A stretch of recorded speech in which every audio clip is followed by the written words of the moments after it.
This is the time.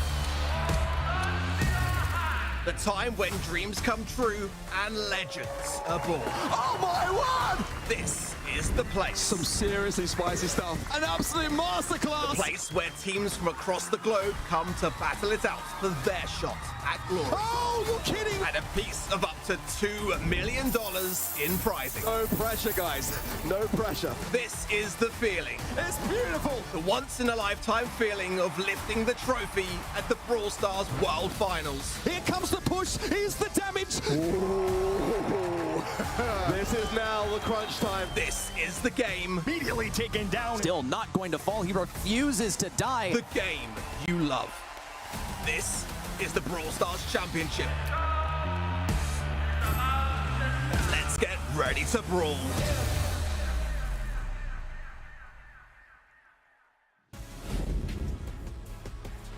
Hello, what's good, friends, and happy Sunday. It's the Brawl Stars Championship presented by the Snapdragon Pro Series. It's F-Dot, it's Trav, and it's Ark as per usual, and we're ready to lock it down for South America. Trav, how you doing today? Oh, I mean, I'm always thrilled with South America. It's always one of those regions that it can go pretty much any way. So far this year, though, it's been pretty much going one way, and that is space stations. Yeah, definitely got to see the black and gold make some steps forward. Ark, great to see you, buddy. Great to be here again. I'll reiterate what Trav says. It's such an enjoyable region. Honestly, some of the best players come from this region, and the meta is always kind of evolving along the way. Space Station now coming onto the scene, taking over from the former Calibrators roster. Big upsets as well. SK Kalalis, where were they this month? And many more that will evolve amongst the day for sure. Well, the metagame changes, the teams change, the players change, but the format, that stays the same. If you need a refresher, here it goes. So, power match format, that means picks, bans, you know the deal. We got 8 teams showing up in a single elimination bracket. We're going to show you 2 of the quarterfinals. The other 2 will be on our sister stream. You can find that at event.brawlstars.com. Of course, we're going to do the semis, we're going to do the finals, we're going to do the thing. It's all best of 5 the whole way through. Quarters, semis, it's all BO5. This is the way South America looks right now. You heard Ark mention a couple of these squads. I want to shout out the little notifier we've got. So Trav said it's all going Space Station, and that's why they've got a little gold trophy. One team makes it to Worlds, and that is Space Station Gaming. As of right now, we got a couple more months of competition. We can see this shift around. That LCQ, the last chance qualifier, that's what the silver trophies are. At the moment, if it all ended, Mini Pekkas and SK Kalalas would be going. But of course, it doesn't end here. We have a ton more Brawl to go. So keep an eye on that trophy so you know who's going to be able to make it to that next step of the broadcast, the big show, and the big prize. That's what we're looking at for sure. SK has been very dominant, but today they will face off against a Limpo squad, and that is the team that we're going to see first and foremost. Ark, we've got 4 quarterfinals here in front of us. We'll be broadcasting 2. What are you thinking about? Which one draws your eyes?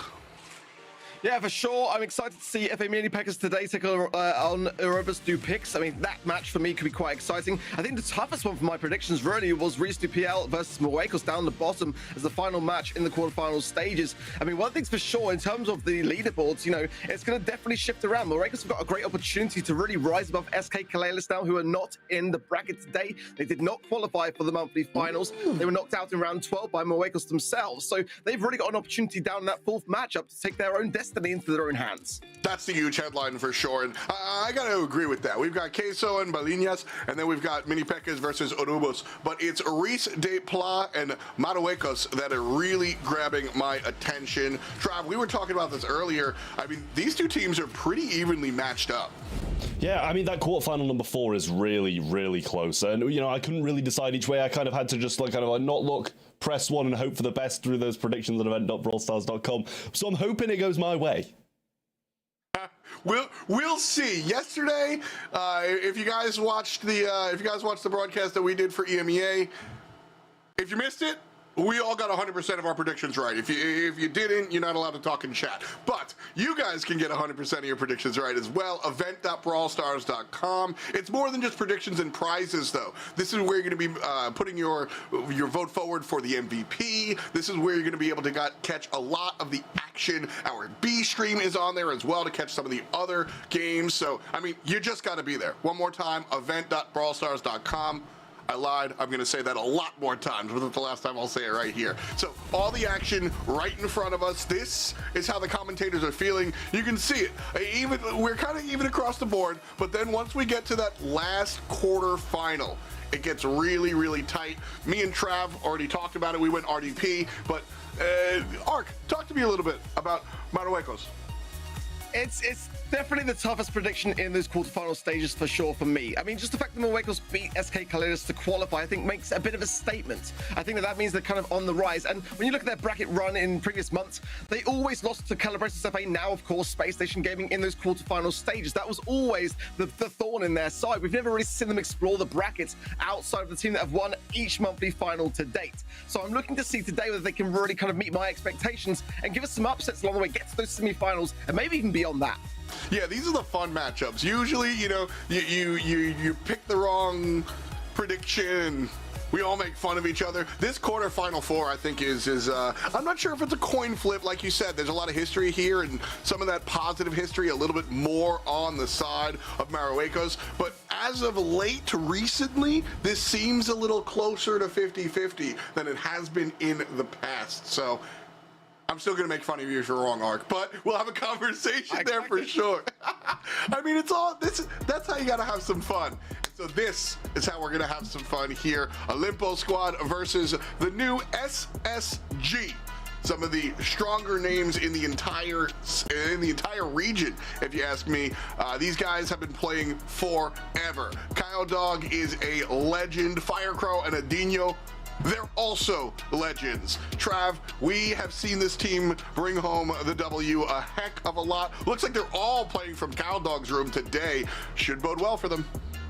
Yeah, I really should. I mean, Kyodog has been, he's been giving us some great player cams all season long, so I'm intrigued to see if all 3 of them are going to be taking his kind of route and giving us some really good player cams throughout today as well. Don't doubt that Space Station are going to be able to get quite far through the monthly final of May, but we'll see if they're able to get through Olimpo squad. Olimpo squad, they are a very, very solid team. I don't want to kind of rule them out at all. Meliodas, Portox, Exic, we've seen these names time and time again throughout the South American monthly finals over the years.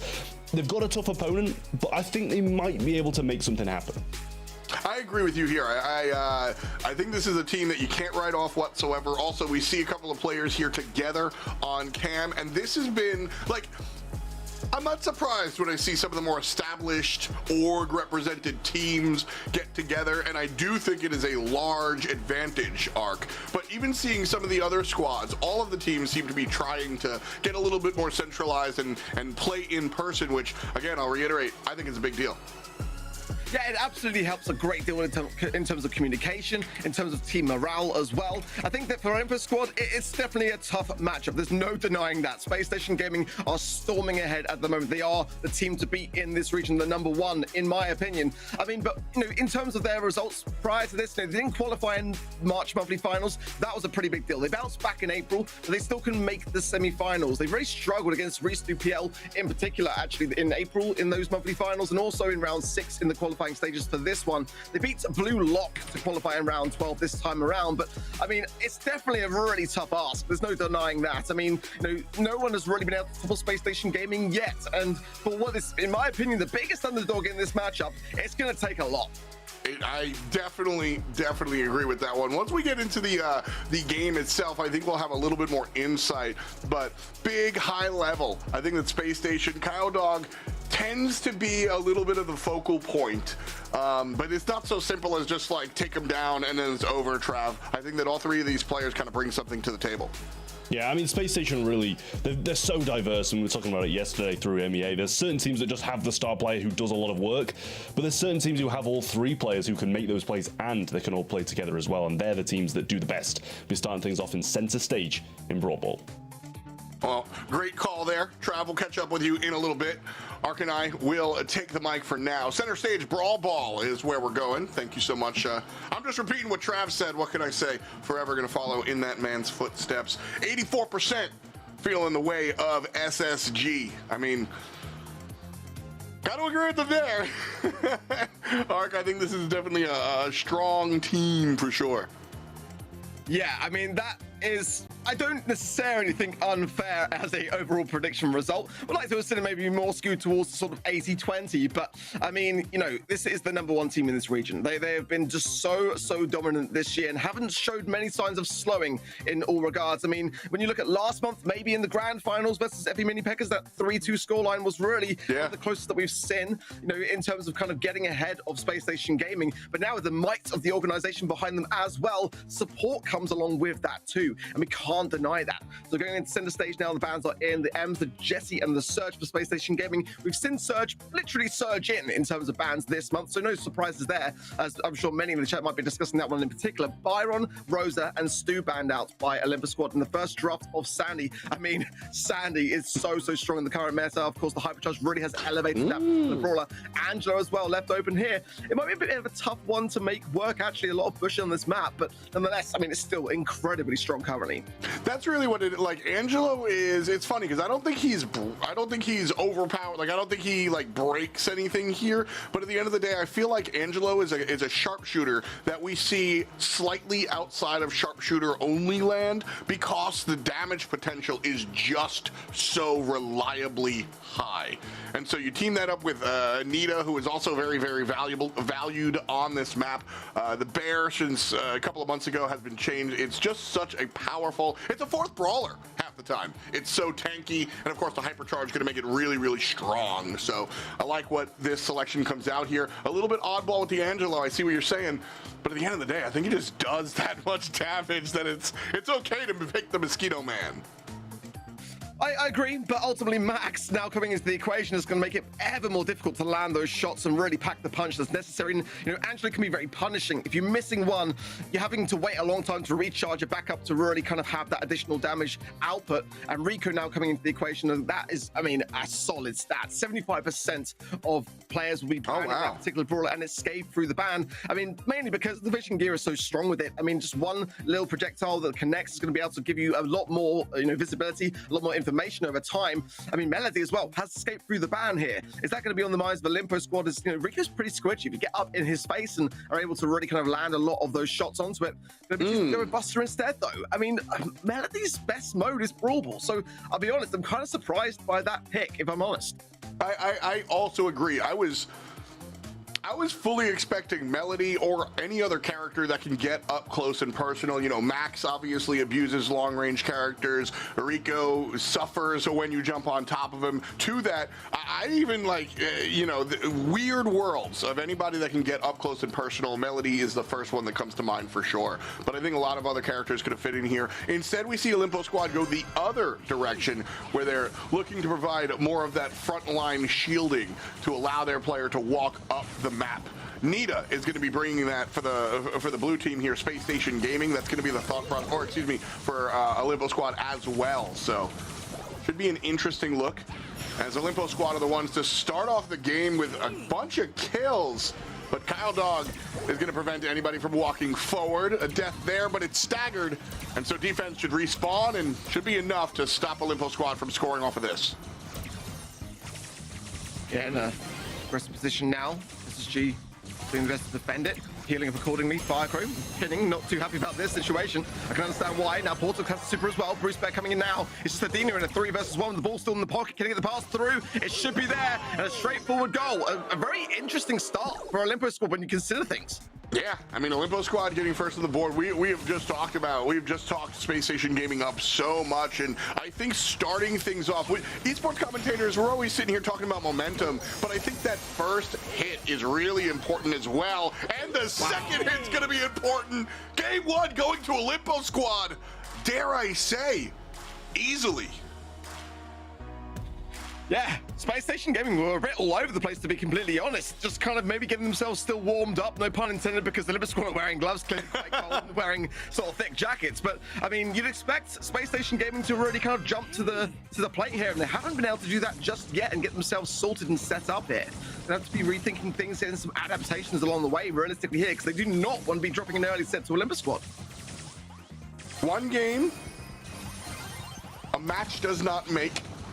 And so Kyle Dog gonna team up with Adinho to find a kill, and Firecrow walks it up, finds the goal.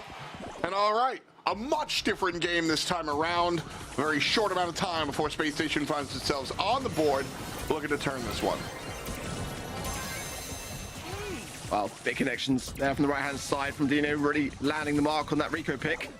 Now finding Exic as well, but Exic fights back with a huge arrow there, which sees his demise.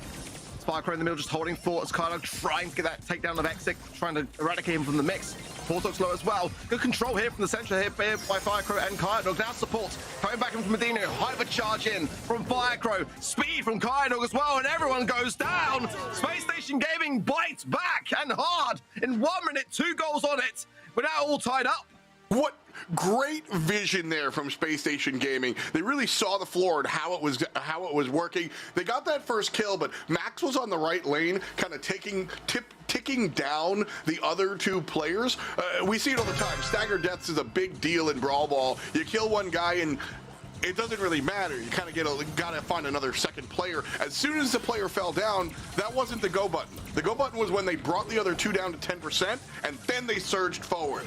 Kyodog here by himself, but everybody's in his dust, and he's surging forward. Another short-term game, or goal rather. First goal done in just 20 seconds.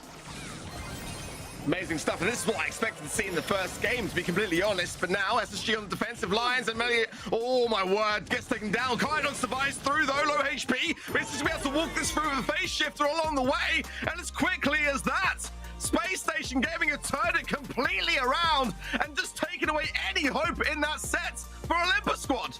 All right, listen, I say this one, I climbed the ladder. First game of the day blues, you know? Like, you just shake it off, no big deal. That's not the real team. Sometimes it's a little bit of cope. That time, I think that was real. We saw a completely different squad in game 2 and 3 than we did in the first one for sure. So credit to Olympo for starting things off hot, which I think does matter. But you know what else matters, Ark? The W. And that goes to Space Station. I mean, this is what separates teams that have just got that much experience. It's being able to keep a cool head under pressure. You know, you drop a first game, the set's potentially in jeopardy, and you make these adaptations and explode to the table like SSG just did there. I mean, it's honestly impeccable work by them, and they wanted to make a statement. They absolutely did, and they've survived. They've been able to just rekindle that set, and I mean, they've made a statement in the process. Yeah, and again, you know, these games are, this is not a single game set. These games are able to be used as a resource. You know, you can take a look at how your opponents are going to be able to play and make some moves around that. At the end of the day, it doesn't matter if you win the set 2-0 or 2-1. Just matters if you win. And that's what Space Station Gaming does here today. Numbers are honestly kind of even here when we look at DPS, and Melio actually winds up with 6 kills. Nice play on the Buster. But the thing is, every single one of these kills, Ark, basically every single one of these kills for Space Station Gaming wound up with an objective, wound up leading to a goal. They didn't waste any time, they didn't waste any ammo, they just got it done.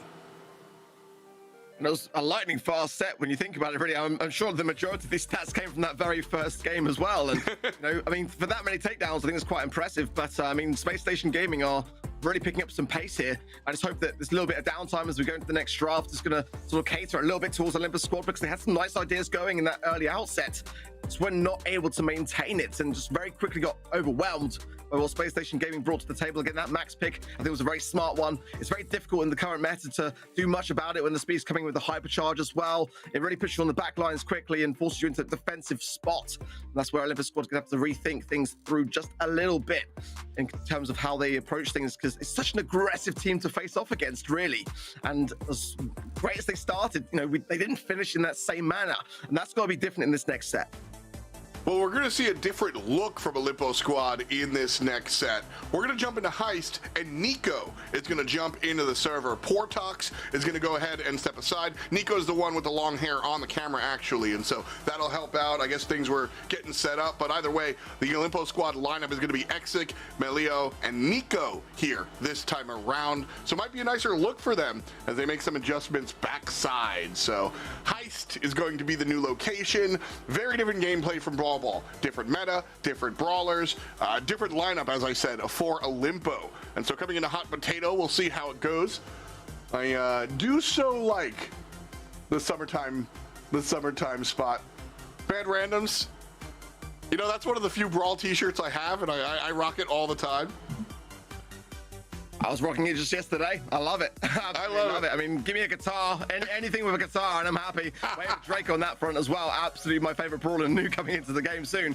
I mean, you know, you got to remember as well that Nika's got some great synergy with Portox, you know, going back to sort of their blue label times. 2023 as well, qualified in the August monthly final, lost in the grand finals to Shield Game. It made the grand finals nonetheless. So having that little bit of a shift around may help Olympus Squad when they are falling a little bit behind here. Some brawler ban stats as well. Some, you know, Melody at the top, no surprise there on 70% of a ban.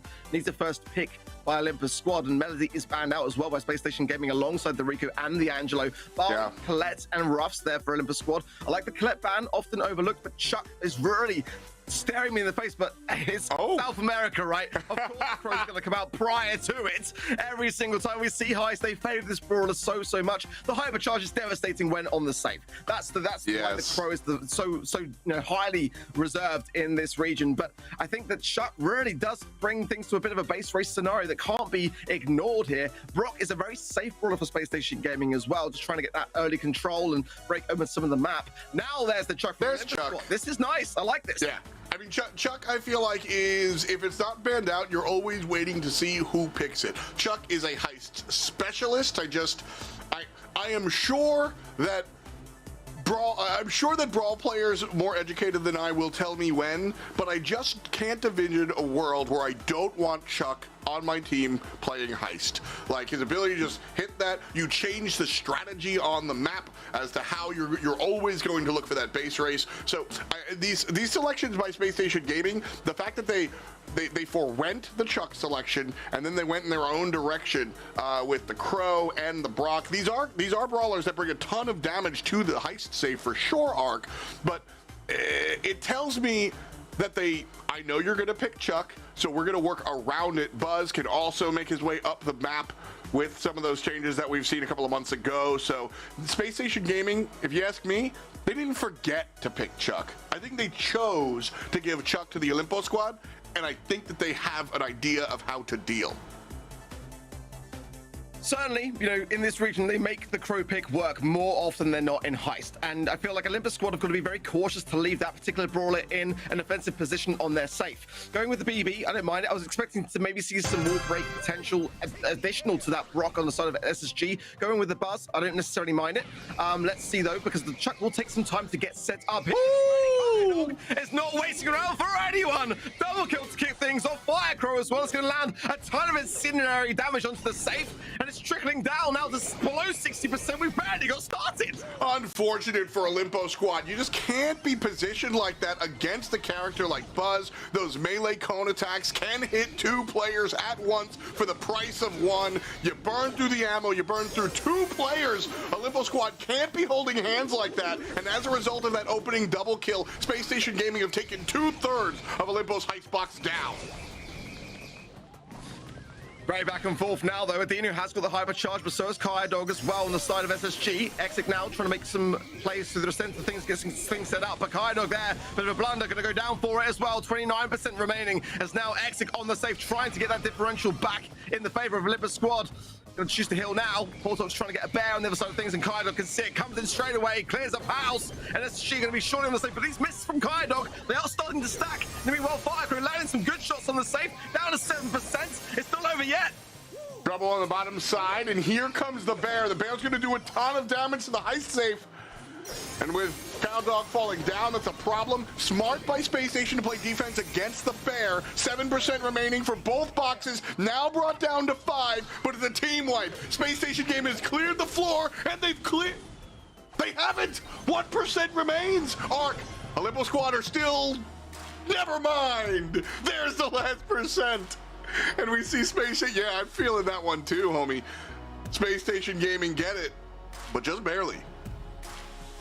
I mean, absolutely beautiful body blocking towards the end of that one. I think that actually Olympo Squad deserved to win the game just because that play led to something else would have been unreal. I mean, SSG there really were saved by that rocket rain of Firecrow. They really, really were. Let's see this time around though, because there were a lot of mistakes and they left the door wide open for Olympo Squad to realistically get a game here. If not, maybe even a set to follow. Let's see how they respond. If they're not really getting much damage on the safe with that Crow pick, and the Hypercharge really needs to provide them a bit more value this time round. Well, Olympo Squad made the right adjustment. They didn't group up at the beginning. Cowdog doesn't get an easy cheesy double kill, so things very different this time around. That said, SSG still do have a little bit of a lead here. And I think the biggest thing for Olympo Squad was Chuck takes a second or two to start getting online. He's got to drop down those stop placements essentially, and Space Station stopped that from happening early on. This time around, much different story. Chuck's going to work, but so is Space Station up top. A ton of damage was dealt in like 1 second. They dealt like 30% in one shot there. That's why the Crow is so devastating. That's why this region value it so highly and chose to leave that Chuck pick open for Olympo Squad to really take, and just not really able to make it work. The aggressiveness of this squad really does say quite a lot, but that Crow pick, it can really go for or against you. You know, it can really provide very little, or when you've got the Hypercharge, when you connect with the safe, it can just be a big GG, and that's what happened in that game. I mean, despite, you know, looking at the comps, I mean, Olympo Squad didn't have a bad draft there, in my opinion. I was kind of surprised as well that SSG were not really going to focus on trying to counter the Chuck pick. They didn't seem kind of scared or daunted by it. That to me speaks volumes in terms of their kind of preparation process and how they drafting with that brawler in mind, because you do have to really plan with Chuck in mind. If you're not going to value it, if you're not going to ban it, if you're not going to pick it, you've got to have an answer. Not really that answer is like a Cordelis or something heavy. They just kind of went with the buzz and just thought, well, this is a very similar technique, right? Just kind of going on the aggressive and going for that base race approach. And they just kind of thought that same idea with themselves, going with that buzz pick, which worked out. Kaidog in that second game definitely had a better run of things. A couple of misses in the first, but he made good on things in the end. I loved its approach from Space Station. I think that they, not only did I like what they did in the draft, as I kind of alluded to, they intentionally gave up Chuck and then wound up finding themselves with a lot of these high damage but very quick burst characters. And then the second thing, so they did it they did it in the draft phase, but they also did it on the field here, Arc, where, all right, if Chuck's gonna go do his thing and hit the safe and do his thing, we don't have to go for that every single time.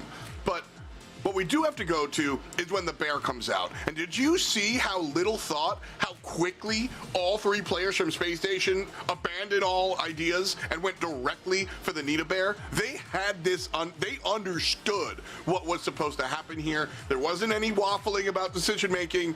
They got it done. They knew how to react to every single situation the Olympo Squad presented, and they brought it home. That preparation, we got to see it right on the screen. Yeah, Kaidog had a phenomenal game, really. 439 DPS, 10 kills. That's more than both his teammates combined in almost the entirety of their opposition just on that one man. I mean, you know, mistakes aside, you know, when you got stats that are that dominating, you can afford a couple of missed pulls here and there. And, you know, that's what kind of comes back around in the end, is clearing up house for your team, allowing them to come through and have their utility land that damage on the safe. So, you know, there's definitely some misses, but I mean, that's what counts, is making good upon them. And you can see Space Station Gaming having a lot of laughs, having a lot of charisma on the way. They're in good spirits, and, you know, their gameplay is matching currently. It certainly is. Looking good, feeling good. Another roster swap up here coming for Olympo Squad, though. We're going to see Portox step out and Meliodas is going to step in. So now we have, I think this is the assumedly ideal roster here for Olympo. Exik, Melio, and Nico. Last time around we saw Portox in and Melio out. Now we have Exik, Melio, and Nico, which I think is their desired, their quote-unquote starters, if you will. I think Portox is the fourth player. I'm not sure if they're a true 4-player roster.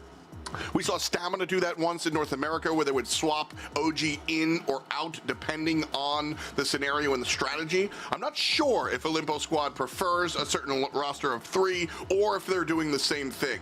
I will be honest with you, Ark. If they're a 4-player team, I love it, but got to address the kit. This is a character that we haven't seen much of, but the way Kit works fundamentally changes the way Knockout works. She can become untargetable, and that's a huge deal for me.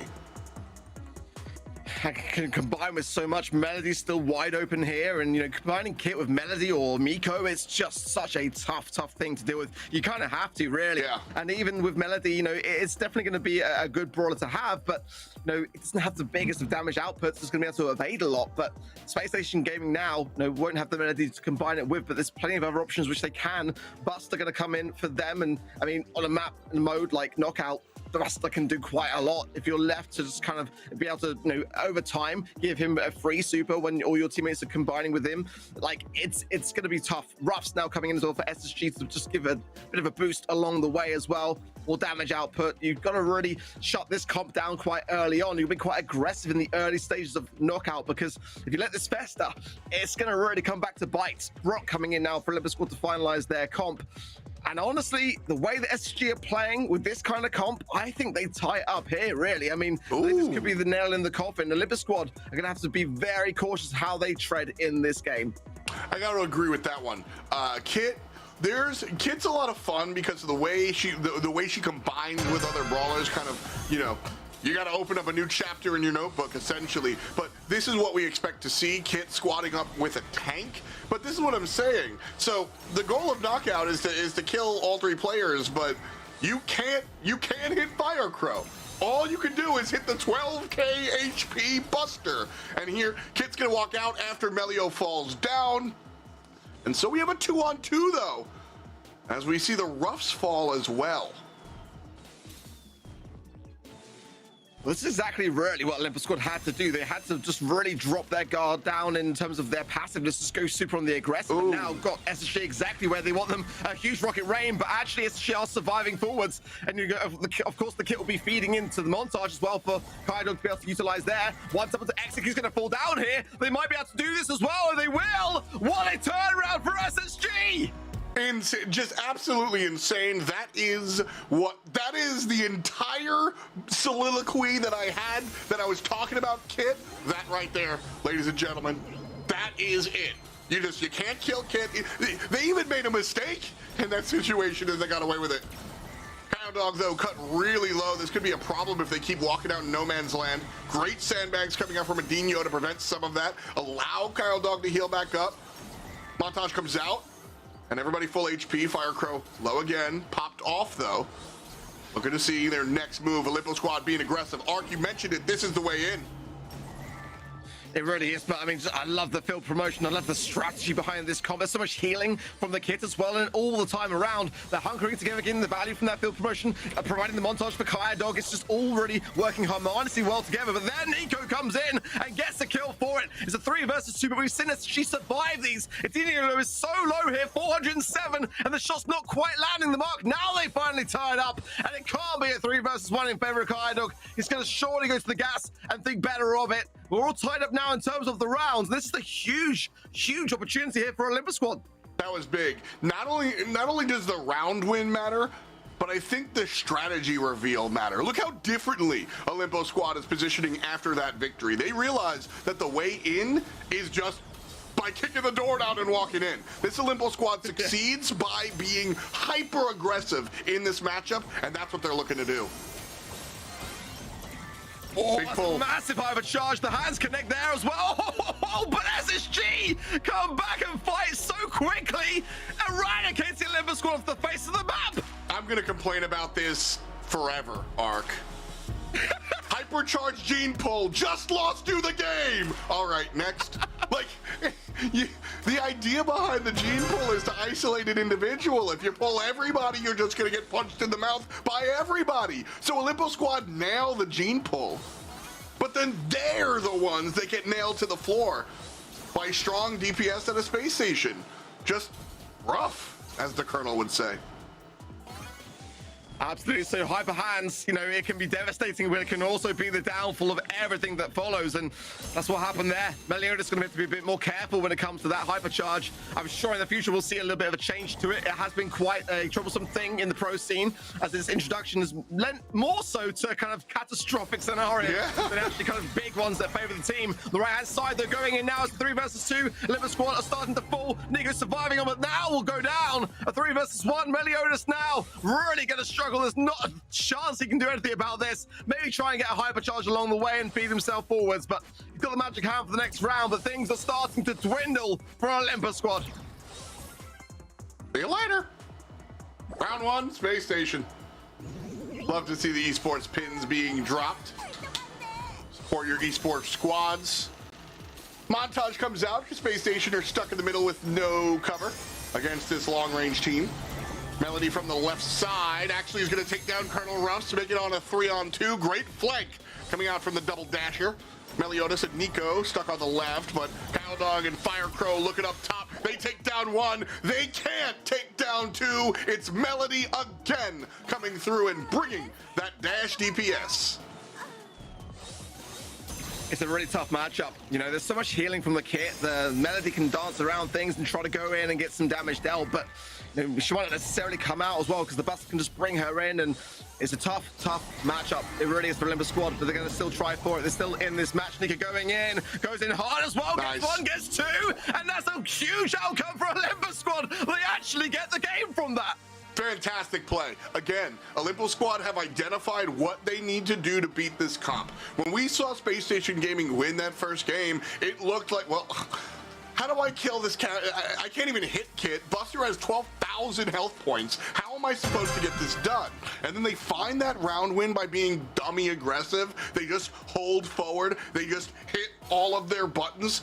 And then they get the round win. And since then, we have seen this. They immediately break open the wall where the guys are hiding, and then they just walk forward. It's lost them a couple of rounds, but it's won them an entire game, and that's what matters.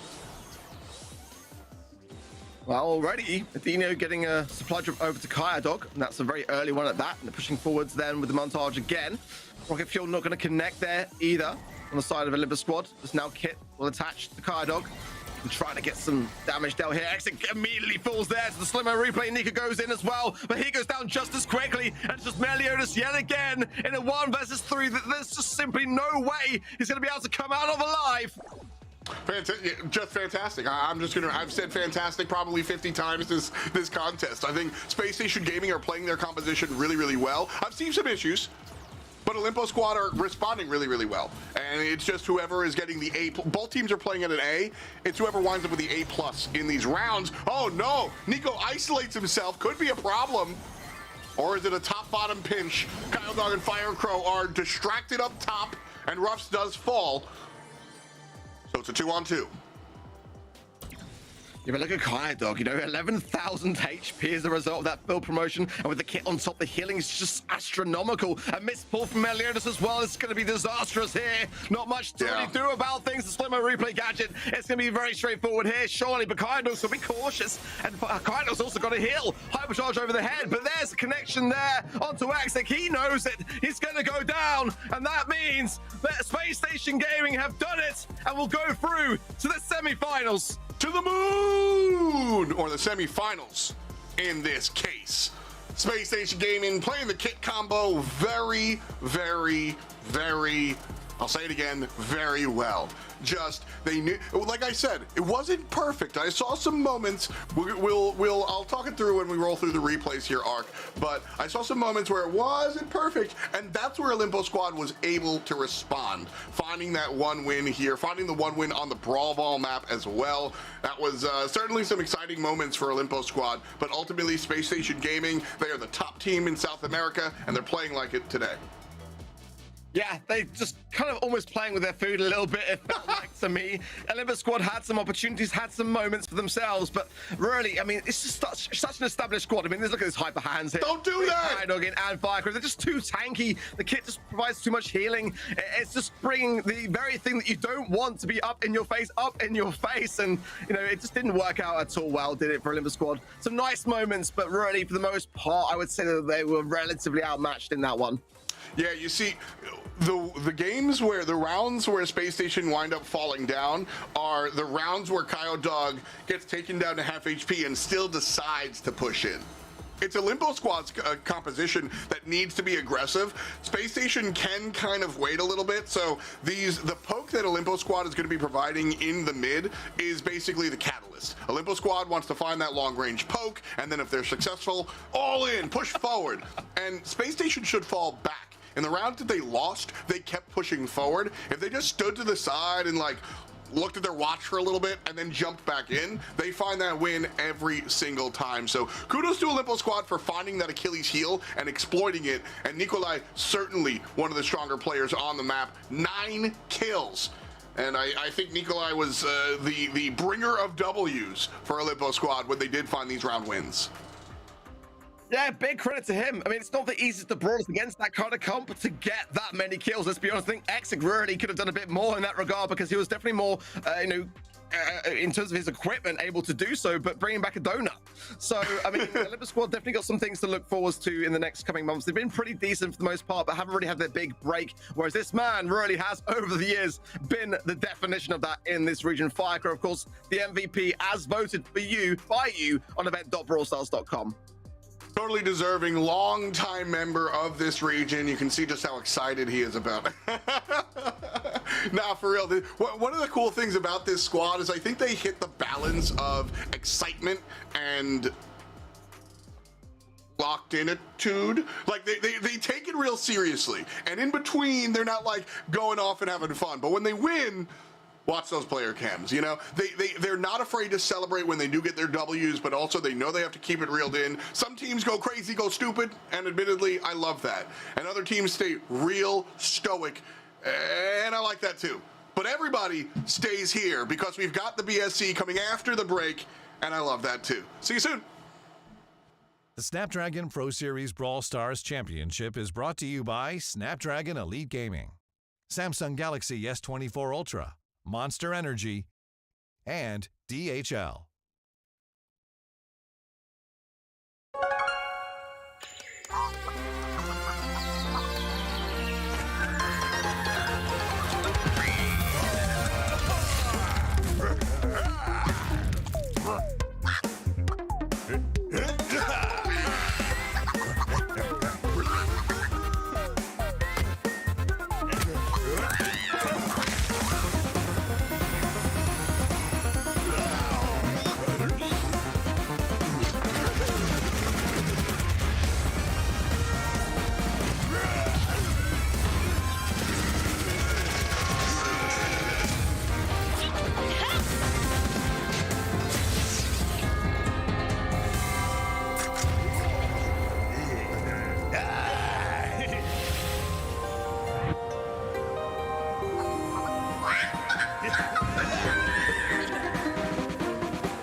Welcome back, friends. It's F. It's Trav, it's Ark, it's Chat, and it's the BSC presented by the SPS. What's good?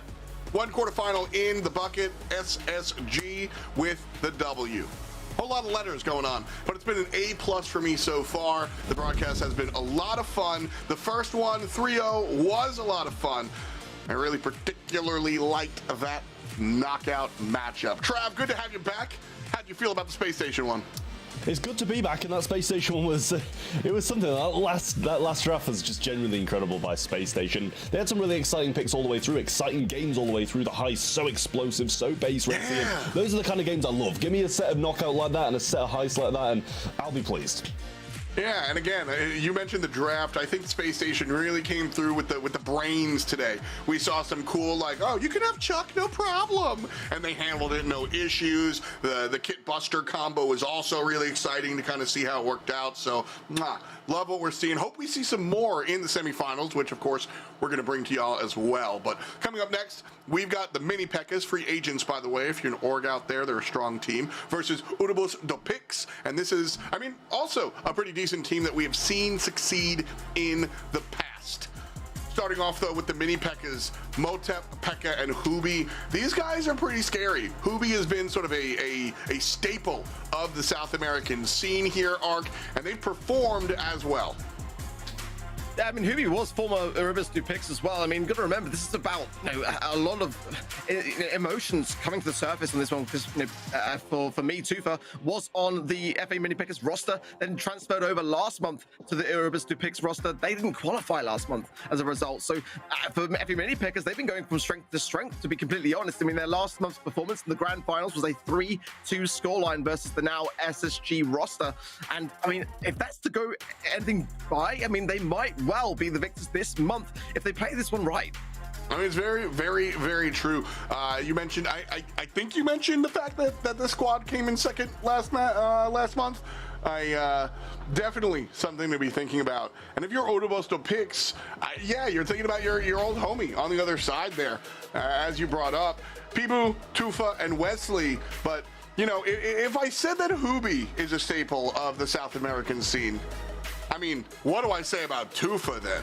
This guy, Trav, has just been, I mean, he's the billboard character of South America, it feels like sometimes, when you've got so many big names here, but Tufa has been the guy that I feel like I've been watching for a long time. Oh, I mean, you have been watching for a long time, that's why. 2019 World Finalist. 3 World Finals. This, like, genuinely, I feel like he does have some issues when he plays at home, but once he gets on that stage, there's very few players who can stand in between him and the main goal, which is obviously winning. He does that best when he is on stage. As I said, though, had some issues when he's at home, and I think that's something that he needs to iron out of his game if he does want to succeed month in, month out, and get to those big events so he can perform. I love players like that. A lot of times it's the opposite, but you do see this. I call them lanimals, right? They come out on LAN. It's so exciting, but you do gotta get there. You're not wrong. And this Odobosto Picks team is, well, they got some climbing to do for sure. So as of right now, we showed you the regional leaderboard earlier in the day. As of right now, Space Station Gaming is the team sort of in spot to go to Worlds. You do get 100 points for winning the monthly finals, though. And so some of these teams still in contention. Mini Pekkas might be able to leapfrog up there. Udobos still in contention, but it is an uphill battle for sure. So taking a look at this matchup in particular, I think it's really going to come down to the drafts and the individual matchups. We're going to go to Hot Zone first and foremost. It's going to be open business here, and I like to see that split. Ark, me and Trav are going to take the call for this one, but last licks, what you got to say about this matchup? I think, well, for me, you know, Erebus do picks did lose to FA Mini Pickers in the qualifying stages. They also lost them in March, you know, in the quarterfinal stages. So I think if they can get a win here, it'll be their first. I'm rooting for them, but it's not going to be easy at all. Gotta echo that statement. Mini Pekkas have the upper hand for sure. The thing is, like, again, Trav, I never, ever, ever count out Tufa. And so you have these moments, and his teammates aren't slouches either. I think that, you know, he's just a spotlight character. And so as we jump into Hot Zone over here, we see some kind of standard bans with the Jesse and the Sam, which work out for this map in particular, leaving Melody for the first pick overall. Stu, Angelo, Byron, and Larry and Laurie also banned out. Yeah, I mean, I really like that Melody first pick. You really can't complain about it at all. Pam, on the other hand, I really do like that for FA Mini Pekkas as well. It's just one of those brawlers, always so solid. The healing turret does so much work on a map like this. So it's intriguing to see that is one that is being picked up. And I mean, Barley going to be following up after that as well. Rare one to see. We really only see it on Grande or something like that. I'm not opposed to it. And it's going to be one of those brawlers that's quite good at making sure Melody's not fed. But it's also going to be one of those brawlers that's going to struggle when she is. Yeah, I feel like Barley is a good brawler to be picked last, so you don't have to worry about counters. And picking Barley into the Melody, I think, is, I mean, straight up questionable. This is one of those moments where I feel like I know what's going on, and the Mortis doubles down here, and I think this is a great selection out of Odobosto Picks. You know, I'm not going to say that this Barley selection was a mistake until we actually play the game, but I mean, you've got two aggressive high mobility, damage dealing assassins versus Barley. I don't think he wins that matchup, Trav. I also don't either, but Surge having a bit of defense against it. Obviously, Mortis wants to go in, wants to get aggressive, wants to get kills, but also won't want to feed that Surge the level, so defend against him and the jumps as well on top of it. You have to be very, very smart if you're the Mortis player here. Pick your matchups really well. Ensure that you're only going in once you've kind of got that super and you're able to chain off all three members, because Surge is one of those brawlers that's going to be able to defend against that really, really well. All eyes on this Barley. I'm very curious to see how well he'll be able to do. The positive sides of the Barley that we've got to mention are the idea of the area denial, right? He's a thrower that's going to leave a void zone on the ground. You just can't walk on the Barley nonsense. And so, especially when that super comes out, you know, you create that void zone there. And so I see what Barley's thinking about, but again, you know, these two assassins, that is going to be for Barley to deal with. It looks like Barley's going to be hanging out on on this corner, and yeah, Wesley just does the thing. Pekka is going to be the person protecting that Barley, and it's going to have to do a lot of protecting. So far, Trav, not working out. UDP on the point, 20% to 4. Yeah, well, now coming forward, see a little bit of a swap as well. Tufa going towards Hubie, and he obviously doesn't have this slow gadget either, which is going to be a little bit more difficult for him against that Mortis. You know, usually you get the trade guaranteed when you've got that, allowing your teammates to kind of mop up what you failed to be able to do. But we see a bit of a rotation here. Nice super in there from Pibu. Doesn't get the kills, but gets the super back and the hypercharge along with it as well. Last call is going to be able to pick up a kill in the back lines there too. Motep should be fairly close to his level 3 now, and that adds some more power to the side of mini pekkas. At the moment now comes through that hypercharge, and Hubie just avoids it on the way back, but they're fighting for this mid. Now we're seeing Wesley go in again, but he's not getting anything for it. They're bunching up so well, and that allows them to defend against everyone. Yeah, the execution here from Udabos is not working out.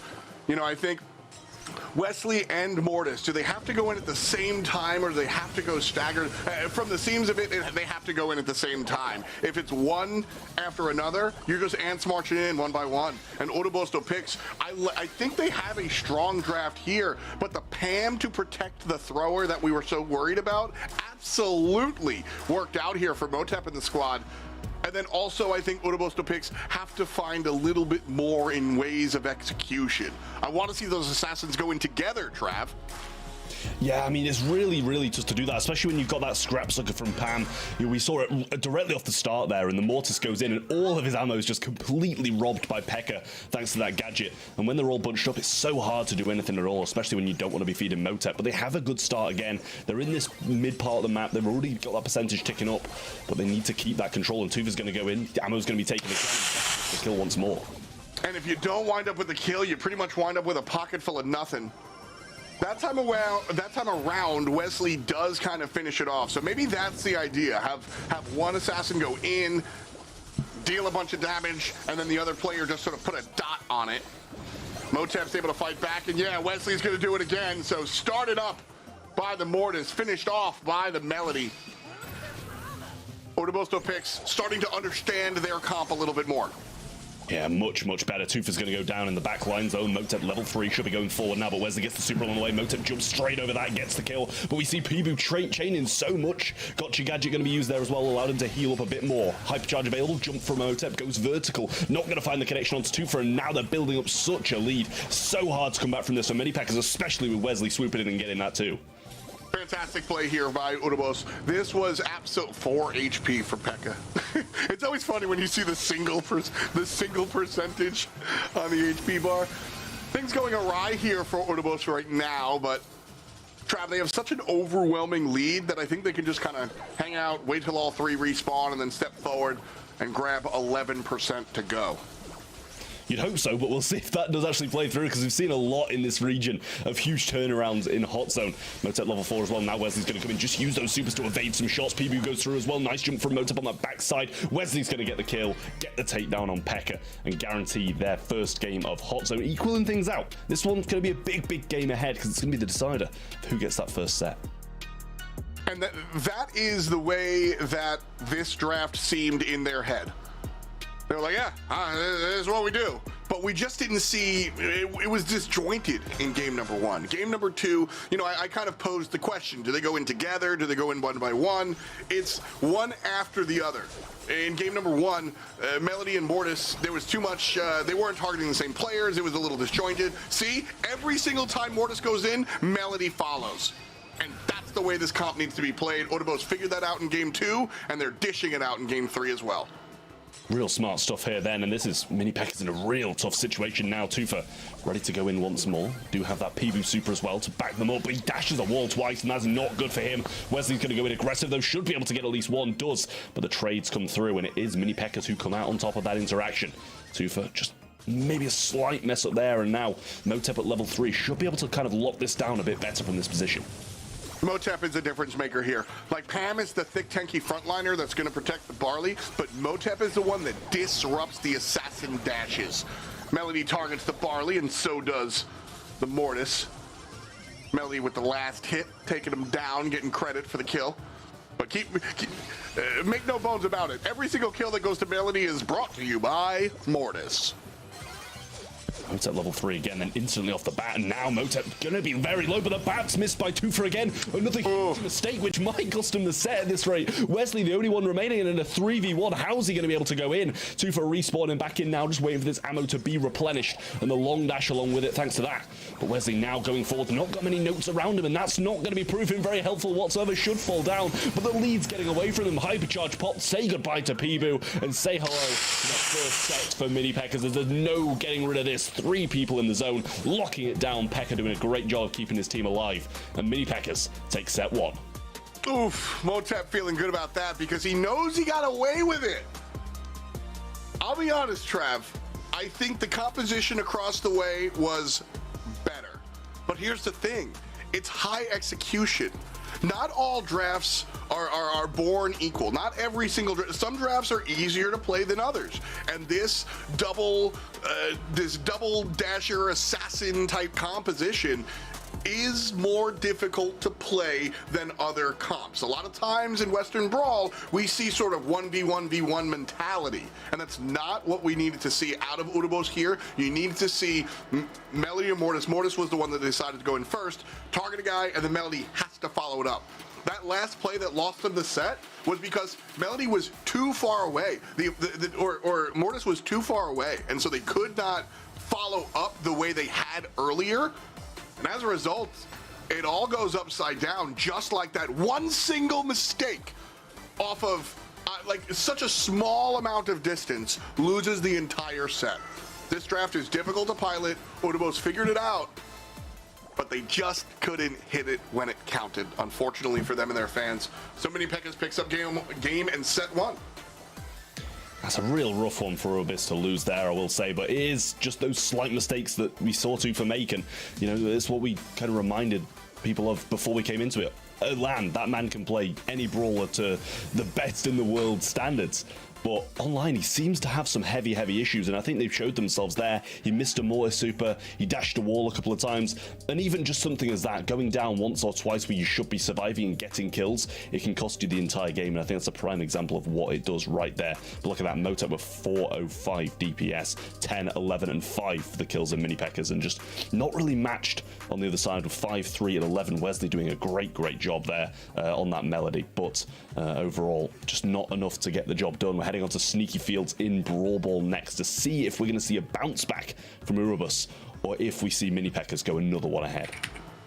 Brawl Ball, definitely a fun change of pace, I think, here from the last one. Sneaky Fields, kind of the standard Brawl Ball bans, obviously characters that excel a little bit more in the grass or dealing with the grass wind up being a little bit more interesting. This is, I mean, for example, this is one of those maps that we see Bo more often than we would on other Brawl Ball maps and other things like that. So realistically, I think you're looking at major Brawl Ball meta type characters, and so the Sandys, the Nitas, these are all gone. Rico excels as well, but Shelly, Griff, and Rosa also banned out. Rosa, one of those characters that I think shows up a little bit more on Sneaky Fields versus some of the other Brawl Ball maps. But Jackie going to be first overall selected here. You can see pretty high on the ban rate, just under 50% of the time we see a Jackie ban. So selected here, nice. Yeah, I mean, it still baffles me to see a Jackie first pick, like, regardless of how good it is or how much it's been banned, it's just so surprising to see a tank being picked first. We're going to see that max El Primo response, though, from Mini Pekkas, and I do really like that. Primo, for the most part, has a good time against Jackie when you're within range, and, you know, when you're in the grass and you don't really have the ability to scout that much, when you're against a Jackie as a Primo, you're usually in range if she does find you. Melody going to be another pick from Urubus here, and we saw it in the last one. It worked so well. Wesley got so many kills, so much DPS, but they didn't get the win. But on Brawl Ball, you know, once you can get a breakaway play, and that's all you need to be able to win. Charlie here going to provide some CC. You might be able to wrap up the tank or whatnot, and I just think having the egg available is things like egg, things like mind control. These are just game-changing abilities that absolutely. You got 3 players playing defense? No, you don't. We were only able to kill 2 players. Now you got all 3, you know, that's very important. And so we'll see how that works out for Otobosto picks. They have the fast guy, and they've got the big guy. Who does Mini Pekkas around this draft out with? Maybe some control? It's going to be Amber. And so the punishment of nobody's going to be able to abuse the bushes as long as Mini Pekkas has their way. Amber should be able to burn it all down, which I think bodes well because obviously Primo, being a tank trap, wants to use the bushes just like anybody else, but Max doesn't particularly need it, and so you're kind of playing on Mini Pekkas' territory once those bushes go down. So I expect Otobosto picks to be a little bit more interesting early on, but once Amber starts letting the oil down, things might go in the way of the blue team. Wesley going for an early goal and might be able to find it, bounces that ball off the wall, finds the kill thanks to the notes, and that is exactly what I was saying. All you need is one breakaway play when you've got a Melody on your side in Brawl Ball, and that is how you do it, Wesley. Hey, I just looked down for a second. Did anything happen? Oh, they scored a goal already. Yeah, this is high-octane gameplay, but another one from downtown from Motep. Just as quickly.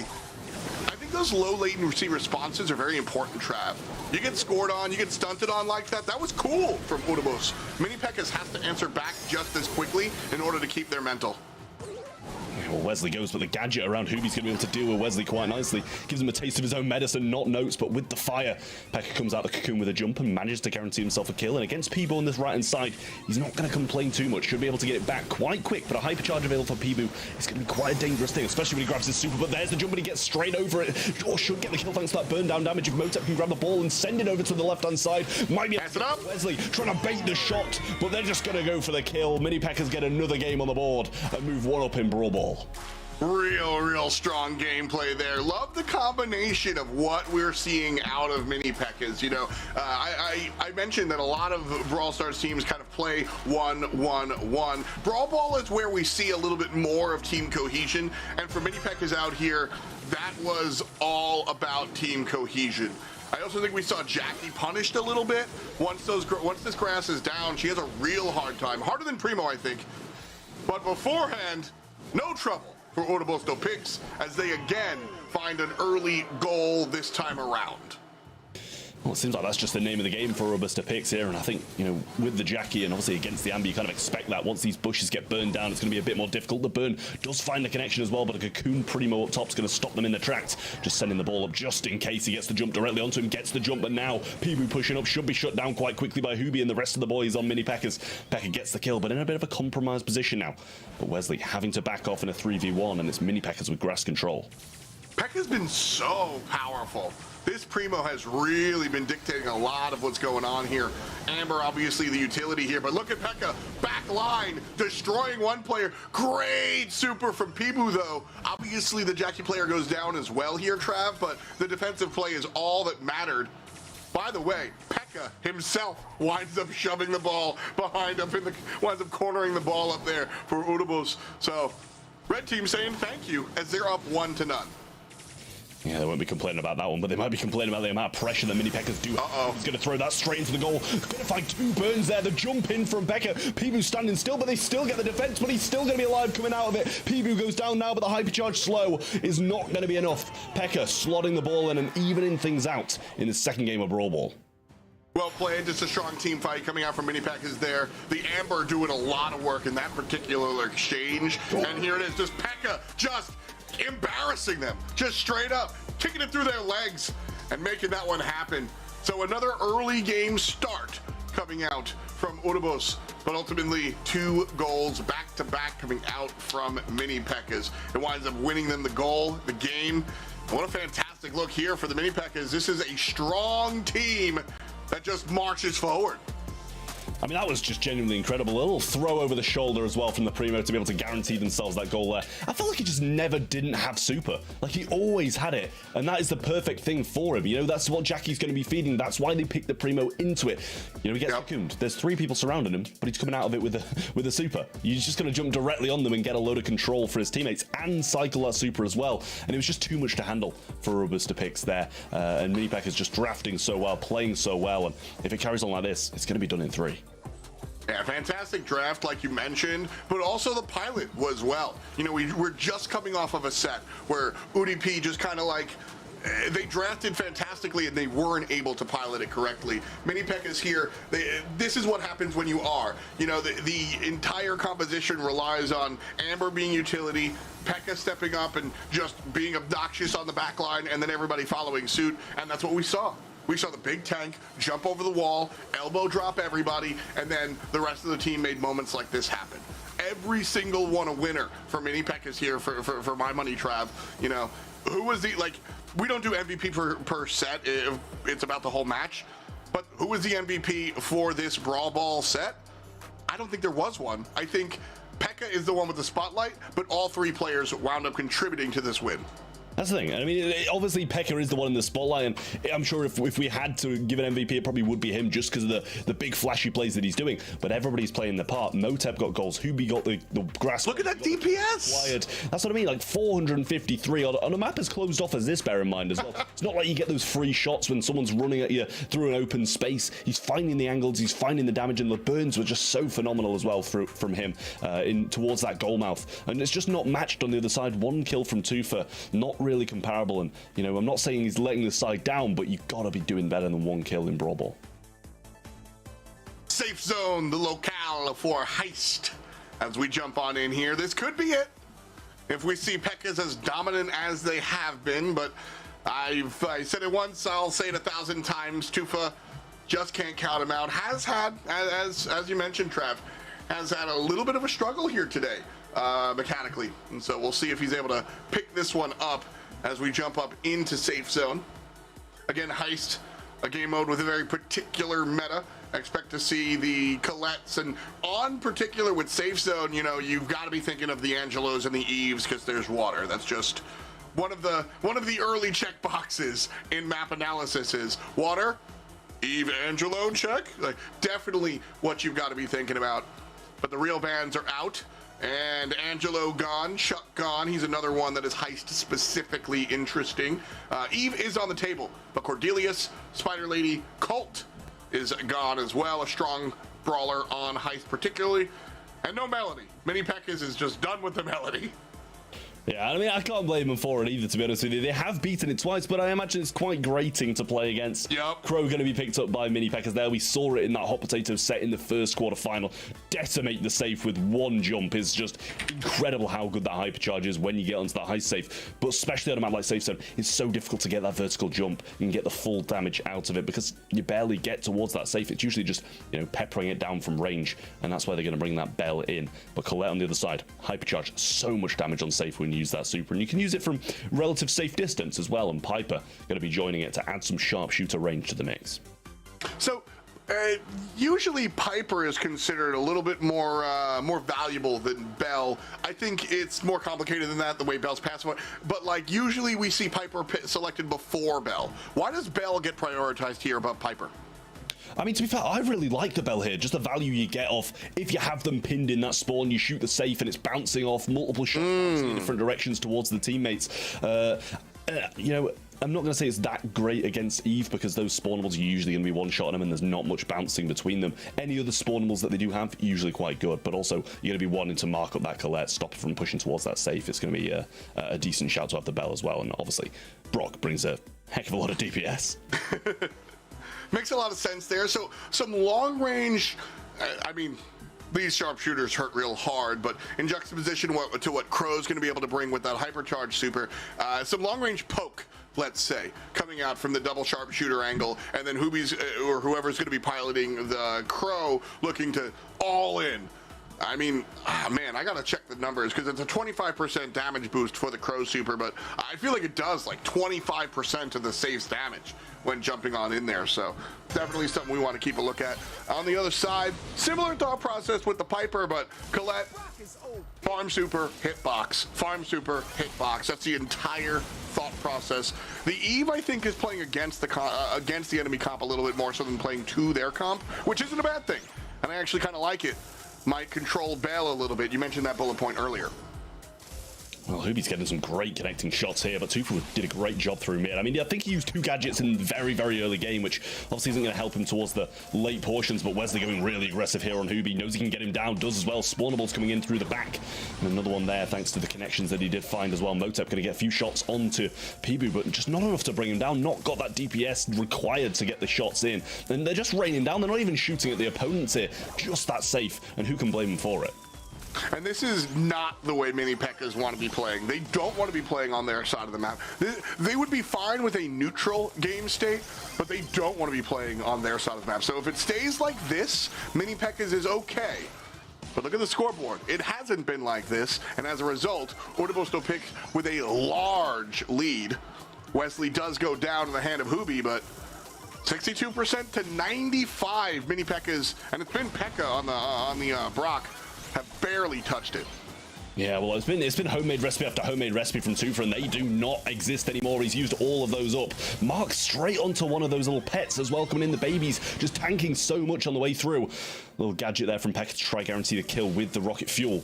But it's not going to be enough. We see the hype charge on Motep, and that can pretty much even the game out on itself if he gets towards the safe. But they're just locked down back in their spawn. Hoobie eventually finding some shots and a hypercharge along the way too. But they've got 2 hypercharges, but no supers along with it. Pibu looking very, very good on that right-hand side with both his super and the hypercharge looking for the safe. I mean, you brought it up. Yeah, Motep will do a ton of damage. Might even it out if he gets to that safe. And that if turning around, there's the hypercharge, jumps on in, takes it down to 50% just like that. Wesley does wind up getting the kill though, and so with Crow down, 42 to 27, because as soon as Crow jumped in, Ortibos also got excited. Counting down here from 14%, Ortibos to Pix have a large lead, but is not confirmed just yet. Motep going down pretty much confirms it. Hoobie's the only one alive for the mini pekkas, and Ortibosto picks wind up on the good side of this one. Game 1 to red team. I mean, they just played it so well. The early game went all their way. As soon as Tufa's homemade recipes went, though, that's when it started to open up a bit more for mini pekkas, and he did use them very, very early on. Luckily enough, they were able to kind of keep that control and just defend it out for the rest of the game. But that Crow jump did so much damage. It's just ridiculous. It does. And, you know, we saw a couple of the mini pekkas in there just popping the hypercharges to get some speed and get up the map when they saw that opportunity arising. And I don't mind that at all in a situation like that. Ortibosto picks 1 game away from finding themselves with a set and stretching it to set 4. Would be a very good look if we move on to knockout, which might be a nice selection for them. But mini pekkas, different story this time around. Ortibo's not able to kind of push them back the way they did early in game 1. Hoobie putting down Tufa here, sharpshooter for sharpshooter, opening up the mid lane angle and finding a hair of damage, 6%. But to be fair, Ortibos not finding their damage either. So Colette has the super. Might be able to find a little bit of percent damage after this one, Trav, but about even this time around compared to last one. You know, Pekka had an opening, but sadly for him, no damage, or no ammo, I should say, to come along with it. A little bit of a break there from Piper, but doesn't jump far enough back, receives a couple of shots to the face. Mark went onto Pibu on the right-hand side there. Nice movement there from Hoobie to get that done, and makes Motep's matchup a lot easier to 1v1. And a super from Pekka, I think, to just get rid of the super from Wesley. There's the jump straight onto where he's going to return. Now the shot's coming through, and this is much better from mini Pekkas, and damage just start to rain down. A minute on the clock, and now it's around 60% left on the Urubis to pick safe, and that's not too much damage done considering what they just had.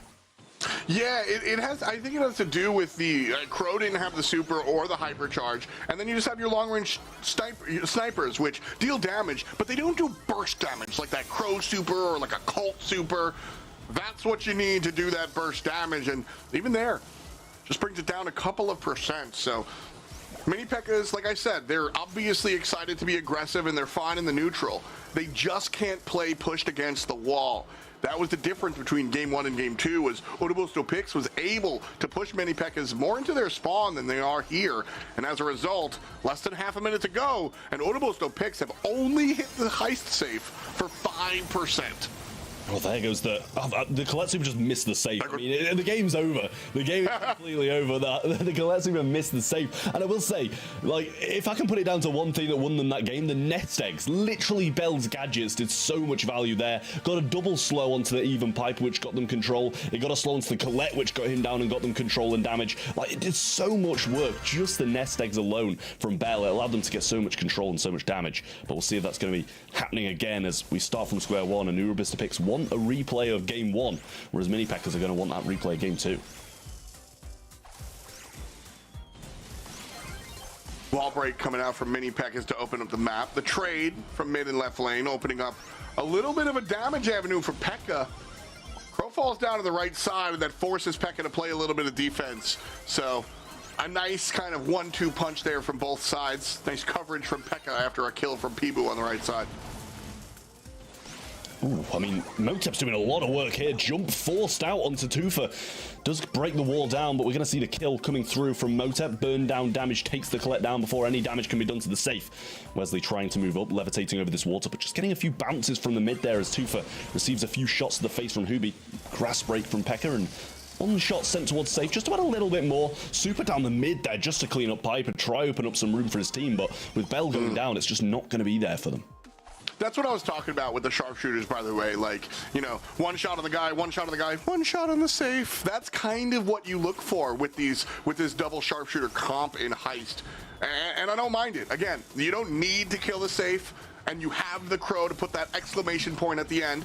But this is where Udibos needs to walk forward. Great use of the Eve spawnables to kind of keep those sharpshooters at bay, and now Udibos finds themselves in the right position. They have Mini Pekkas on their heels. This is where the red team needs to play from if they want to win this set. Tied at 1 game each, winner takes the set. In Mini Pekkas' case, the match.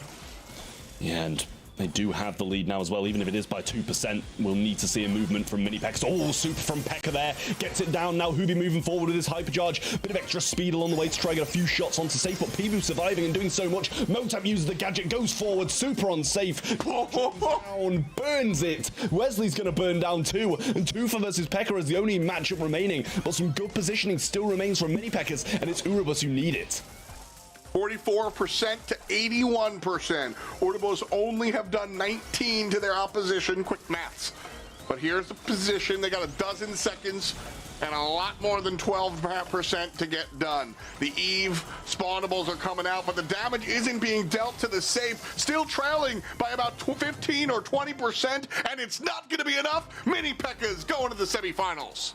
So close towards the end there as well. Colette had the super, had the ability to kind of use it on safe, but couldn't get the positioning to be able to get the job done. Mini Pekkas gonna take the win, just defended out narrowly there at the end, but it was a much closer game than I think the scoreline reflects. 3-0 to Mini Pekkas, but in my eyes, it was way closer than it shows. Yeah, there were moments where we saw a little bit of back and forth, and there were moments where, I mean, honestly, the Udibos were playing it so well, and I would not be, if we played this game 3 10 more times, I think we wind up at Hard Rock Mine. I honestly do. I think Udibos, they knew their strategy, they knew their comp, they had some good stuff, but at the end of the day, I mean, there is a reason why this Mini Pekkas team came in second last time around. They are very good at what they do, and this is the gameplay that proves it.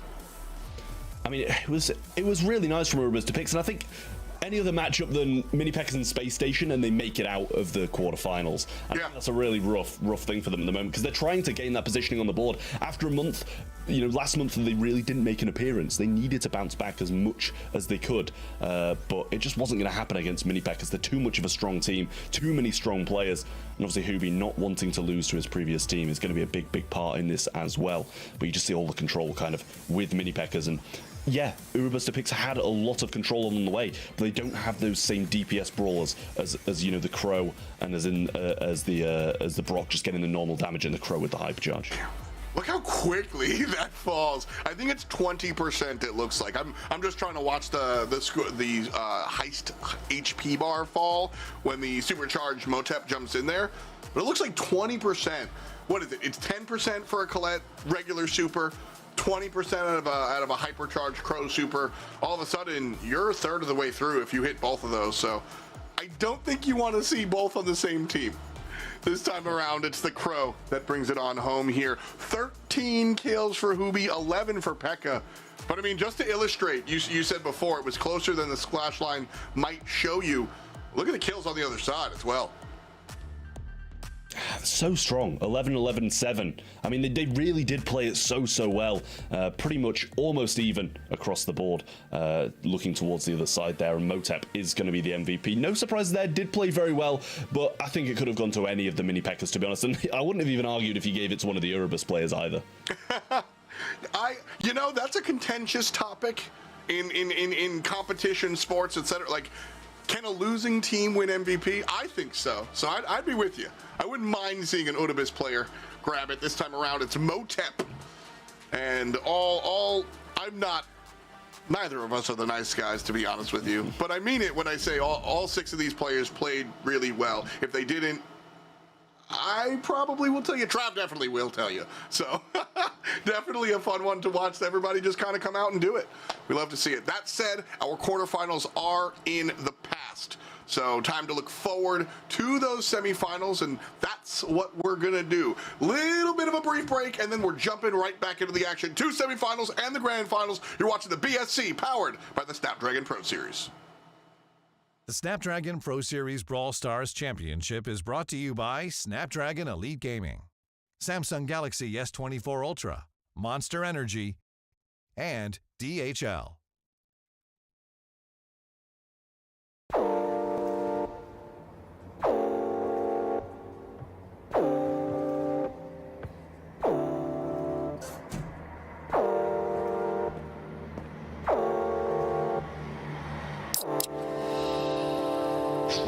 Mike's soda.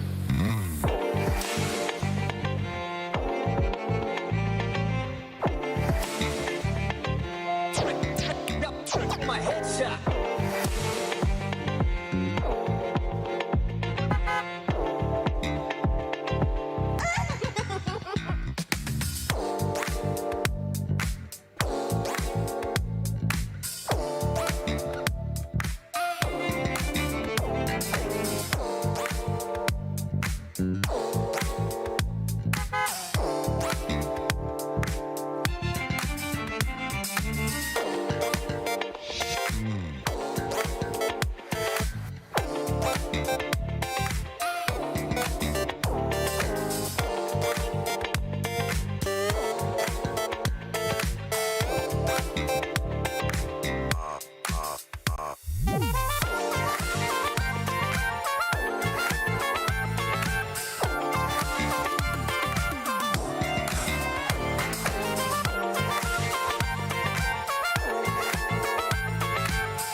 My headshot.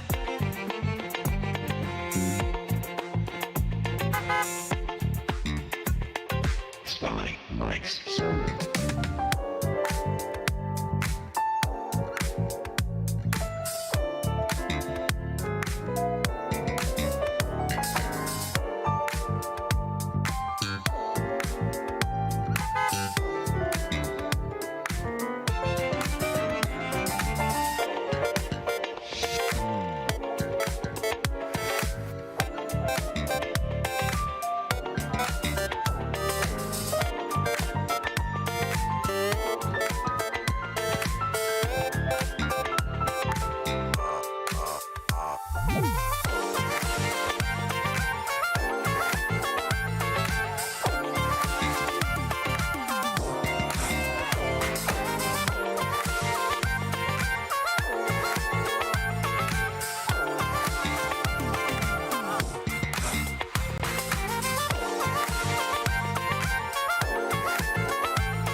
Check my headshot. Welcome back, Brawl Nation. It is semifinals time. We're down here in South America. Well, we're all where we're all, but we're watching South America. It's Trav and Ark bringing it down for you. Quarterfinals in the rear view. And so now it's time to shift to the real stuff. Semifinals and trying to figure out who is our monthly finals winner.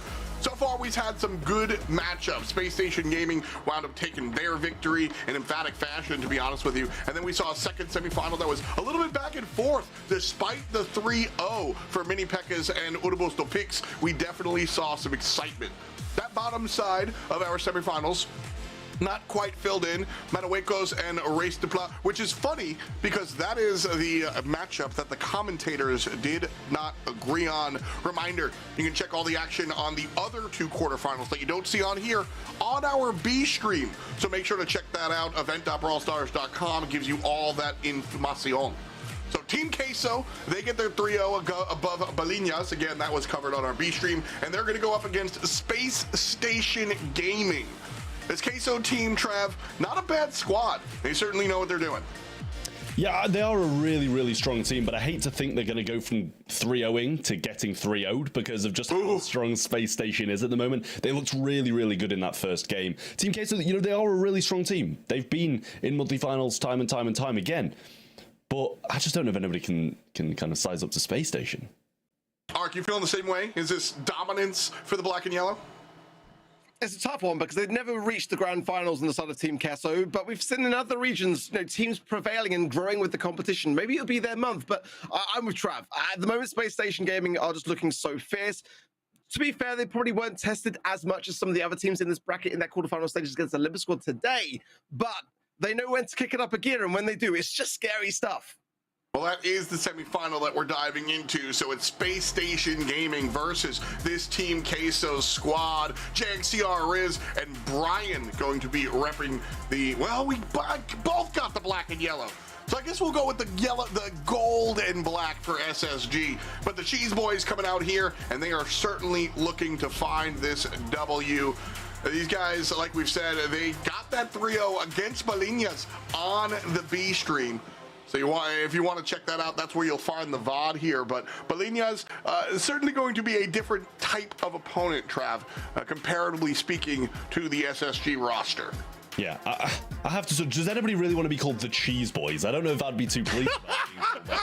Listen, I'll let it slide because obviously it translates roughly to that. So, honestly, Balinas, you know, they're not a team of anywhere near the same level as Space Station. But Team Queso, I do think they have a chance. I know I said, listen, I think they're probably going to get 3-0'd, and I think they probably will. But I wouldn't be surprised if it's close or even they manage to scrape something here.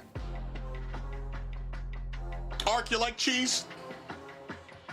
I do like cheese, but I also like winning, and that's the thing, you know. And you know, the facts are that, you know, this very squad have failed to beat Space Station Gaming in not just one but two monthly finals, both at this stage in the competition in the semi-finals. One was a 3-1 scoreline in March, the other was a 3-0 last month. So the Team Queso, they've really got to up their pace a bit against Space Station Gaming because this is the squad, the #1 in this region for good reason. You know, Kaidok, Firecrow, and Adinho made light work of the quarterfinals here today. They fell behind a little bit early on, but they bounced back and in such a fierce way. They seem to like almost reserve some of their stamina, you know, and sort of like they still play with their opposition because they know that the job is still yet to be done.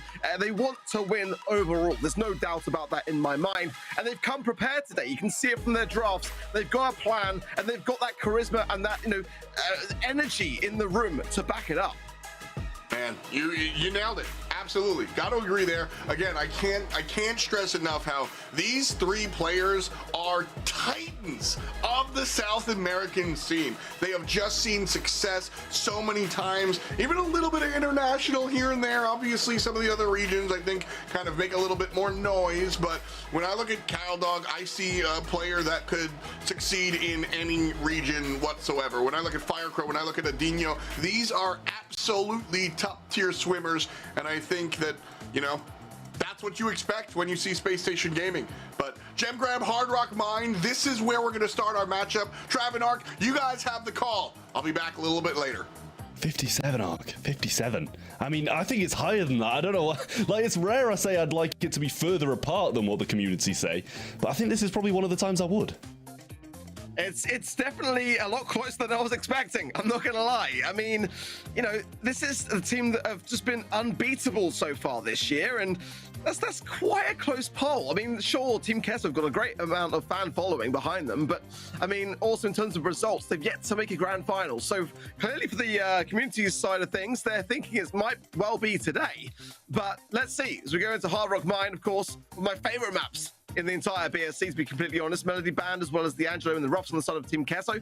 The Stu, Max, and Ruffs banned out by Space Station Gaming. And the first draft of the Rico is not what I was expecting to see first, but hey, I mean, it's got a great ban rate for a reason, right? And it's one of my favorite brawlers on this map. It can absolutely bring in the goods. Yeah, I was gonna say, I'm sure you'll be pleased to see Rico coming in, and I am as well, because I think it's a very, very solid pick.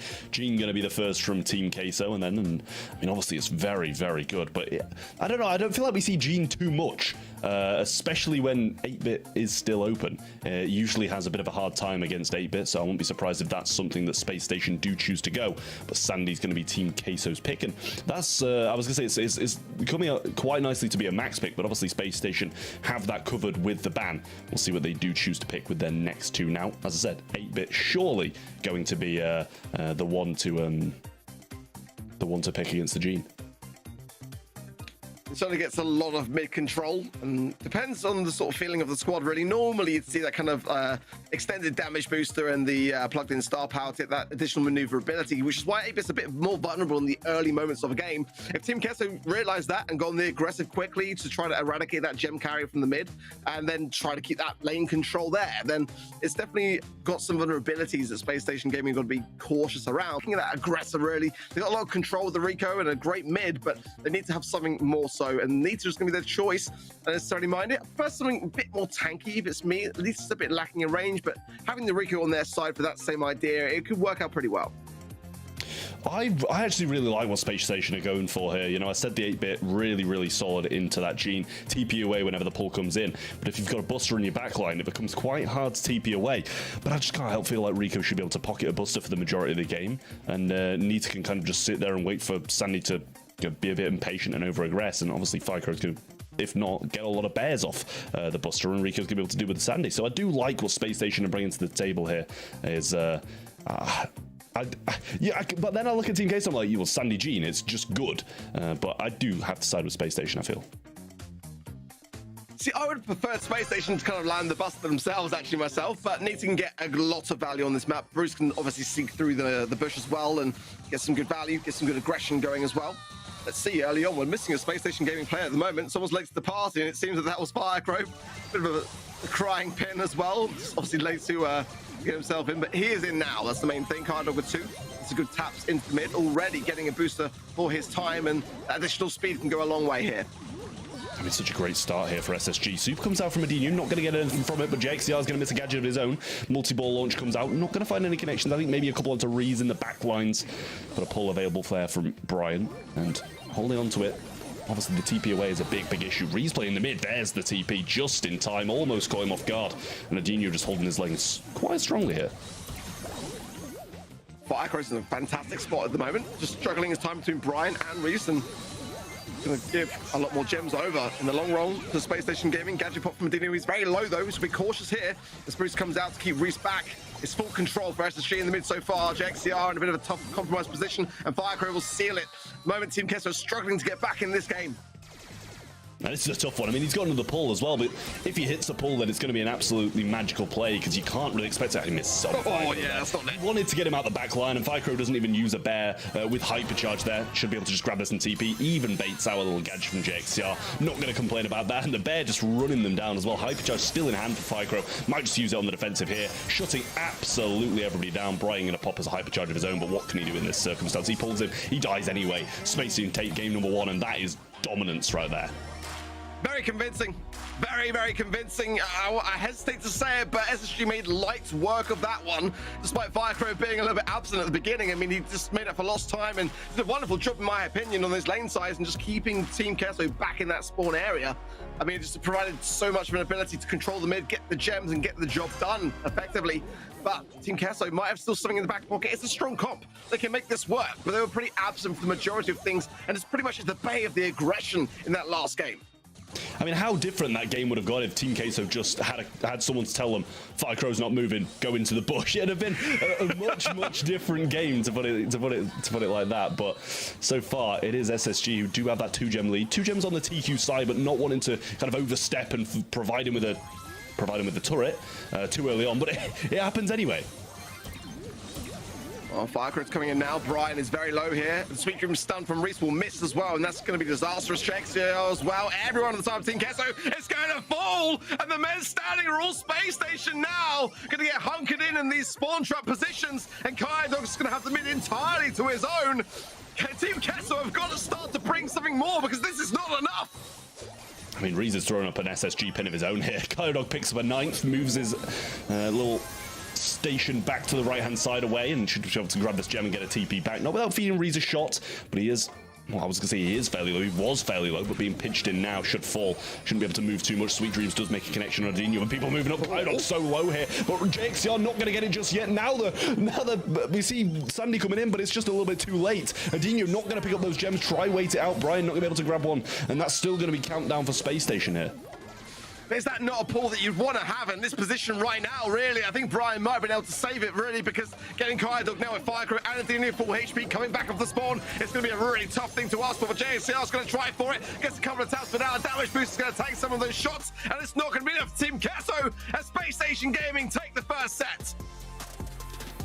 It's just incredible from Space Station. They had a bit of a reset, but that is the only looking Team Queso got in the entire set, and that is just absolutely ridiculous. Hard Rock Mine, usually a bit back and forward. You kind of just play your own sides, pick up the gems on your own side, then eventually something will happen when all the gems start coming. But this was just absolutely all Space Station. Team Queso barely even got a look in, and that is not boding well for the future for them. You know, you want to start your first set with a bit of flair, a bit of feist, and just have a bit more back and forth, and that was not the case for Team Kesso. That was all about Space Station, and they've just been able to reserve so much for what's to come still, whereas Team Kesso just weren't synergized. They just didn't seem to have much communication going on. They were lacking massively in the aggression side of things and the control. Just nothing was really together, and Space Station Gaming just looked so comfortable in that scenario. Didn't really seem to get that tested, and when they were, they had an answer for it as well. And it's troubling stuff like this that just kind of makes me doubt Team Kesso's abilities in these semifinals positions. It's never going to be an easy thing when you're up against the #1 in the region, but you know, you'd hope that you'd come a bit more prepared than this.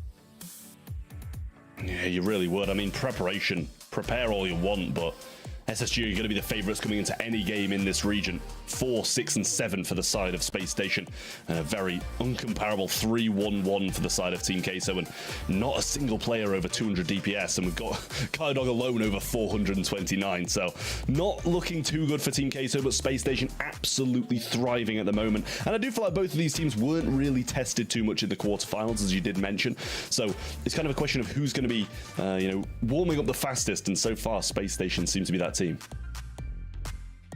Very, very tough stats to look at, really. Not a single player on Team Kesso breaking that 200 DPS barrier. Just the 1 kill for Reese, the 1 for Brian. I mean, it definitely didn't seem to me like an outdraft moment in time. Just simply one that came down to the mechanics and the skill of things, and just, you know, Team Kesso not really working together as a unit. I mean, Sandy Genie, it's fantastic. It really is, but there just simply wasn't that many sandstorms on the map. The magic hands weren't really flying out and providing the space that they need to get that control back into the mid to bring the gems home. It just seemed a bit all over the place. But we'll give Team Kesso a bit of an opportunity here in the next set to rekindle things. Obviously, it might not be their best mode, but, you know, I mean, that's the sort of face of defeat, and we've barely got started, Trav. Yeah, I mean, it looks like some books were going to fall on his head then. It's just narrowly hanging onto the wardrobe above him. But Goldarm Gulchin knockout is going to be what we see coming up next. And it is a little bit of a different kind of stance on how they play the game. But for the most part, it's just going to be that passive kind of play, which is Definitely different to what Firecrow's just been playing, as he was just completely in the spawn the entire game with Nita. But obviously only one life is all they're going to have. So Kit going to be banned out, don't want to be playing against that, and who can blame him for it? But Byron as a first pick from SSG. I do like the Byron pick. You know, it's coming really nicely into the meta now, and I'm pleased to see the kit ban on the side of Space Station Gaming. RT as well, I think, is actually quite valid here. Piper pick coming in, Team Kesso, and I quite like that one as well. Angelo ban and Melody, I think, are definitely much needed here.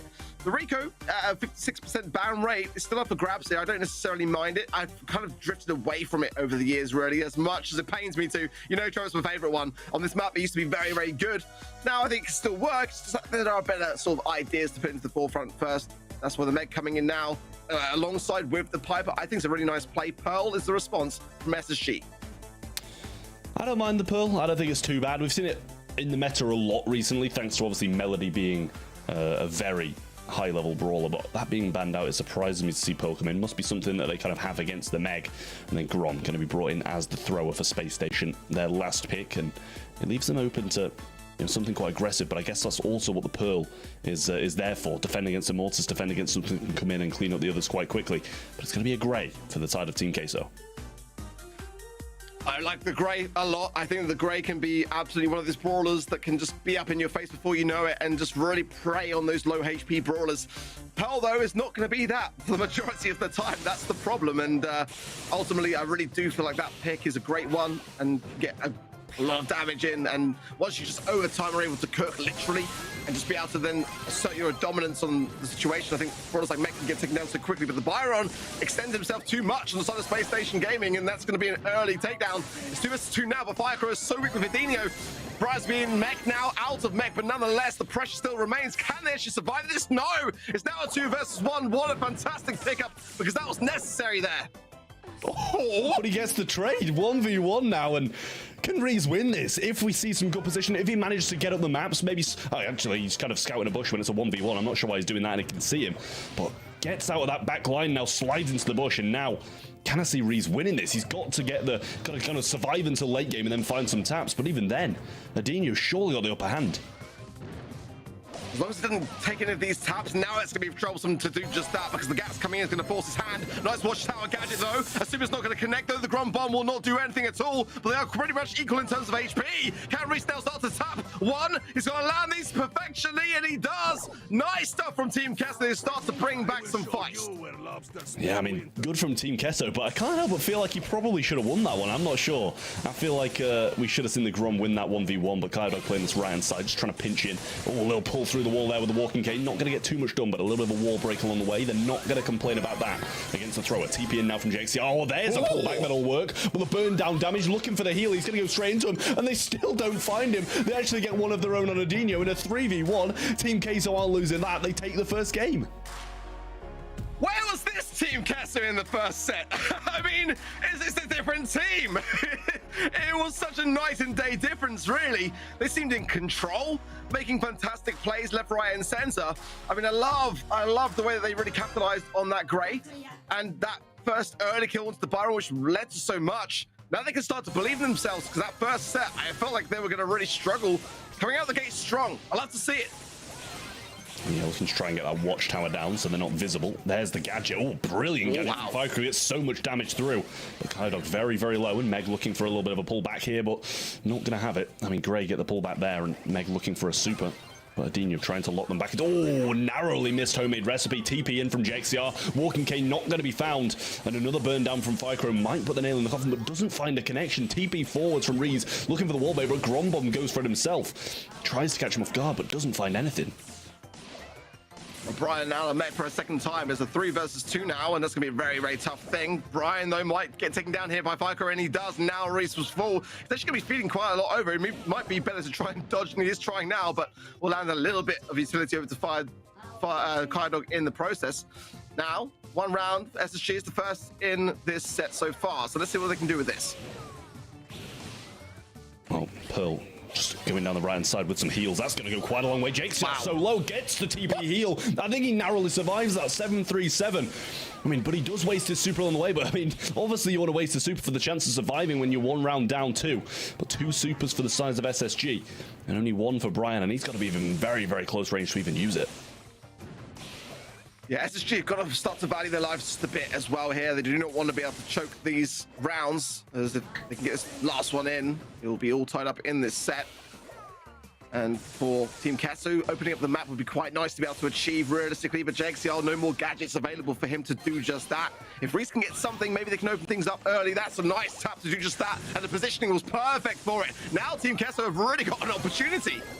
Oh, TP in there as well. Watchtower placed down. JXCR gets killed though. A little bit of a trade out makes it a 2v2, but Firecrow he had the hypercharge activated, jump towards Adinho, and he's gonna get the kill. But seems like a slight overkill, but I don't know, maybe he got some wall break along the way, what he was going for. But Space Station are now equal with Team Queso within this game. Only 1 to even things out on sets for Team Queso. Yeah, as quickly as that, honestly. And I mean, it's all credit to Team Kesso, but they've got to be able to secure it now. And these are the moments that SSG can start to dig deep and bring something out of the pocket here. So much of the map now opened up, though. It's going to be not an easy task. Reese now tapping into Firecrow. Kyodog got a heal to hand here as well. So if he gets scrutinized too much, you can hand things over. Reese still trying to find a dinner into the mid. It's JXCR needs to get that portal in play realistically here, and he might be a couple of taps away from doing just that. Well, Adinho is not going to be too happy about the lack of walls now, thanks to all this break from Reese and JXCR with his gadgets. But Brian, not having the best of times against the Grom himself. Firecrow looking to try and move forward after cooking up some more damage. Finds a couple of connections there into Reese, and Meg out of mech is not going to be good for the late game if it gets to that, because he falls really low and he's burning down as well. Shot comes through, down he goes. Firecrow looking to try and get a kill himself, not being traded out just yet. JXCR falls. Reese going to be following shortly behind him, and Space Station even things out. How close that was to Team Queso, bringing it back and even in the sets to now a good position for Space Station once more. It's a very close back and forth affair, but I do feel like Team Kesso have got the winning comp here. If they just keep the map open quickly, then it just makes Space Station gaming much more vulnerable. And I think now Space Station are starting to bring things back into some form of order, not going too heavily aggressive in the early moments like they were in that first opening game. But big tap already from recent to the beginning. They know exactly where Space Station are on the side of Team Kesso. Firecrow now down to 3,000. Brian in a fantastic spot. The Walking Cane comes in. Firecrow's going to be going down here, but the trade is there. Now it's a 2 versus 2. Yeah, it was a nice little pullback from the Grey, but he did get traded out. Brian very low, almost falling out of mech here. 7-14, and Adinho looking for the kill to bring him out of it. Might find the connection, but 37 keeps him in it. Kyodog tries to get a shot onto Reese, but not able to get the connection. Now does, follows up with 1, and Reese having a bit of a tough time here. Pinch down on Brian instead, changing the target, and he's going to fall out of mech surely here. Splash missed, but the second shot of Adinho does connect. And now if they heal up and play this slow, I mean, they're not going to go for that. Double connection as well with the Grom Bomb. Lovely from Adinho. And what can Brian do here? Surely they just don't feed him and win. Yeah, that's the plan, and Kyle will get the final tap in there as well. That round will go the way of Space Station Gaming. 1 more now to be 2-0 in sets, and that was not what I was expecting to say, honestly, with the way that Team Kesso really approached things at the beginning. I was going to say as well, I'm not a massive fan of this Grom pick, but then again, Adinho might have just changed my mind as that kept Space Station Gaming alive. Yeah, well, JXR does have a TP, can go aggressive towards, I'm sure it'll be the Grom or the Byron who he does choose, as the Pearl has quite a good defense against it, but he's just kind of rotating along with him, following him round, misses the Walking Cane as well, still got some in the hand, and same with homemade recipes from Reese, so that's pretty helpful. It does use 1 there, and actually that's the last one he will have. Oh, great shots. Wow. Grom Bomb follows up, TP forwards, but he still gets the kill. Walking Cane missed again. Brian gonna come out of mech, surely. Oh, Gadget just keeps him in it, but Pinch is surely there. Down he goes out of it, follows up with the splash, which misses, but Firecrow is not going to let that one slide. Actually, never mind, he does. Wow, now a bundle of hurt coming in for Team Kesso in such a terrible position. Brian needs to get back in mech. JXL going on the aggressive, trying to make something of this, but it's going to be such an uphill struggle. It really is. There's the takedown to JXL. It's just Brian all alone, and SSG should surely now place the final nail in the coffin, and SSG do just that. 2 sets to 0 against the Up the Gears. They got the set. I mean, from a lot of that gameplay, I thought Team Queso were going to run away with it in 2 games, never mind all the way through, and Space Station actually managed to get it. So brilliant plays from them, but it was really, really nice. Stepping out of line sometimes. Grom finding some great shots on the side of Space Station Gaming. And overall, I think winning with that comp against what they were against, they do deserve that set win. But, I mean, 2-0, it doesn't feel like a 2-0 kind of game. It doesn't, and that, for me, for all intents and purposes, was a Team Queso set. And I'm sure that's how the team will be viewing it as well. That was theirs on a plate. And they kind of choked it a little bit. I mean, you know, SSG, yeah, absolutely so, did pick up the pace. They started to make better plays, started to value their lives much more in the early moments. But, I mean, the way that Team Queso approached it quickly, you know, in such a night and day difference from that first set, it gave me a lot of hope in them. But I mean, that was definitely a set which they needed to win, really, because now being 2 sets down, it's going to be very tough to come back from this.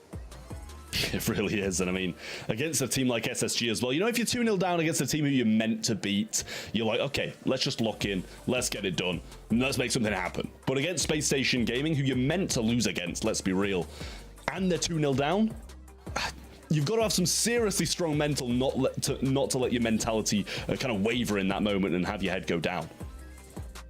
That's a really valid point. And in that same regard, you know, the way that Team Queso came out of that first set, they did wipe the slate clean, and that can't be forgotten here. They did come back into the second set in a completely different mental, but now that mental was getting damaged more and more along the way. Statistically as well, I think they had a fantastic round with that Grom pick that I was a little bit skeptical of along the way. Just wasn't quite bringing it in too much. Towards the end, though, he really started to cycle in when it mattered most.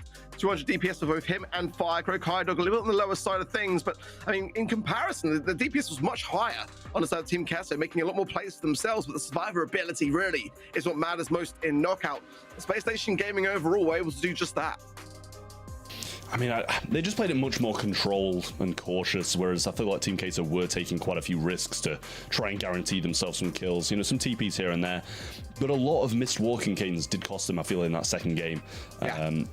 There was just too many, and there wasn't as much wall breakers in that first one where they did manage to get, you know, some rounds, some games on the board as well. So it's a bit difficult for Team Queso to swallow, but if they do draft as well as they had done just then, iron out some of those mistakes, I think they can maybe start to bring things back. I don't know if they're going to be able to kind of reverse sweep Space Station, but I have some hope. Well, let's be honest, no one has been able to reverse sweep Space Station. Many people have not even been able to get a win over them at all. They are the back-to-back monthly final champions for that very reason. Sneaky Fields up next for Brawl Ball. And this is going to have to be a winning draw for Team Queso. No two which ways to look about it. Let's see what they're going to be banning out here. Sandy, Angelo, and Melody, which I think the Melody has to be banned here. And the Sandy 69% of the time is also Jackie, though. Open here. Nita is the brawler of choice for Space Station Gaming. They're also going to be banning out the Spike, the Ems, and the Poco. Not meta brawlers by any means at all, but in South America, Spike is very much and always has been highly regarded. That Ems and Poco does, to me, say a bit of a story. Rico coming in for Team Queso. It's certainly one of those very dominant brawlers when you're able to get your teammate, your opposition rather, on those back lines or in that corner, you know, or behind the goal. It can really go to town, but you've got to get them there in the first place. That's the thing. Byron for Team Queso doesn't strike me as the best Byron map, to be completely honest, Trav. I'm going to have to agree with you there. It's a rarity that you do. It actually is nowadays. But Mac's going to come in from Space Station. I much prefer that pick, and especially with Anita, you kind of power her up and move forward with some good aggression, get those bears, get the hypercharge as well, and then you can kind of just dominate. And obviously they do have this last pick too. Space Station still have that, and Shelly is going to be their last pick. Shelly, I doubted it for so long, but after watching EMEA, I can't really doubt it again. It does just seem to just do well. It wins. So Team Queso they've got quite a hill to climb here. I'm with you. I had Shelly kind of like collecting a bit of dust on the shelf for quite a while now, but I have now seen the light, and you know, I think it's a great thing to have regardless, you know, even if there are no tanks on the other side of the field. For that same reason, I'm not sure why Otis is the pick for Team Queso. I mean, they can see the overall picture. Not massively certain as to where Otis lies in things. I mean, maybe just to deflate some of the aggression that Max is going to bring to the table and allow them more time to whittle them down in the eventuality of those big speed moments coming in. But I just don't think that that is the play myself.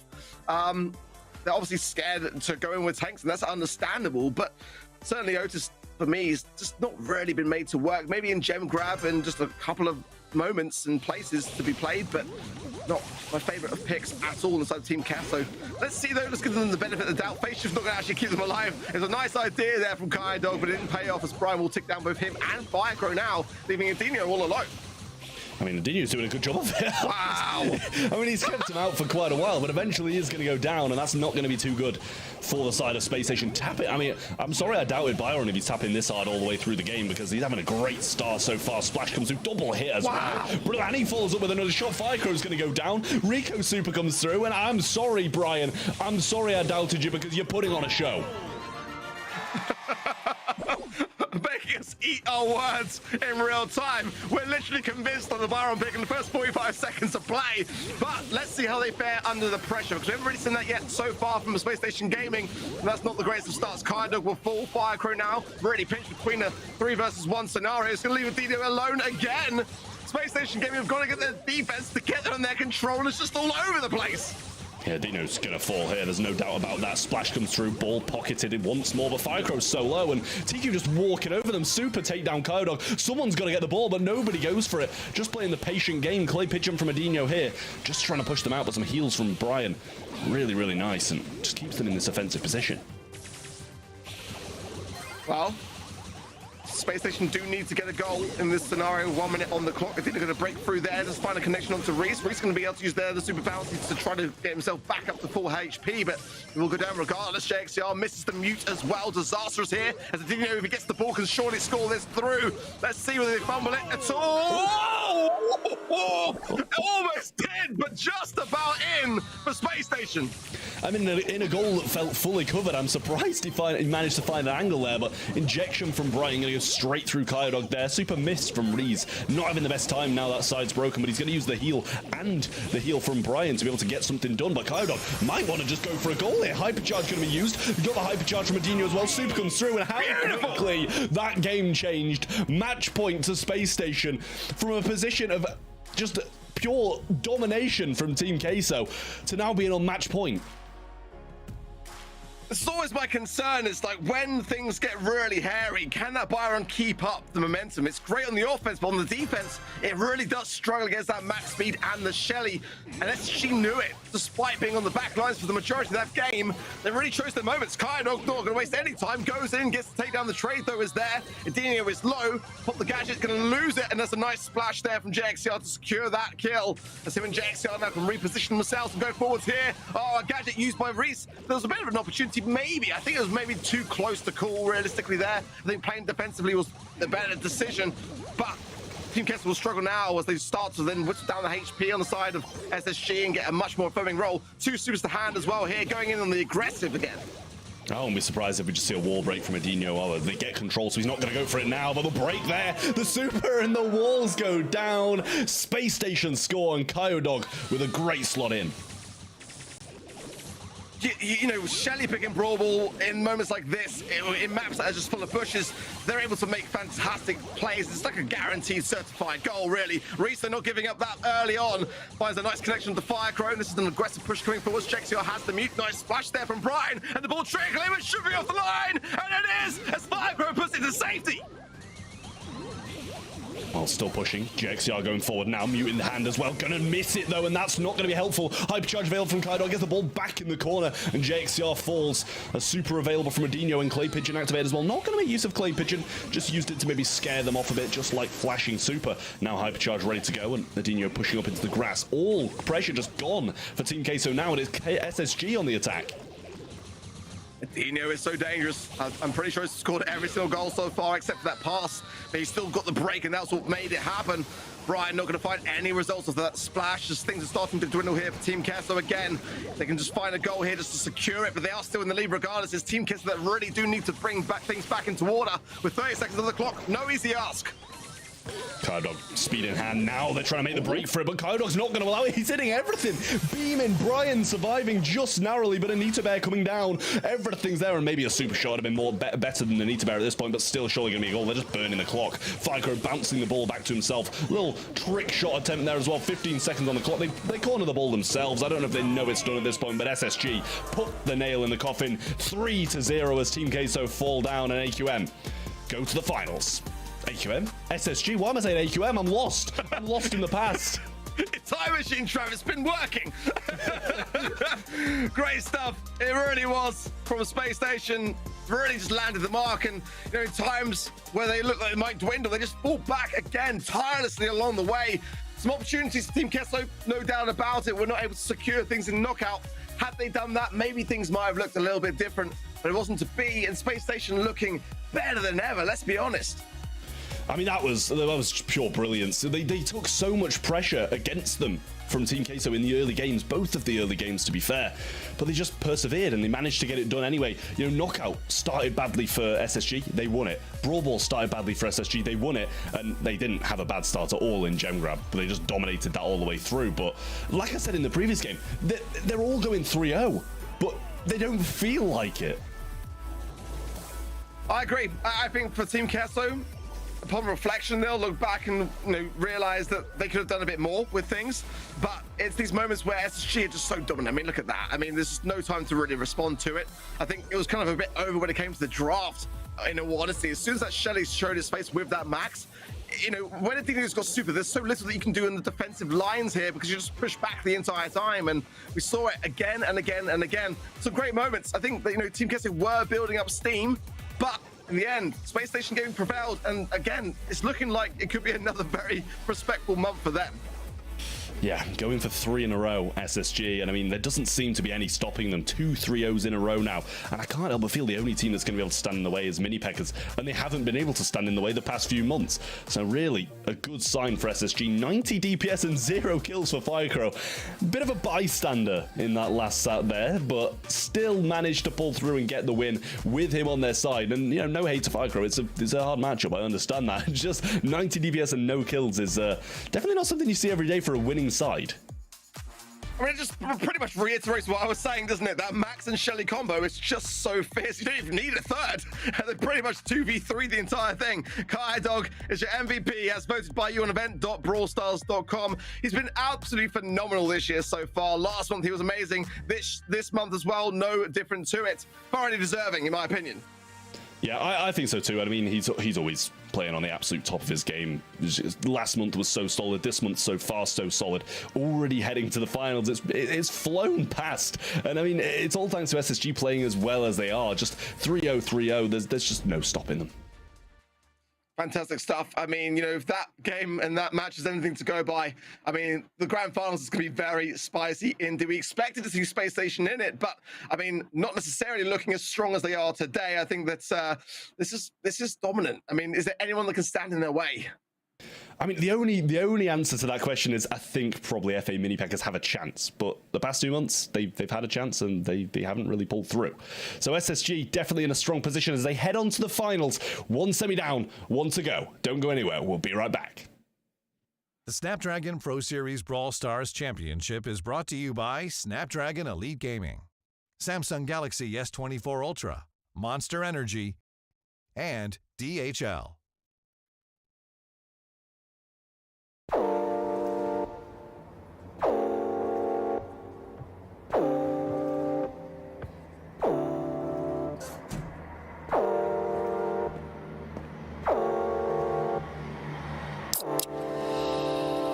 Spike likes soda.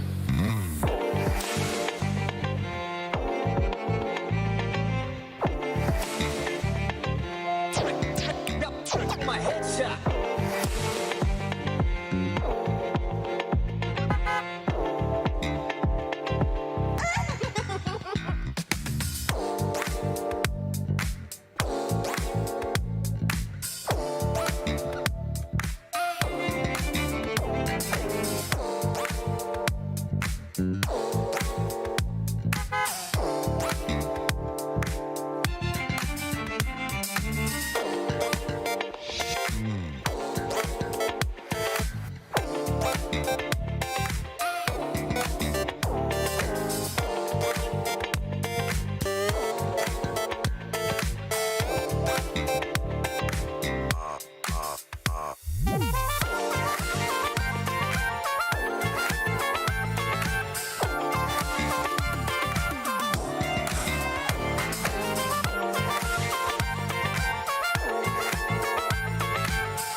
Up my headshot.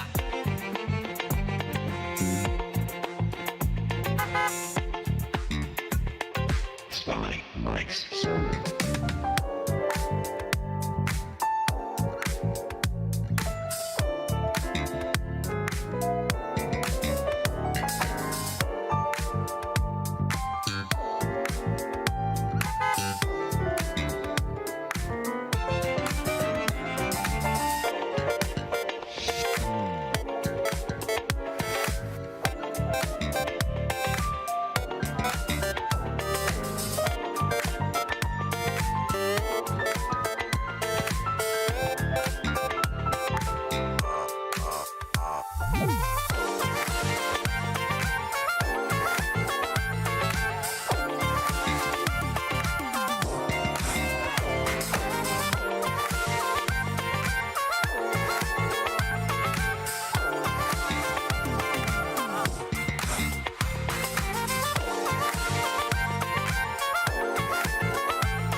Semifinal number 2 coming up, and we've got Mini Pekkas versus Redu PL. And so an exciting one. Mini Pekkas coming off of some dominance. Redu PL, though, coming off of an insane game that happened on the B stream. So we will talk about that as we take a gander at the bracket. But Redu PL, they are tired now, is what I would guess, Trav and Ark, because, I mean, we just heard they went 5 games and found the reverse sweep, and then Maruecas took them to match point every single game, Ark. That is, whew, I'm sweating after that one. Yeah, I'm not happy. I'm not happy about it at all. I mean, I had my prediction fully set on Maruecas, and my boys, they let me down. I mean, we sort of differed on that match. We said, though, that it was going to be the closest and hardest of all the matches to predict, and we were right. So, in that regard, you know, I'll take a semi-victory on it. But, I mean, in regards to everything else, I mean, look at all the 3-0 sweeps we've had today. South America is just doing a speed run, it seems. Yeah, I'm glad that we got at least one game that had a little bit of back and forth with Redu and Maruecas. So now moving into the semifinals, Space Station Gaming taking down Team Queso 3-0, and we've got Mini Pekkas versus Redu PL right in front of us. And so this one should be interesting. I think Mini Pekkas coming in here with, before the quarterfinals were done, I would say Mini Pekkas coming in here with a ton of strength, with a ton of momentum. Hubi, Pekka, and Motep, for my money, the top card. I think that this team is one of the best teams in South America. They won number 2 at last month's monthly finals, Trav. And when I look at this roster, I mean, Pekka obviously steals a lot of the spotlight. Motep won MVP for last set. Hubi, though, I am just never not impressed by what Hubi brings to the table. I mean, I'm never not impressed with what any of these guys bring to the table, to be fair. Like, all of them are just genuinely really, really solid players. And, you know, we were kind of discussing this, you know, Redu PL, sorry, they've just come off the back of a huge, you know, reverse sweep. Are they feeling absolutely on top of the world that they've just reverse swept, or are they feeling tired? And I was like, well, to be honest, I think Mini Pekkas are just a better team anyway, so I think they're probably going to be able to win regardless. And I think that's the name of the game, really. I just think Mini Pekkas are that team to be able to get to the finals month in, month out. And I hate to say it, but I think they're just destined to lose to SSG. I mean, it's possible. We'll zoom out when we get there. Gotta highlight the Redu PL team, though. Kings of the Power League. The squad, as we said, just coming out of here, 5-game set. Just the consistent perseverance that it takes to make it to a 5-game set where you're consistently put with your back against the wall. Brawl, Ice Crow. and Lele or Ninja coming on through here. Arc, when we talk about these guys, Brawl certainly is an exciting player. Ice Crow, a little bit of an homage to our homie Fire Crow on top of the scene. So these are guys that have been around for a long time, and we're starting to see them put their wheels to the ground. We're seeing them make some steps, but Trav alludes to the idea that there might be some more steps to be taken. Yeah, and I'd agree. I mean, you've got to think back to March where they didn't actually qualify for the monthly finals. That is obviously now trying to be made up for lost time. I mean, last month in the semi-finals, losing to this very team of FA Mini Pekkas, but it was a very close match. We can't deny that. It was a 2-3 scoreline. And let's be honest, I mean, Ray Deplar could have actually maybe got the win there. And that's maybe hence why this vote is not too far apart in that respect. We'll catch up with Trav a little bit later. We'll jump into Gem Grab a little bit right now, as we've got last stop right in front of us. And so Gem Grab, I find it fun to kind of start on a Gem Grab map as opposed to a knockout or whatnot, because at the end of the day, it's kind of classic quintessential Brawl. And so I think it really shows how you want to approach the general game as opposed to the meta-specific maps that Heist and other stuff brings. Angelo, first selection, as our bands are presented here. So no Lou, no Melody, no Crow, no Sandy, no Nani, and no Amber. The Lou band. Are you surprised? Talk to me a little bit about the Lou band. I wish you could see my face when you said Lou, honestly, because it's like so weird. Dude, I like paused there. I hope everybody heard me like, the Lou? And I just like paused, like what?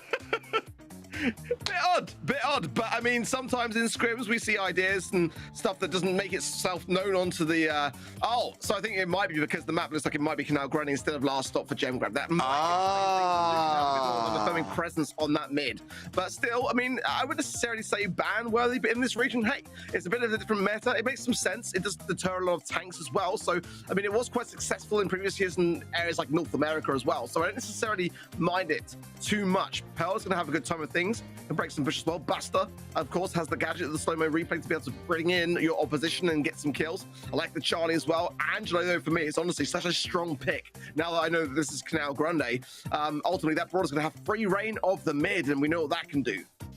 Well, Byron going to be playing here as well. So Byron, Max, and Pearl, big damage coming out from the Pearl and the Max, bringing some speed, and the support Byron. We've seen Byron. Our first monthly finals here, we were like, well, the Byron. We're at the point now. We're at summertime, and I'm here for Byron. I like what's going on with him, so we'll see how it works here on this one. It looks like it will be last stop. Apologies for the confusion here, as the montage comes out to provide a little bit of cover as Radu PL take over mid control, and it looks like it's going to be a hard mid to wrestle back for Mini Pekkas. Well, now I'm really confused by the Lou ban, but hey, I mean, let's see how it pans out. So far, so good, it seems, for Ray Deplar. I mean, they've got 5 gems in the pocket, and Mini Pekkas are behind somewhat, now taking a bit more of a better role into the mid. But Rabo has got Cocoon to hand, and we know what that can achieve. Goes down there very quickly so as well, as Mini Pekkas starting to make up some lost time, it seems. Unsurprised that Radu were the first ones on the in the center with montage, but this fight back here, I expected it to be a little bit more arduous for Mini Pekkas, but able to make it happen. Pekka and Motep grouped up with Hubi, the big damage Pearl up top. And it looks like Lele versus Hubi, gonna go the way of Hubi. But Ice Crow on this Angelo. If you guys watch the B stream, you know where I'm going with this. Ice Crow has been dominant on this Angelo. Won a lot of the games from the last set. So definitely interested in what Mosquito Man's gonna be able to bring. Long range shot wins the duel between him and Pearl. But unfortunately, the teammate Buster loses the 2v1 down south. And so it's 8-5, Mini Pekkas in the lead. Nobody with mids control. Well, Crow just amping up his shots there, finds a nice connection there to Hublia. Now those heals will come in nicely for Ice Crow, as he is getting a lot of taps into that center part of the map. Hypercharge in for Bro, return, hypercharge from Pekka. And meanwhile, Motep falls, and Hublia is not going to be far away either. That's to be full control, and a chance to get on the countdown now for Radu PL. 10 gems in the pocket, will count down from 15. Mini Pekkas will be able to tie it with just the natural gems out of the center. So Radu PL do need to be a little bit more aggressive. There's the number 10 for the blue team, able to pick it up. But then a kill, and so a reset, and Lele trying to step forward. The montage comes out to the left to block Pearl, but not to the bottom to block Motep. So they're not able to recover all of them. Blue team does the work and grabs it. That'll be 11 above 10, and there's a kill the other way. Red team goes down. Mini pekkas has all the gems. Should be able to survive on now as Motep and Pekka far away from all the action. They're going to go for Hubelia regardless, but it's not going to be enough here. I don't feel 5 seconds fall. There's 2 gems there, going to be 8, but still there's so many in the hands here of the mini pekkas, so we'll take it. It was a nice reset of the gems there from the Charlie with the cocoon, but it wasn't going to be enough at the end of the day. As every mini pekkas really did come back swinging in that game because they were behind in the early outset. An early sort of 5 or 6 gems into the pocket of their opposition. They really just kind of got themselves together again, realizing the comp is a very strong one in this scenario. Yeah, from the beginning, I thought there would be a harder, I thought mini pekkas would have to work harder to regain mid control, and they didn't. But then that second kind of half of the game, Radu PL, I thought were going to be able to take it. Definitely one I want to watch back and see how pekkas was able to do so. So this is what I'm not surprised about. Angelo kind of targets a guy and it just falls over. You get a 3-on-2. Maybe gets the help from montage. I'm not surprised when Radu PL opened up the center control first. But then when mini pekkas fights back, Radu PL need to be a little bit better on the defensive end because this is what we keep seeing. Motep gets the kill here, pushes Radu PL out of center, and now it's mini pekkas with mid control. Well, good signs of aggression. Grease speed coming in as well from every mini pekkas. Firecrow going to be, Ice Crow rather going to be very low here in the mid. Forced back as Bravo takes the firming roll. Now pushed down to 524 HP himself. A nice montage coming in from Little Ninja, but not going to find a connection there onto Hubelia. Very tense at this present moment in time. There's a bit of a kill there with the Little Ninja, but these gems still in the middle being fought over. It's just Pekka alive on his own now. Bravo solo on the left-hand side as well, but Pekka's going to be forced back. They've got to reconvene here and get the speed coming in. Angelo just providing a ton of this burst damage. Every single one of these full-drawn arrows winds up bringing a player down below half. 10-3. And this time, mini pekkas can't tie the game with the natural gems on the field, so a full retreat would be advisable for Ray. That said, one player goes down, 5 seconds left, and Pekka's gonna dash forward. 10 gems on Brabao, can bring him down, but he survives, 100 HP, and it's enough to bring this one for Ray du PL. Nice stuff, really. I mean, again, every mini pekkas looking so fierce, but being able to find some of the holes, some of the lines in their defense which can be exploited there from Ray du PL, and that's really great stuff. I mean, if they can just bring things back now into order, getting a game in this early instance, be one on the board at a very quick stage, and we know that this team can go all the way with FA mini pekkas. They have done in previous months, taking it all the way to the 5th and final set. This is a great start, but they've got to keep this up. Two spiders popped from Brabao already. Not really seeing what he's looking for there. And Ray du PL not able to find themselves on the point in the middle just first, as opposed to game 1 and game 2. But Ice Crow doesn't need to be up close and personal, finds that long range damage on 1, whiffs on the second, has help though, and Pearl falls down despite Ice Crow missing. Nice target help from Brabao there. And Ray du PL find themselves king of the castle one more time in the mid. Good aggression there from Hubelia, but he will go down in the end. The cocoon is there as well. Ice Crow, they're going to be having a nasty surprise as Pekka pops out, 900 HP, but he actually comes out on top. Wonderful taps there from Ice Crow, under a lot of pressure there to come out of things alive, realistically speaking. Motep has got the heal, but not enough time to get it off there either, and Ray du PL now should be getting close to a countdown. Pocket filled.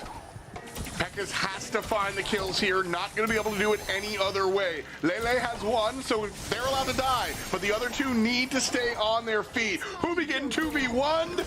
Mini Pekkas getting 3v0'd. Ray du PL take the game and the set. A surprising start, but a well-deserved one, let's be honest, by Ray du PL. I mean, that was exactly how you want to go in to a semi-finals match. Very back and forth, very tense along the way, but That is a great result and not an easy one to obtain against a team like FA Mini Pekkas. You know, this is really how it's done in South America. We said it before that this one, Mini Pekka is definitely going to be sort of the upper card here, but there's a reason that we don't say de facto winner. You know, I absolutely think that our RDP coming through can get this W. That's the way they're going to be able to do it as well. Just finding what their team's able to do and executing there strongly. So kind of much ado about nothing. They just hit the field harder, I think, when it comes down to it, Arc. I think they just played better Brawl. Well, I mean that, but also, I mean, how, you know, in any world do you ban a Lou over an Angelo? I mean, and then it was Ice Crow that was really bringing home the goods on that very brawler. I really didn't understand that. I mean, if it was Canal Grande, it would have made a load more sense, but it wasn't. And maybe that's what they were thinking. They got the maps wrong themselves, and I just don't understand where Lou really fits in as a ban over Angelo, which we know dominates so much in the current meta. They handed it on a plate. It was over in the draft, in my opinion. Yeah, you know, it's I don't want to agree that a single missed ban lost them the game, Arc. But I don't want to agree there. You know what it is? I earnestly don't think it lost them the game. That's the type of stuff that I think it's telling about the mindset. They're thinking elsewhere. Maybe there's an esoteric strategy that Lou has showed up with in South America. Maybe scrim results have shit, but maybe they're just thinking too deep. At the end of the day, what's on the surface of the meta? A 14 kill Angelo. We know he does that. So yeah, and for those of you that checked out the B stream earlier today, Ice Crow particularly adept at piloting the Angelo pick, so certainly an issue here for Mini Pekkas. Could just be a one and done though. I think the oddball accidental Lou ban. You know what? What's left or right to it? Maybe it was a misclick. I don't know. Having fun here, but the idea could be a throwaway. Maybe it's just one. Maybe it won't happen as we go forward into, I believe, parallel plays is in front of us. So we'll see how things kind of change up here. I wouldn't be surprised if we saw a Lou ban. I mean, an Angelo ban. Yeah, I mean, I think that's wise. I mean, if it was a misclick, I mean, that's the stats to show why you don't do misclicks in the semifinals of the BSC. Yeah. Really, I mean, Angelo can absolutely tear things up in this middle here. We saw it yesterday in the EMEA region. Some great results, some great win rates for that very brawler. You've got to ban it. You can't misclick it. I'm not saying it was or wasn't, but that brawler, it tears things up. 72% as well on event.brawlstars.com did side with FA Mini Pekkas to take this win. So far, Rated PL with 28% still though. Nonetheless, I've got the first set in the pocket. So let's see if they keep it up going into parallel plays. But certainly a map which can cater a lot to those lane sides on the aggression side, getting on the zone. Having Melody banned has got to be a must here for me. And it is by Ray Dupiel, alongside the Angelo and the Sandy. Nice thinking from them. The Larry and Laurie, the Sandy and the Byron for FA Mini Pekkas. Stu is their first pick. They still want to have that kind of speedy brawler on the zone, it seems. Some others can get some good results, like Sam, for example, has that bit more of an aggressive stance, but certainly Melody is that heaviest hitter when it comes to staying on the zone consistently. So, Jackie, that was a brawler that I didn't expect to see on this map. Yeah, I'm very surprised to see Jackie here. And again, this is parallel plays, not that one. So we will see how this one works out. Nita going to be selected one more time. And Nita's a character in other modes. I'm always very excited to see Nita here. Nita has leveled up as far as how attractive she is on this map in particular. I think the Bears is powerful, but it always feels weird for me to see her as opposed to some of the picks like the Ambers. At the end of the day, though, she is very valuable, so you got to change it up. Stu selected first and foremost, just looking to dash around and outplay the opposition. We haven't got a chance to see much of him because we keep watching SSG and Kyle Dog's just not allowed to play Stu. So excited to see Stu selected here. Last pick for the Mini Pekkas as they've got the Dasher and the Fire Girl. Interestingly, Miko is one of the most banned brawlers for this region on this very map. I'm not sure whether it's on the minds of Mini Pekkas here. Oh, wow. I prefer other ideas myself. I mean, but the one thing I will say is that Radio PL have got a lot lacking of range going on here, and I hope that doesn't kind of go against them in that regard, and they have something else in the pocket to line up with this idea and this comp that is forming, because, yeah, that's my bit of a reservation there. Spike is a very safe pair of hands in South America, and I don't mind it, but it's just not very flashy. It's not very exciting. I think Jesse can get some great results on the lane side, Gene as well, to be able to really have the vision gear and ensure a bit of a decent defense sometimes. But I mean, it's not a bad brawler by any means. Kit, though, interesting ideas coming into play from Radio PL. Yeah, Kit's an interesting choice. You heard me gushing about Kit earlier in our knockout matches. I think she fundamentally changes the way the game is played, but a much different world when it comes down to the hot zone. I don't think in knockout you're just doing the wrong thing if you're not squatting up with a teammate. Here, I think Kit can kind of play by herself a little bit more. It's going to be Stu with the 2v1, and it's going to be Stu immediately losing the 2v1 on the top side. Pekka and Motep protect themselves against Lele as well, so it's 15-ish all. I mean, I quite like it. I mean, the combination of Kit with the Jackie could be really tough to shake off the zone. Jackie can just kind of sit there and stay there, and Kit can throw over the walls, but so far they're not really able to make it work. But now the connection is there. Let's see how they fare down that bottom left-hand side in just a moment. Motep, though, and Hubelia on the side of FA Mini Pekka's doing a great job on that zone, and this is where Pekka is going to have his work cut out for him. For that reason, Motep comes back. There's Jackie going to work, trying to find one, and Jackie's able to find the kill, but Pekka deals with Kit on the bottom side. On the top, it's the 1-to-1. The Shiba Nita versus the Stu. Stu's distracted, turns around, able to deal with the Kit. And on the bottom side, well, Pekka's going to town as well. Everything coming up Millhouse for the mini Pekkas, as they've got the top zone and the bottom zone just enough to win the game here. So game one in the bank for mini Pekkas. Good stuff. A nice return there. The Mini Pekkas were behind and now starting to show that they've got some control here, to be said. But I think things aren't all over yet here for Radio PL. I think this comp is an idea. It's definitely got some strong attributes to it, but it just didn't kind of work out at the beginning, and the start for them in that last game just wasn't quite there at all. The kick got taken out very quickly early on, and then Pekka was able to deal with both on that zone. I think, though, if Radio PL can get that connection and really certify that Jackie on the zone with the kit, then you know, they might have a much better time. They're going for it. Look at all three members rushing for the zone, and Kit now has super. I like this approach a little bit better. I agree here. Hubi trying to dash on through the snow. Not going to make it happen, though. And Radio PL trailing, as they have not paid attention to that top side zone. But they're able to be a little bit more aggressive here, winning the fight on the right side of the map, losing the fight on the left side. I think they really needed their third teammate to find this W, and unable to. But now Lele and Brawl here on the point. Trailing by 30, though, as it's 25-55. In the meanwhile, FA Mini Pekkas have got some nice positioning there. They've got a lot of that bottom zone as well. Not going to find a connection there for Pekka. Lily Ninja just dancing around it as well. Ice Crow now has got Bruce to hand too. I think things could be quite close here, especially because Radio PL wants that bottom zone towards the end. If they can defend it well, then it could be tough. But Motep, made light work of that now, and this is looking like a Mini Pekkas round if I've ever seen one. But let's see what Radio PL can do on this top side. Hot zone fully captured. And 89% is something you can kind of work against. It's when it gets to like 95, 92 even, that this is the last moment that you have to play with, essentially. And so we see Ray ticking up now, 83%, while the Mini Pekkas are stuck on that 89, denying entry to the point. But there's the tick up. Stu making it happen, 97%. If they take down Stu, it won't matter because Pekka's here as well. And so, almost, close, you coulda, you mighta, but it didn't happen. Mini Pekkas finds this one again.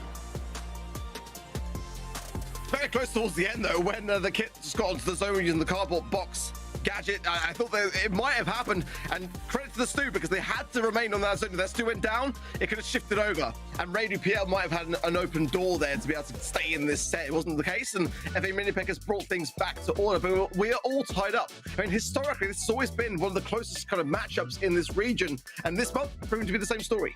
Which, thank you.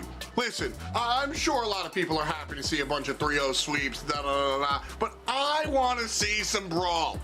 And our B-Stream casters got to see some Brawl. We got blessed with 3-0s all day. So we got some back and forth here between Mini Pekkas and Ray2PL. We also have a little bit of a step up. I think Ray is playing really well in a way that some people might not have expected.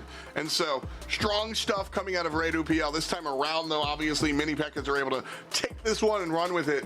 And I got to double what you said here. Hubie, I think we're actually watching one of the unfortunate moments for Hubie, but Hubie actually was a big part of that last minute push. If Hubie is not going to be there, I don't know that Mini Pekkas are able to kind of win this game. So, I mean, no, I know for a fact because Pekka came out a little bit later, and then Ray2PL are going to be able to walk down the bottom. So yeah, Hubie integral to this victory and ties it up 1-1 as we move on to our third set. Yeah, I agree. I mean, you've got 0 kills, but it doesn't matter. It's about the objective. And if you went down on that zone at the end, it would have been a game going the way of Ray2PL. They would have stayed in the set, and then we would have been battling out in the third game. That wasn't the case. And sometimes that's what it takes, just simply to evade, simply just to kind of be present on that zone and getting in the objective for your squad. Haven't got to get the kills necessarily if you're able to dance around the situation. And that's what his role was in that game, and he knew that as well. So, I mean, this is great back and forth. We wanted this. We're getting this. Ray2PL taking the L in the second set, but center stage up next for Brawl Ball could be different for them, and it opens itself up to a lot of aggressive ideas, let's be honest, and that's where Lele can really come into play. I love that you mentioned Lele there, because I want to bring up a little bit of some of the stuff that Nighttime Clash, who got a chance to watch that B-Stream matchup, bringing out the idea that Lele is really strong on these aggressive tanks, and I think this is a map where aggro tanks really excel. You know, we see a lot of the Nidas, we see a lot of honestly, a lot of these characters can excel. Sandy going to be first selection, no surprise here. The Sandys, the Pokos, anybody that can really like widespread sweep, I think does well here. And with an Amber ban, a Spike ban, a Surge ban, seeing the Sandy first selection overall, unsurprising. And then Ray2PL picking up the Rosa, which might be piloted by the Lele, like we were talking about with respect to those aggro tanks. I'm still a bit surprised that, honestly, well, I was surprised that Gale's come in, but I'm also a bit surprised that Angela's kind of banned on this map. I mean, the Brawler certainly is one of the strongest in the meta, no doubt about it. Is this an Angelo map? Well, I'm not necessarily too convinced. I mean, it's quite hard to necessarily know what's going on unless you break a lot of the bush. Rico with a 75% ban rate makes a lot of sense to pick it on the side of FA Mini Pekkas with the Sandy as well. I quite like those ideas, but you've got to land a lot of shots into that Rose to be able to whistle her down. That's why they're kind of pairing the Gale with the Rose on the other side of things on Ray2PL, because they know that Gale is a strong answer to Rosa, but they are forced to then double down with it by having it, and not necessarily going to always work into what they're facing off against. So it's nice to have when you've got it on your side. Definitely don't want to be going into it, but it might be forcing the ideas a bit more against them and more in the favor of FA Mini Pekkas here. I mean, a Max here combined with a Sandy is my cup of tea. Well, it's going to be the Shelly instead. That's my coffee, I'll take it. Yeah, it's gonna be the Shelly instead. You know, the Gale is always a surprising pick because you just don't see the old man that much, but it's a surprising pick that I very rarely am upset to see. You know, providing a ton of control, providing a wide range of control as well, especially when we talk about an objective-oriented game mode like Brawl Ball. It doesn't matter if he winds up with 0 kills, as long as he's able to freeze the defense and make open areas to find the victories. Larry and Laurie coming on through here. That's my input. I mean, not a terrible map for LNL, but not exactly one that I have at the top of my notebook. Why not Max? You know, Max speed. Yeah, that's what I'm saying. I mean, that is just going to be such a difficult thing to face. Sure, they've got the Shelly, right? I mean, but that was there before, and it's always going to have a great time into the Rosa. So you kind of want that Max speed to be able to try and evade it, to be able to try to overthrow it somewhat. But Larry and Laurie, I mean, sure, I get it. You know, Laurie's going to be able to seek a little bit more into the bush, but great start already for Barbaro there, just being able to then use the unfriendly British gadget, get some slow off and get some immediate visibility. But I think a bit of a miss. I mean, it's not a bad Brawler by any means at all. Larry and Laurie gets a lot of great control and a lot of great attributes, but I don't know, I think they might have missed a trick there. You know, you mentioned the vision thing, which, yes, but, you know, to that, like, this isn't a team that's reliant on staying in the bushes. Like, they're not hard tank characters. And so, with a lack of tank brawlers that rely on the bushes, Larry and Laurie's advantage, that is the vision, Mini pekkas finding an opening here. Might not be able to score as everybody from Ray PL is alive and healthy. And Brawl is going to go ahead and corner the ball, but Motep, Pekka, and Hubi all team shoot and just bring them down. Knowing Lele is going to respawn, though, not looking to push forward and find that goal. Wasn't really sure why Motep didn't want to go for the ball there, and it's a great opportunity to only one player. Pekka, though, gets one, gets two, one, a pickup for him. Now zooming for the ball, the pass through, and this goal is going to be there for Hubi. It took a little bit of time for it, but it's trickling down the clock to give them the best possible chance of the win. The goal is the goal, and that is there. It's now down to Ray PL to return it. And trouble for Mini Pekkas as Ray's able to push forward. Larry and Laurie both on the field now. Go ahead and swap positions, but doesn't seem to matter. Mini Pekkas just ignore everything that Ray were able to do there. Finally finding a kill as a result of the Gale assist onto the Rosa. And Ice Crow finds the goal.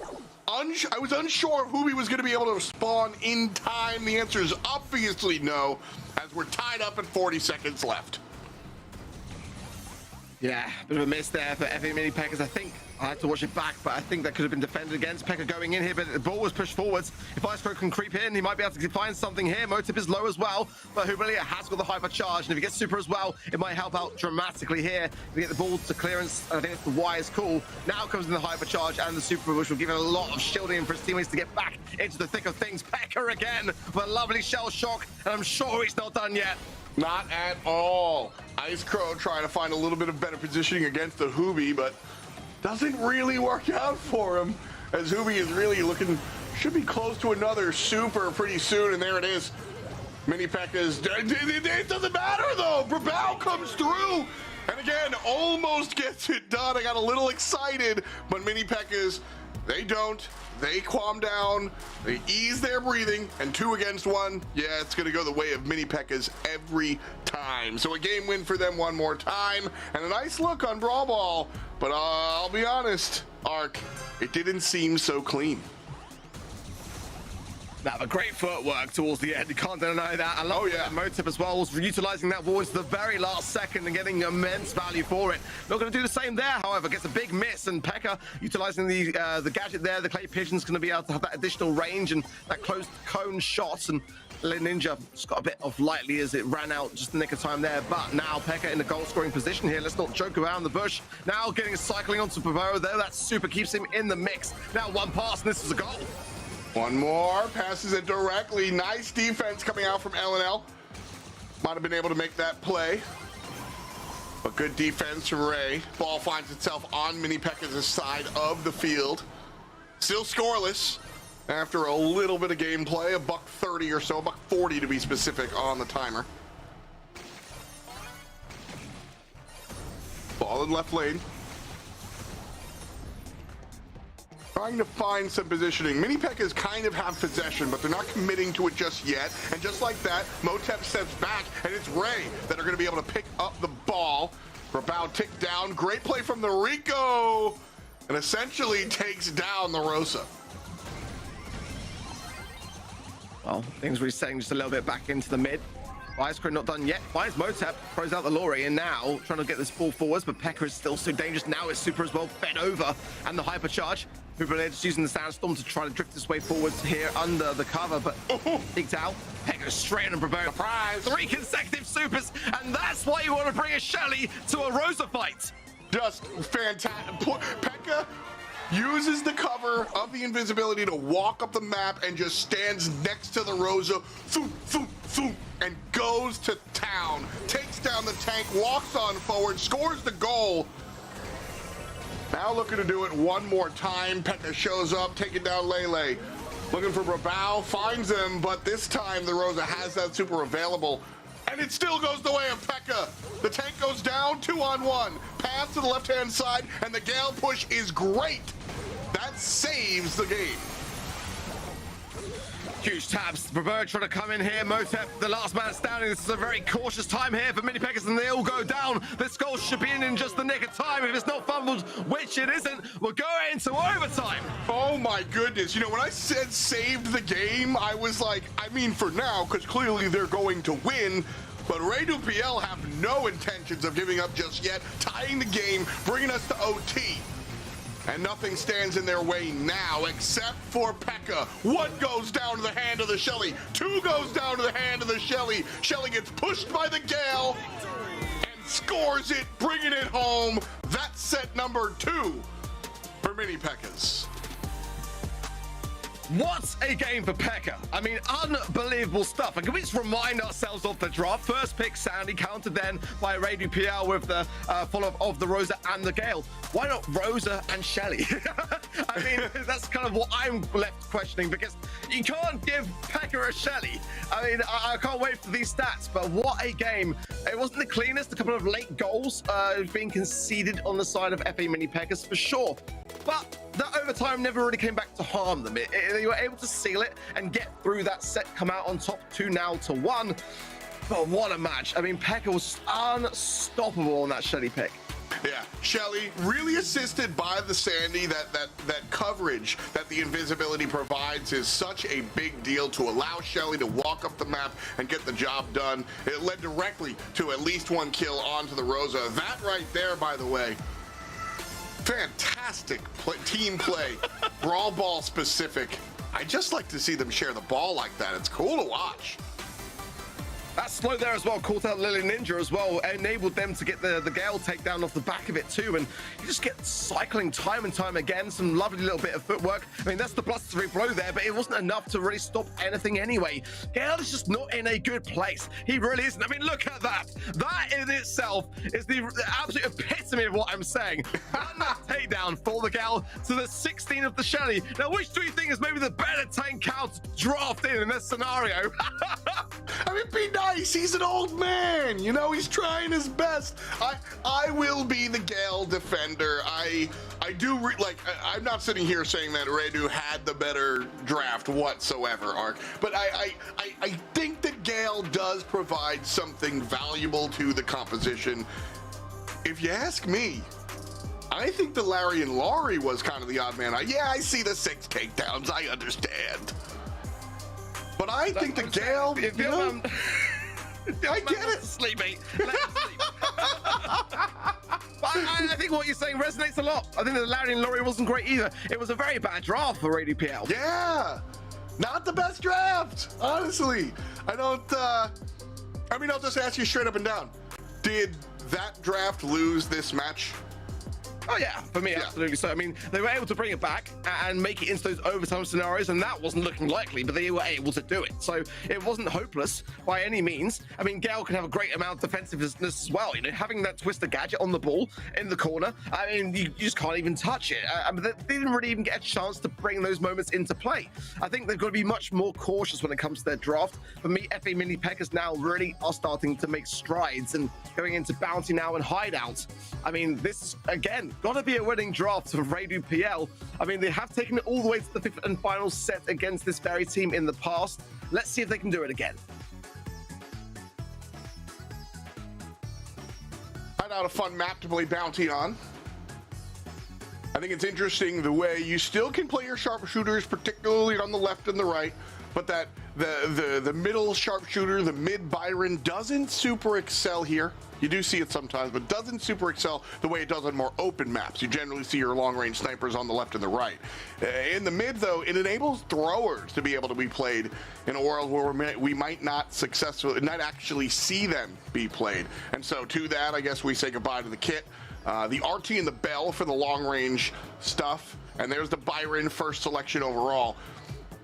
He might wind up in the mid. Like I said, it's not the same as a pure open map, but he still can help out his teammates sitting in the mid, being able to heal both sides. Buster coming in now.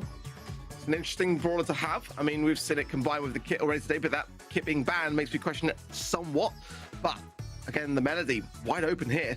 No one wants to really pick it just yet. I think the Byron makes a lot more sense. Combining the Grey with the Buster, it's not a bad idea, but Melody for the most part could be more considered as a pickup. I mean, the Grey can TP away, but your teammates might still be in issues regardless of that. But let's see now whether it's on the minds of FA Mini Pekkas. I do like that RT ban, by the way. I've said it a lot this weekend, I know, but I think that brawler specifically in modes like Bounty and Knockout really has come much more now into the meta. We haven't really seen it played at all, but it's often banned alongside that Surge pick on other maps too, which is quite interesting to see. But I think the Angelo's a must ban here alongside that Max and that Gene, so I like that Pearl gonna come in for FA Mini Pekkas. It can get some great work done on this map, so I don't necessarily mind it. With the heals of the Byron as well, she's gonna be a very tanky girl. I like the, you know, also sort of a side note about the Buster Gray. That's a pull on a pull. You get the slow-mo into the cane. That's going to be pretty annoying as far as displacement is concerned. My mind always in any ability that makes you do something you don't want to do, like a pull, is always very interesting to me. So having two of them on your side, certainly a nice look here. But you don't want to pull the bag. That is the Brawler with 2 lives. So heavy DPS out of the Pearl, a strong front line out of the Meg, and some supplemental healing out of the Byron. This is a strong 3-person composition, three-player composition that I think is interesting. I'm going to be eager to watch how the individual lanes work, or if we see that, because sometimes we see Byron team up with a Brawler and play 2v1. And then the other side, so I think we might see Meg by themselves and then Pearl and Byron team up. Might be an interesting look there. And then Lelio Ninja locking in. We'll see if they pilot it, but the Larry and Laurie showing up here, as I said, those L's that find themselves in the middle of the map there provide a little bit of coverage for these throwers. And so we'll see how it all shakes up here. Arc is jumping on in. Pekka looking for the mid, and it's going to be the Byron and the Pearl teaming up here on the left / mid, while the entirety of RayDuPL teaming up on the right side to deal with Meg. The big missed walking cane to start things off, but they have found Hublier right into the corner, but Pekka's going to be able to really pick up the scraps here. I'm not really sure what the plan was for RayDuPL, dropping like flies. I mean, it was a great flank around, but they should have seen that one coming. You can't just all force the Meg into the corner, because you got to deal with 2 other people following that, and they weren't ready for it. Yeah, I think maybe they thought if they took down the Meg real quick and didn't die right away that they'd be able to put themselves in an advantageous position, but they did die right away, so oh well, GG. Great wall break here by Mini Pekkas as well to deny that safety of Larry and Laurie, and they're just following the dominoes. It's 14 stars already, and they've been doing the X's and O's strategy work. Man, Mini Pekkas, this is the most dominant they've looked today. Disgusting. I mean, absolutely disgusting. RayDuPL, pick up your feet. What are you doing? Rushing in like this, you can't do that. What is going through their minds? They're just handling it on a platter at this point for FA Mini Pekkas. What are they doing? This is Bounty, guys. Kills and deaths matter. Oh no, man. You know, I'll give you guys a little bit of like behind the scenes look, you know. Listen, we never lie, but I try to balance out my co-commentator, and like, you know, Arc's like, what are they doing? So I want to kind of provide a little bit of maybe what they're doing. I got nothing, dude. I don't know what just happened there. Game 1, not what Ray want to see, but they do the same thing here in Game 2. They death ball, they group up, and they look for Hubie on the Meg, they get it down. But now, they're pinched, they're punched, they punish the other way around, though. I love that movement from Brawl, and if they can make it on out, one will, but the Buster won't. So it's 7-10, and Ray do have the lead. I think the idea of killing that Meg first and getting out didn't work out 100% this time, Arc, but it worked out better than it did last time. They have the lead, but honestly, I don't know how. I really don't at this point. But they do feel like they're flapping a little bit, panicking somewhat. I wonder whether they get things under control now with the help of that Buster montage. Ice Crow low here will go down as well to Pekka. 10v10 now as well. 13 stars, so handed back over to RayDuPL to the 10 of FA Mini Pekkas. Now a huge TP in as well, 15-20. It's FA Mini Pekkas that are now faltering. What an interesting approach here from RayDuPL. It's worked out this game so far. 5 away from bringing it home, and of course 5 above their direct opposition as well. TP to the back line is Lele bringing down Hubie out of the mech, but not into the ground. Still 17-13 with half a minute to go. That is a lifetime of time. And so Ray close They could be turned on here as Motep walks forward, grabs one, 15-17. Last game. Splash, but there on the left-hand side will be the game. Radu PL come back strong, but I am still very worried. I'm very much on the fence at the moment. No. It's I get it. Strong. But you got to play it in a way that's conformed, you know? I get it. I get what they're doing. So, so often we see such a metered approach in Bounty. We see like the West loves to play lane v lane v lane. This is a death ball. Radu PL are grouping up as three, targeting a guy, and moving on. They don't want to split up. They don't want to spread out. They don't want to do this. They want to group up behind that montage and kill a guy and keep doing that. And that worked out for them in game 2. This time around, we see a little bit of a spread. And as a result, they're falling down a little bit. But I see the method to their madness. I really do.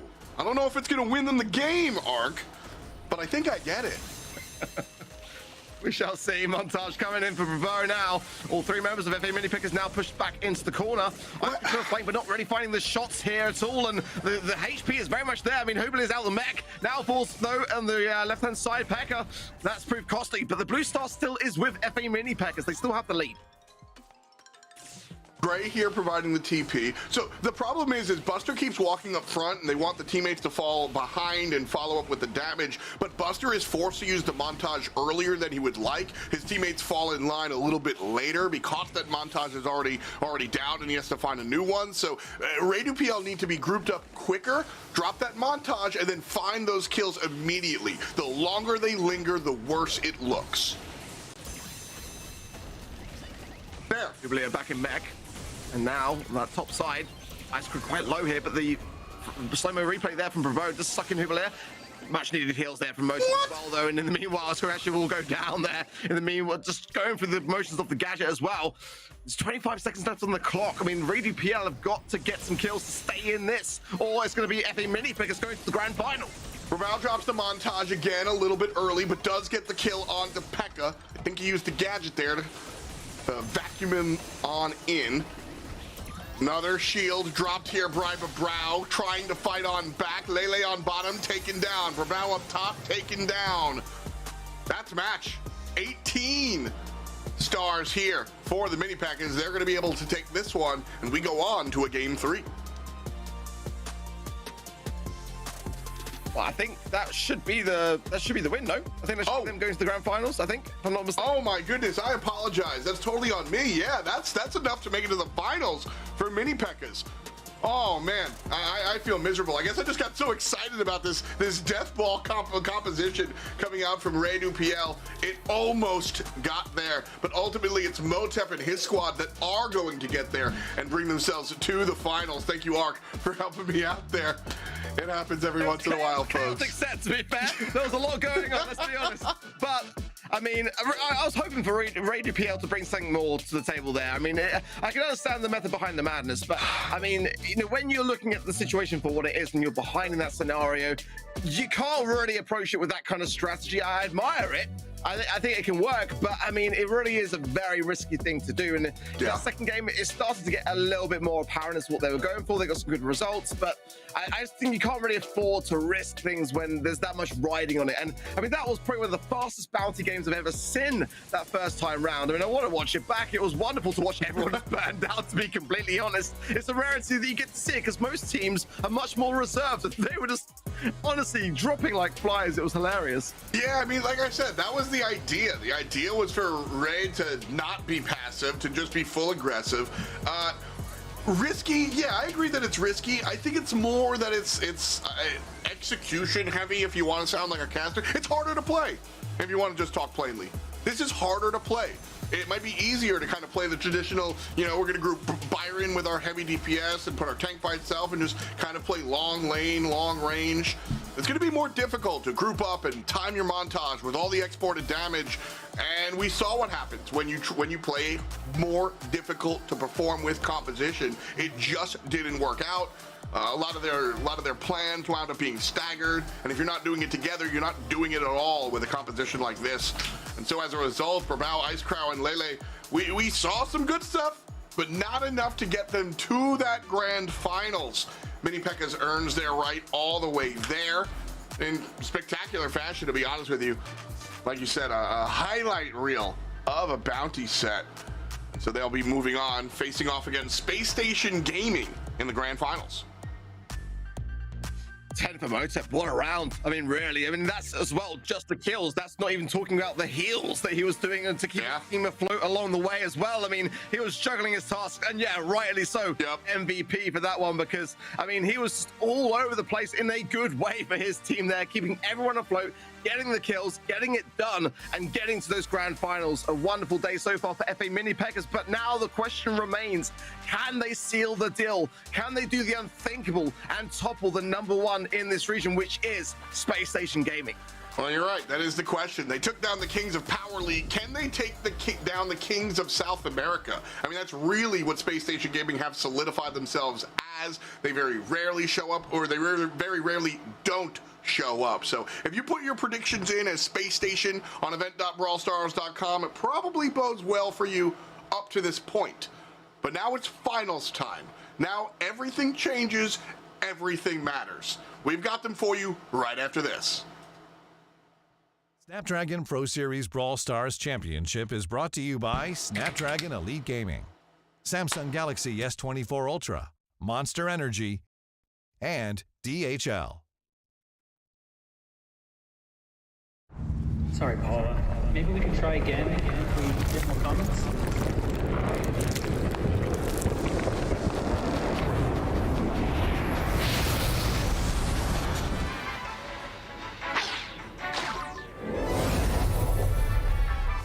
It's happening!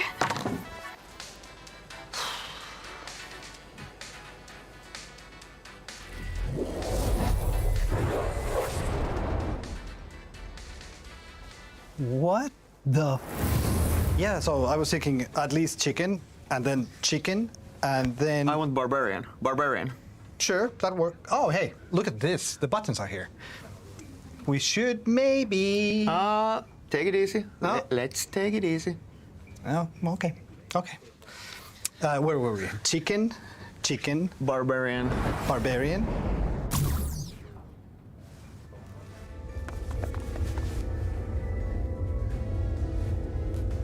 Come on, Ilka, you can do it! Yes, do it. Press it. No, not that one. Yes!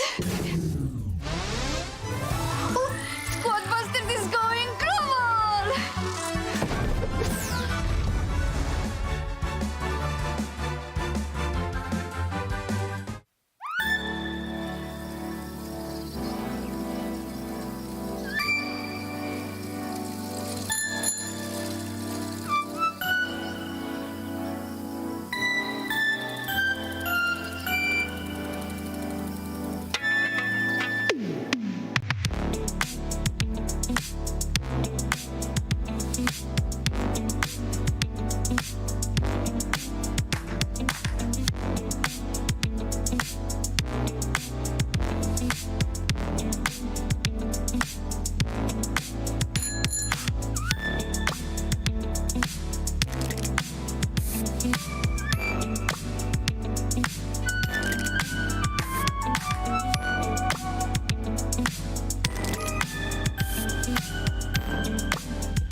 Welcome to the BSC, powered by the Snapdragon Pro Series. It's finals time in South America, and we've got you here for it. It's F-Dot, it's Trav, it's Ark, and as I said, it's the finals. Space Station Gaming, the #1 team in the region, going up against the Mini Pekkas, free agents, by the way, and they are certainly no slouches either. Some strong 3-0s on Space Station's way to get here, and, well, Mini Pekkas have kind of taken their opponents to the cleaners as well, Trav. It's been a fun day as far as the entire bracket is concerned. A lot of these sweeps that we've seen, but that just means we've seen good Brawl Stars. Yeah, I mean, so many sweeps. Team Cases started off with the sweep. Space Station swept. Mini Pekkas swept. Raider PL didn't, but they still managed to get through to the semis. Then we saw another sweep where Space Station beat Team Cases in the semi-finals, and the other one, Mini Pekkas weren't as comfortable as Raider PL did take a set there. Now we find the grand finals of Space Station Gaming versus FA Mini Pekkas. And I can't help but just be like, I'm siding with Space Station just purely because FA Mini Pekkas just felt like they've had a bit more resistance. Ark? He's saying purely because, but what he's saying really, after is he knows if he goes FA Mini Pekkas and he's, you know, then you're going to come out on top in the predictions. I'm going to still be slightly behind, and that's what makes him certified able to be the top of the predictions this month. Well, let's roll those predictions, shall we? Since I'm on top, mate. I mean, I'm certainly looking cute, feeling cute, and Trav over there. Wait a second. I'm also feeling quite cute. No! Play it safe, mate. Misleading. I thought I came in. Oh man, I came in here thinking I was #1, and I'm just forever tied with Trav. Oh well. I mean, that's a good place to be. It's a good place to be, if you ask me, because my predictions are usually quite good. So tied with me is such an achievement. That is fair. That is fair. Now, Ark, you know what? I respect it. I think the Red PL versus Mataweka's matchup was really like coin flip is disrespectful, but it was really tightly matched. And to be fair, I mean, Ark, that one, our sister stream, the B stream, got it covered. We didn't get a chance to see it here on the main broadcast, but that one went 5. And Mataweka's brought them to a match point multiple times. I mean, that's as close as you can get. So, I mean, haha, I'm better than you. But if we want to like be serious about it and not so jokey, I mean, that was very, very close to going the other way. And I got to put respect on it, man. My boys let me down. You know, I had it in the pocket, and I think it was like 5 match points as well. I mean, it's absolutely disgusting. But I mean, hey, that's the way the cookie crumbles sometimes, you know? Yeah, just ask Pearl.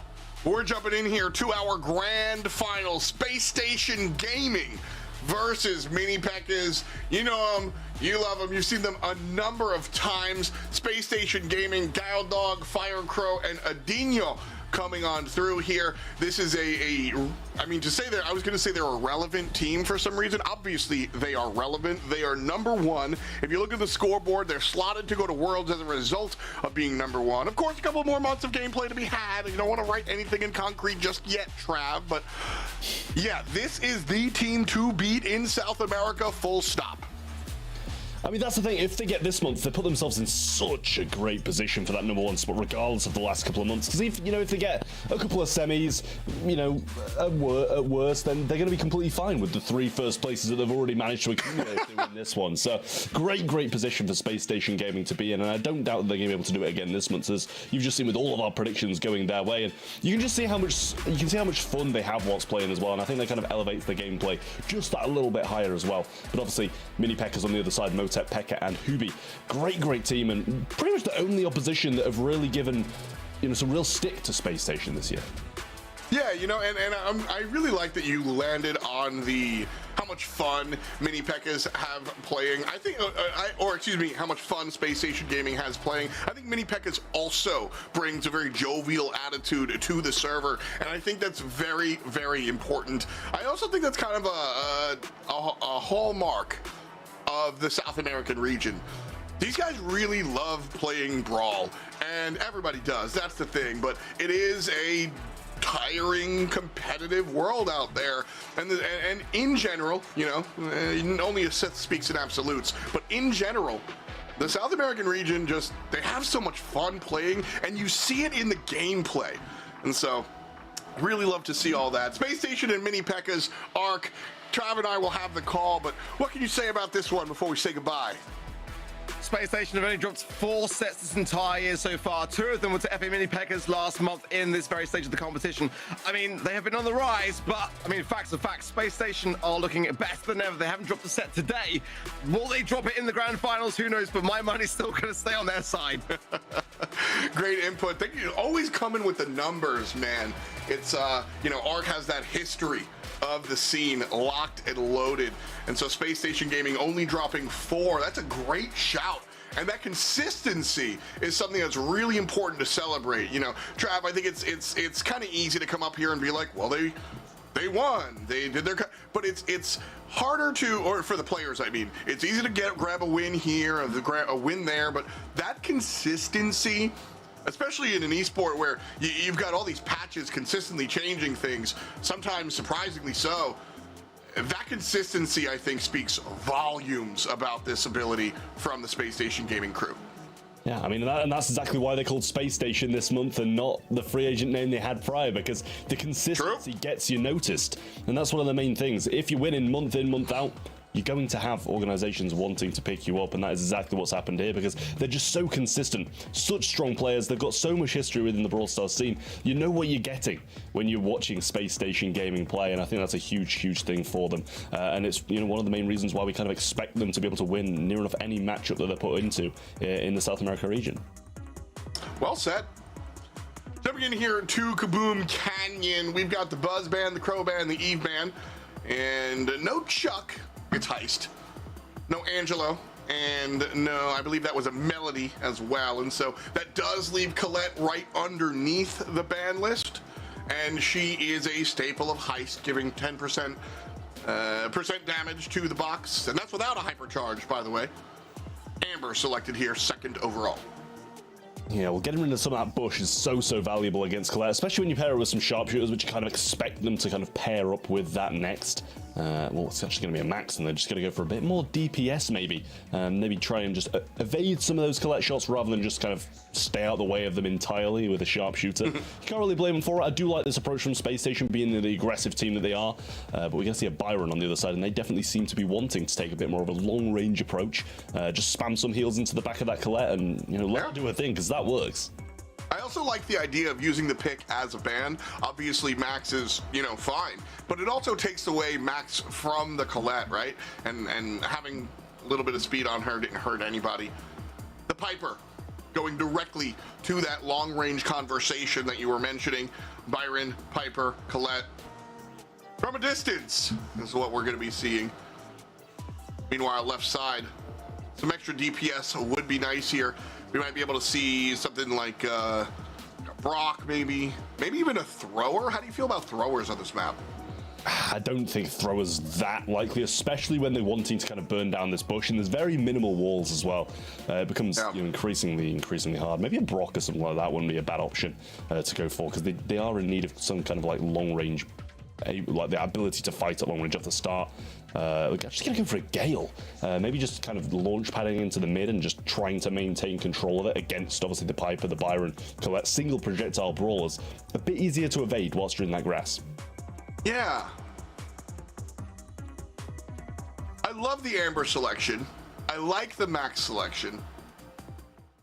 The Gale is a little, I would have gone in a lot of different directions. I'm not saying I hate it, but I would have gone in a lot of different directions. Scale of 1 to 10, how much do you like the Gale pick here? I mean, after seeing the start it just had, I'm not minding it. Initially, I wouldn't have liked it too much, but so far, so good for Kyodog on this Gale. Now getting pushed out a little bit, but finds a juke in there and gets the kill along with his teammate. And Firecross just going ham on this save. Becker can't find the connecting blows, and now that he has, so much damage has already been done, 25% just by the Max alone. Adinho kind of hung out to dry on his own in this mid here, might be able to get the trade onto Pekka, does just about get that. Not going to launch pad into the mid this time, but the slows from the shots, very valuable. There's the first Colette dash in, so 90% done and dusted. Still trailing though to Space Station Gaming. Right side, Fire Crow gets aggressive and gets punished for it. Kyodog, on the other hand, deals with Sniper. Adinho cutting down some of these bushes, but honestly, it's Space Station Gaming who's using the bushes to their advantage, which is kind of where Mini Pekkas wants to be standing, and so SSG burning it down, standing there themselves. Either way, it's coming up for them.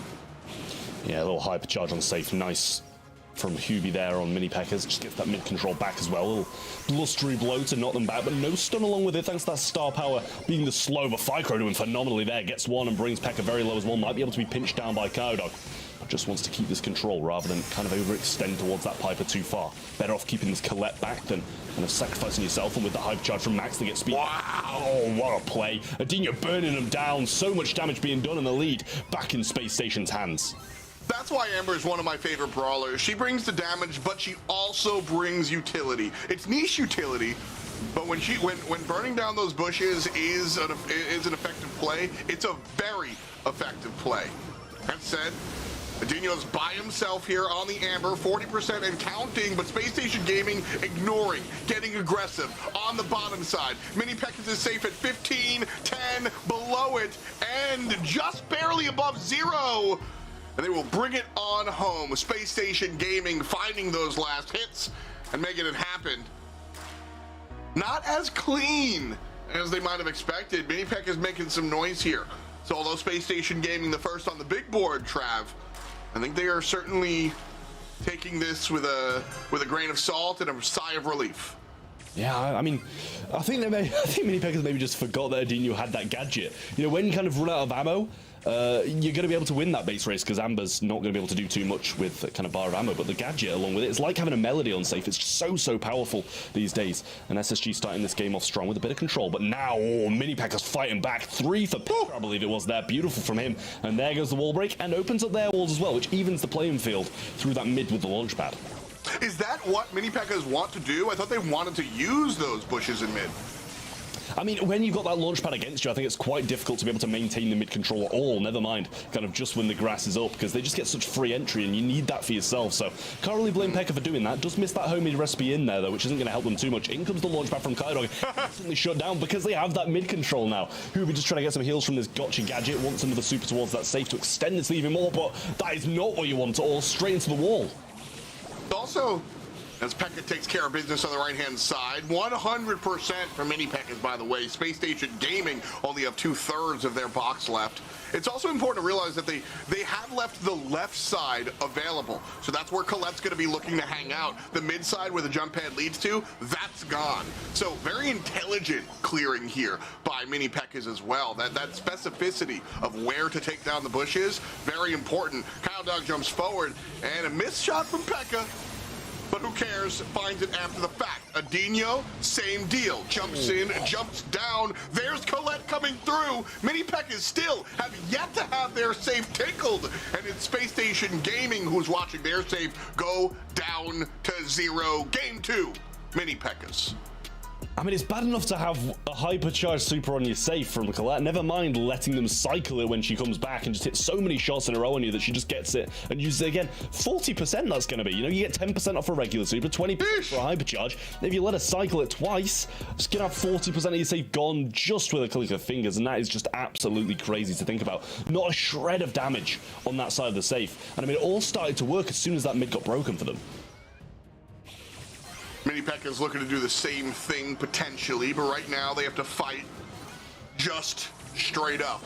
As the Etch-a-Sketch gets shaken and this map returns to default. This time around, Space Station Gaming a little bit more successful in the early stages. Firecrow does get taken down, but he gets taken down after 10% is dealt to Mini Pekkas, which again is more than SSG got last game as they were shut out. Speed there, and I mean, Hubie's just going to use a super, not going to get a lot from it, and Byron using some heals along the way onto it as well.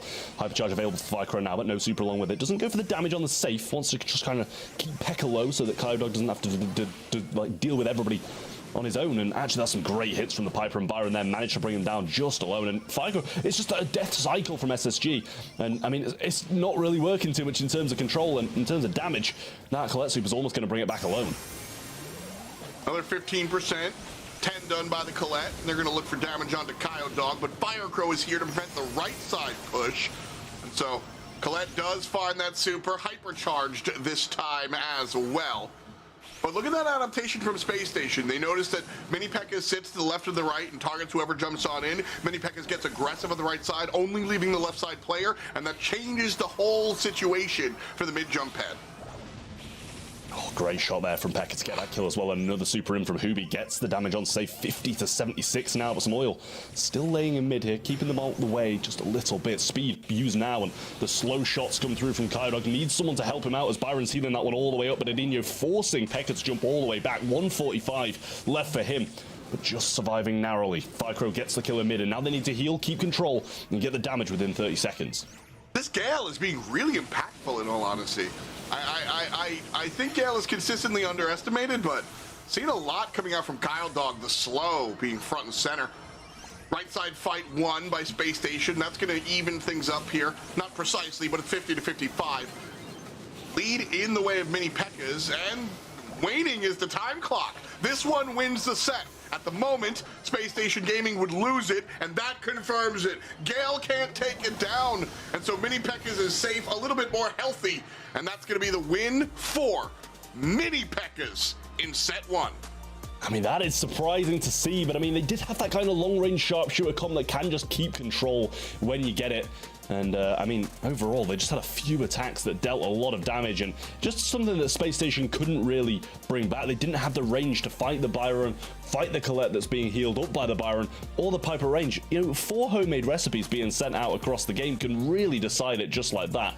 It's so crazy how much they do just to be able to finish kills, bring people low, and Space Station just couldn't really match up to the comp, I feel. Yeah, the composition, and again, I want to, like, how specifically Mini Pekkas dealt with the mid section grass. Very important.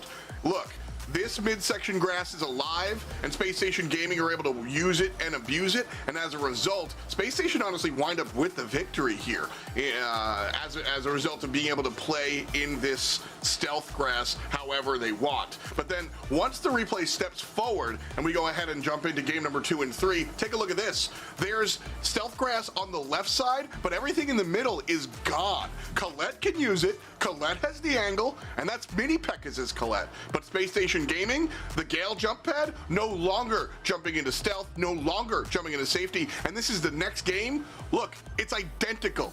No mid grass, but it's there on the left side. That intentional destruction of the stealth grass was very important here for Mini Pekkas. They knew which bushes, not just burn the bushes, which bushes to burn to preserve their strategy and destroy the opponents. And that, almost more important than the kills in my eyes. But anytime somebody scores 25 kills, I gotta bring it up. That is absolute. I don't think I've ever seen that high. I've never seen 25. Well, it's not like we've had draws or anything like that. 25 kills for Pekka is ridiculous. And, like, genuinely, 25 kills impressive. But yeah, the DPS really wasn't that high either. When you see 25, you kind of expect it to be, like, in the 500s. But, I mean, that is just genuinely incredible. I'm mind-blown by that stat. Yeah, I mean, I've never seen a 25. I just very, very ton of damage coming out from Pekka. Obviously, the namesake of this team. Motep, though, strong stuff. Again, the team victory. Love the straight. Like, this is where I think Brawl Stars is at its finest, where you're winning with the X's and O's. I went into depth with the strategy of which bushes to take down, but you're also just, you're getting 25 takedowns, bro. That's insane. Great play. And, you know, it's not even on a cheesy character. You got to nail each one of those sharpshooter shots. That's not a brawler that gives you free kills. 10 points. Yeah. Brawl ball. Beach ball. Shifting gears here. We'll see how this one works on out. As far as Brawl ball is concerned, again, kind of a standard meta. We're going to see some predictable bans, I believe, but maybe we'll see a random Lou ban. Who knows? As we jump on in. Bans confirmed here. Need a stew. Space Station banning the stew, despite having the first pick. Interesting, we'll return to it. The Sandy, the Melody, blah, blah, blah, blah, blah. Angelo selected first overall. Not surprising. But I'm surprised about this stew ban from SSG. Kyodog, Stu. I mean, Stu might be Kyodog's real name. He's just that good on it. We've seen Stu banned against the SSG, but I'm surprised to see Kyodog's Stu banned themselves, I guess just because they wanted to go Angelo first. Yeah, I mean, it makes sense. I'm not 100% convinced about the Angelo here, to be honest with you, especially against something like a Max that's so agile in a mode like Brawl Ball. and there's still a lot of walls, so I don't know if they're going to take some kind of like take something that's going to wall break, but yeah, I mean, there you go, Griff coming along with it. You kind of expect that, but even still, you know, I think we saw it yesterday in MEA, and Griff can break, you know, 4 walls if you're using that gadget, 3 if you're not. And it's not that much. There's still definitely a chance for Max to use the mobility that comes along with her and just be able to dominate. But Amber taken as their last pick from Space Station, gonna get rid of some of the walls, gonna get rid of the rest of the grass. I don't mind what they've kind of brought to the table. Firecrow here, yeah, agreed. Just kind of, all right, Angelo's the guy, and we'll create space for Angelo. That said, not a lot of control. You know, this is a brawl ball. Sorry for the Canal Grand up there. This is beach ball, but this is brawl ball. Usually you see some sort of Sandy, she's banned. You see Spike. You see some sort of control element. Even the Gales get picked on brawl ball a little bit more often than other game modes we won't talk about today. That said, there's not a ton of control on Space Station Gaming. Doesn't mean it's a bad comp. Doesn't mean it's a throw. But more often than not, we see some sort of area control in these brawl ball compositions. Even stuff like B is what I'm talking about. So B, Max, and Colonel Ruffs here for Mini Pekkas, a little bit more traditional of an approach, I'd say, than SSG. Yeah, I mean, B obviously coming into combat that range deal with, you know, the Griff, the Amber. Angelo's still going to be able to do a great job, and they have the mobility as well. I quite like this. And a nice little rattled hive there off the start from Hoobie, gets some damage in. Kyodog not having the best of times, being pinched down. It gets hit hard, and Adinho has to grab that ball and move it away before Max grabs it and goes for goal. But Ficro trying to burn down Pekka, but a phase shift to the right just keeps him alive. Woof. Everybody from Space Station Gaming that dares step up and try to get some damage is just getting killed by Mini Pekkas. Griff here, certainly experiencing the same. And Hoobie from the right, targeting the cow dog as Max steps forward and takes him down. This should be a surge forward from Mini Pekkas as Adinho's low. So is Firecrow. And that's goal number 1 for Mini Pekkas. I mean, really, really great from them. They're just starting so strong, so aggressive. And look, that's what I mean. There's barely any walls broken down. I don't know if they're kind of not breaking them now because the opponents have got a B. But surely the Kyodog, you still want to be breaking some of these walls, eventually moving up and using this piggy bank now, but he gets hit pretty hard and there's still walls up on that side. Kyodog just one shot, but star power keeping him narrowly alive. Adinho moving over to the right-hand side of the matchup versus Hoobie, but just evading that burn, but still damage coming through. Pekka just so low, but Ficro can't grab the ball yet. He's not healthy enough, and Motep sandbags last stand here for them, but with a respawning Hoobie, I think they can defend this one out. Yeah, I think so too. It looks like it's going to be a stop coming out. Hoobie trying to find the kill on Firecrow, but Firecrow using that last wall very well. Going to heal all the way up. There's a max speed boost to help Hoobie kind of deal with the Adinho Angelo. Hoobie's going to kill Firecrow on back though, and so pretty much a stalemate here. Worth noting we are on Mini Pekkas' side of the map, but SSG don't have a lot of tools to get on in there. That's how they have to do it. Just straight up kills, usually from Angelo. Yeah, Pekka's going to go in now, bounce off that piggy bank and go straight towards the ball, but can't grab it in time. Slow from Hoobie, just trying to pass it forward, does get a kill. And 150 surviving Kyodog just slots the ball in. 25 seconds on the clock, and we're heading to overtime. And when we go to overtime, that's where the Angelo is going to be able to play the best, right? So that said, there is a B across the way, so it's not all 100% to the Angelo team once we get there. And it looks like that's where we might go as Adinho takes down 1, but only 1. Pekka's still alive and running around. Hoobie's still alive and running around. Pekka falls down, but the respawns are here. Adinho has the ball. Kyodog scores to the left as the respawn happens on the right. And Space Station Gaming answer back after game 1 went the other way. Yeah, really well played there from Space Station Gaming. Mini Pekka started so strong when those walls were still up and they didn't have the matchup. I think Angelo was maybe still playing through the mid against the Max to start off with, and then he moved over to that B and the rest of the matchups all kind of just slotted into place. Definitely started to be a bit easier for Space Station, and they managed to claw it back. Goal with 25 seconds and then a goal in overtime. Wins them the game, but have to do it one more time to be able to secure the set and even things out.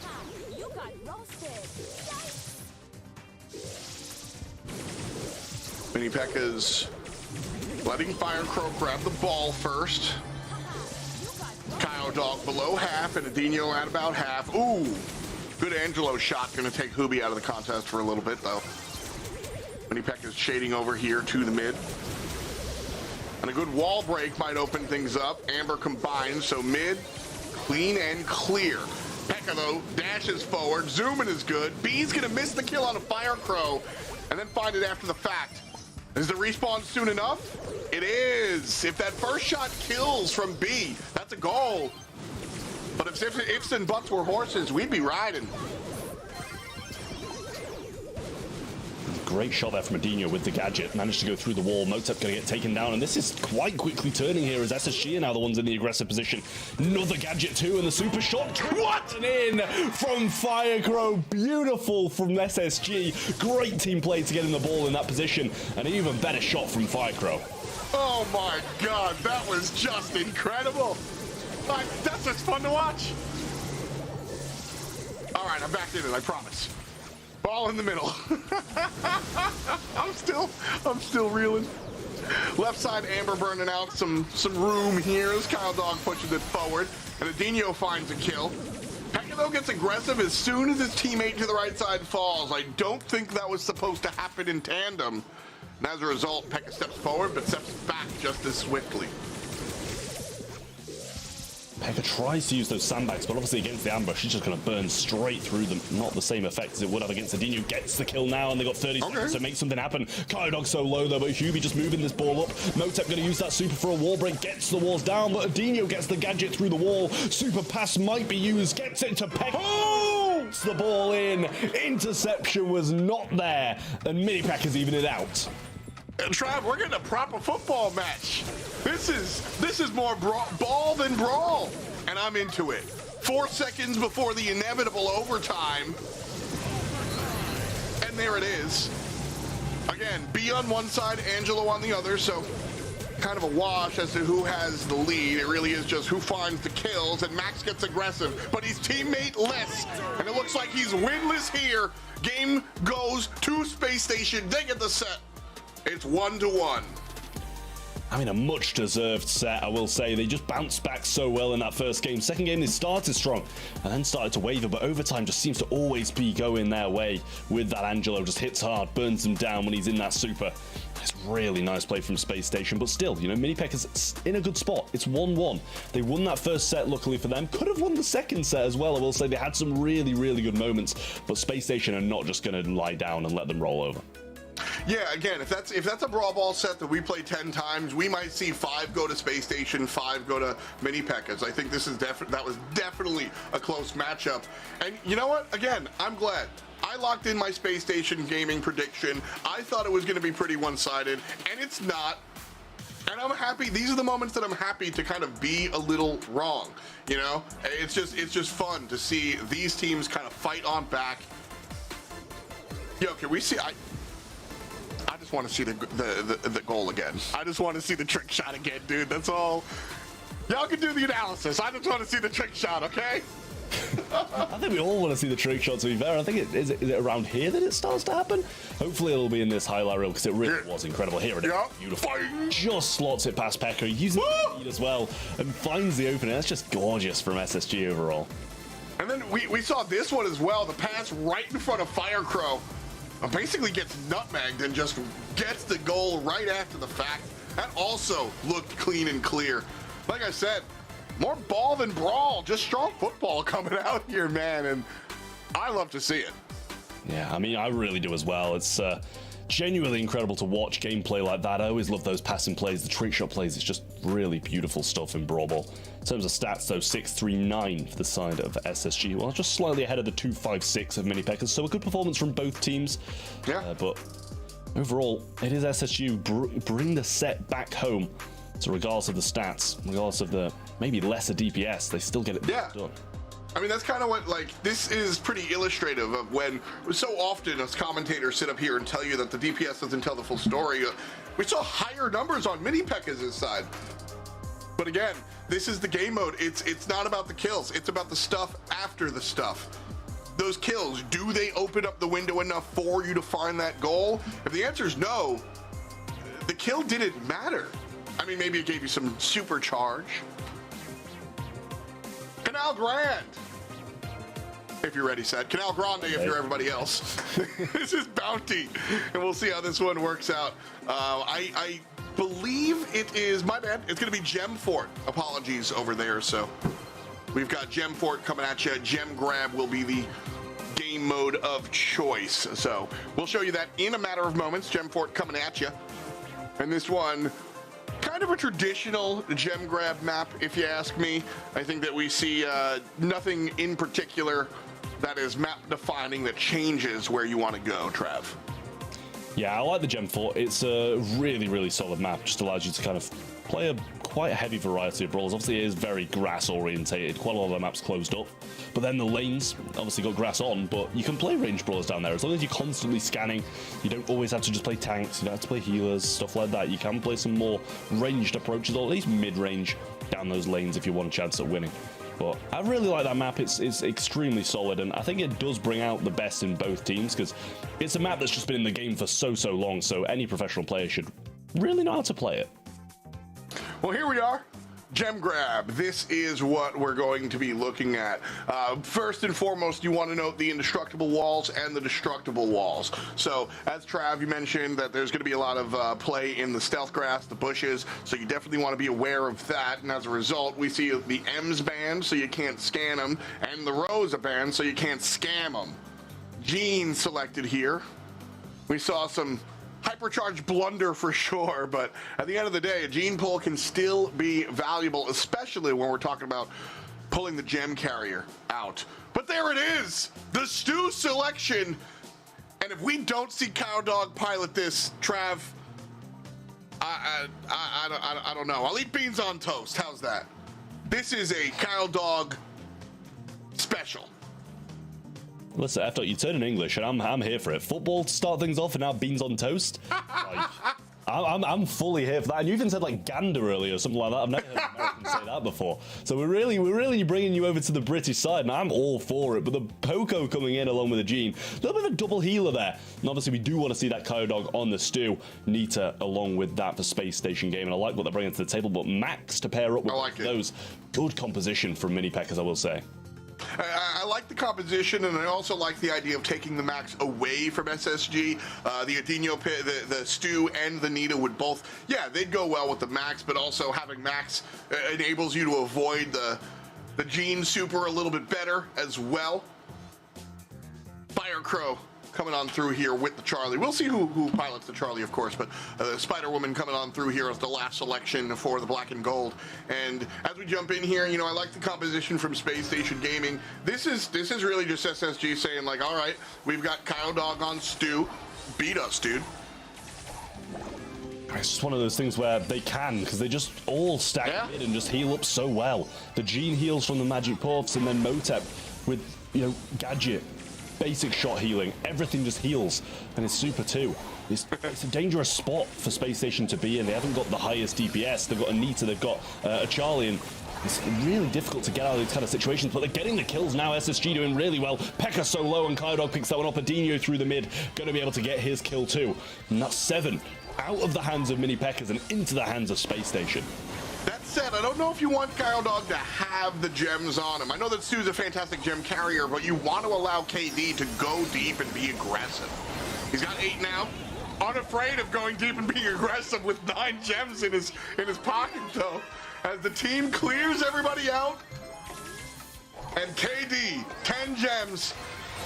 Mini Pekkas have to just push forward. They can't be stopped. And Fire Crow does get taken down easily, and Mini Pekka, they don't know where he is. Other side, boys. Oh, game 1 to Space Station Gaming, and it looked a little easy there, Trav. It did. I mean, it started so well for Mini Pekkas as well. I'm raving about how good it is to have double heal, how hard it should be for them to break it, and then they just team wipe. And I don't know how, but they somehow managed to do it. And I mean, you want to know how? Space Station for that, but like, should it happen? You don't want to know how?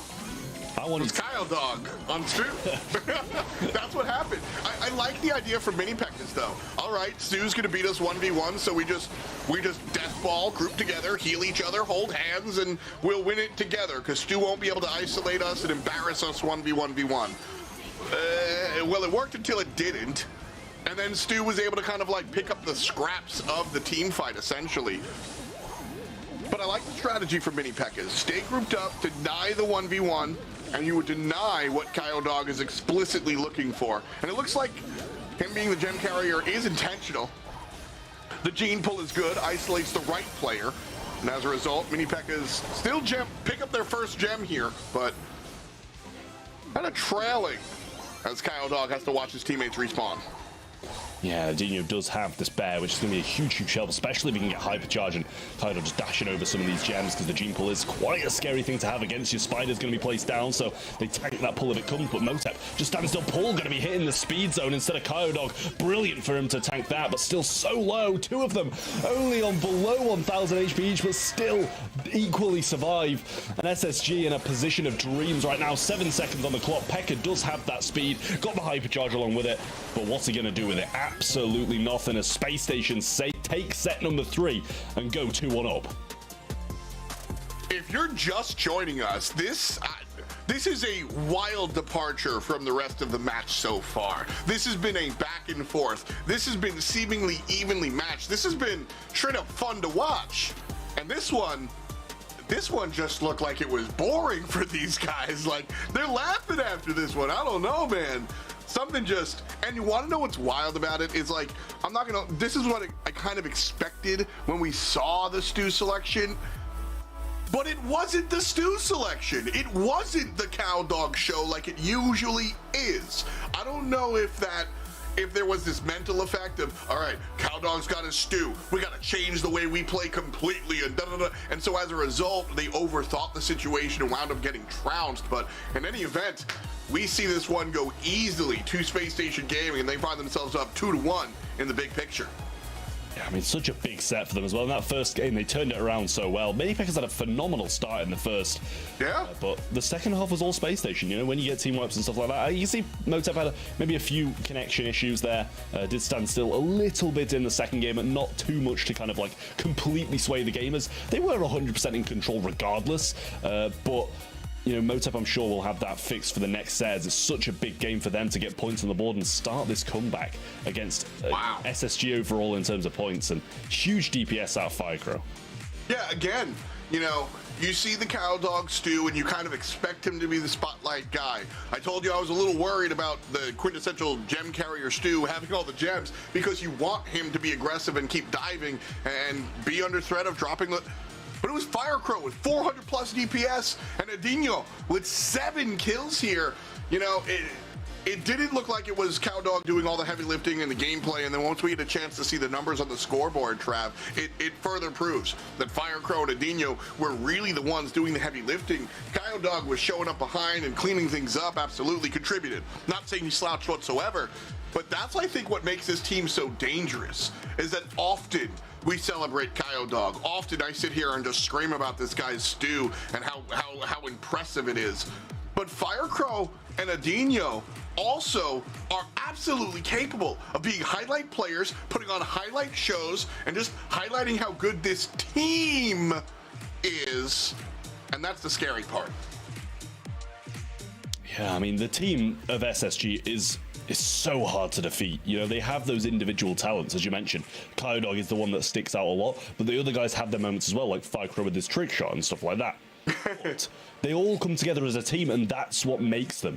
They have their individual moments, but when they need to play as a team, when they need to play defensive, when they need to kind of go offensive as a team, they wait for each other, they play together, they pinch together, they pass together, they just do everything they need to get the win.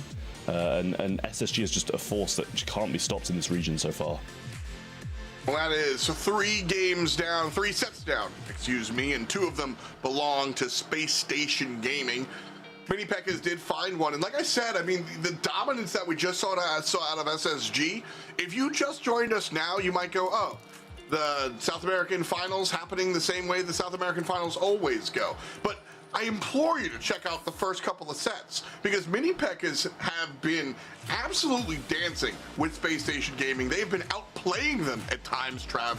There were a couple of games out here that Mini Pekkas looked like the better team, which is an insane thing for me to say out loud. Yeah, there's been quite a few games where Mini Pekkas have been looking the best team, to be honest with you, but they always seem to come away with quite a lot of defeats. You know, in a couple of the Brawl Ball matches, you could argue that should have been a straight up, should just be 2-0 and move on to the next, you know? And, you know, in the first one of Gem Grab, they had their moments as well. They looked good at the start. It kind of all fell apart. And I don't know if that's the issue that we're seeing with mini pekkas, start strong, end pretty poorly. But if that's the case, then I'm not sure how we're really going to feel after Space Station. Just walk into this one, get a good draft, and kind of walk away with it all. Yeah, I think that's really, you know, we talk a lot about like experience and whatnot, and I think that is one of those things that experience kind of does. Is mini pekkas, you know, this is a strong historic team, but you look at Space Station and they definitely have the longitude on their side.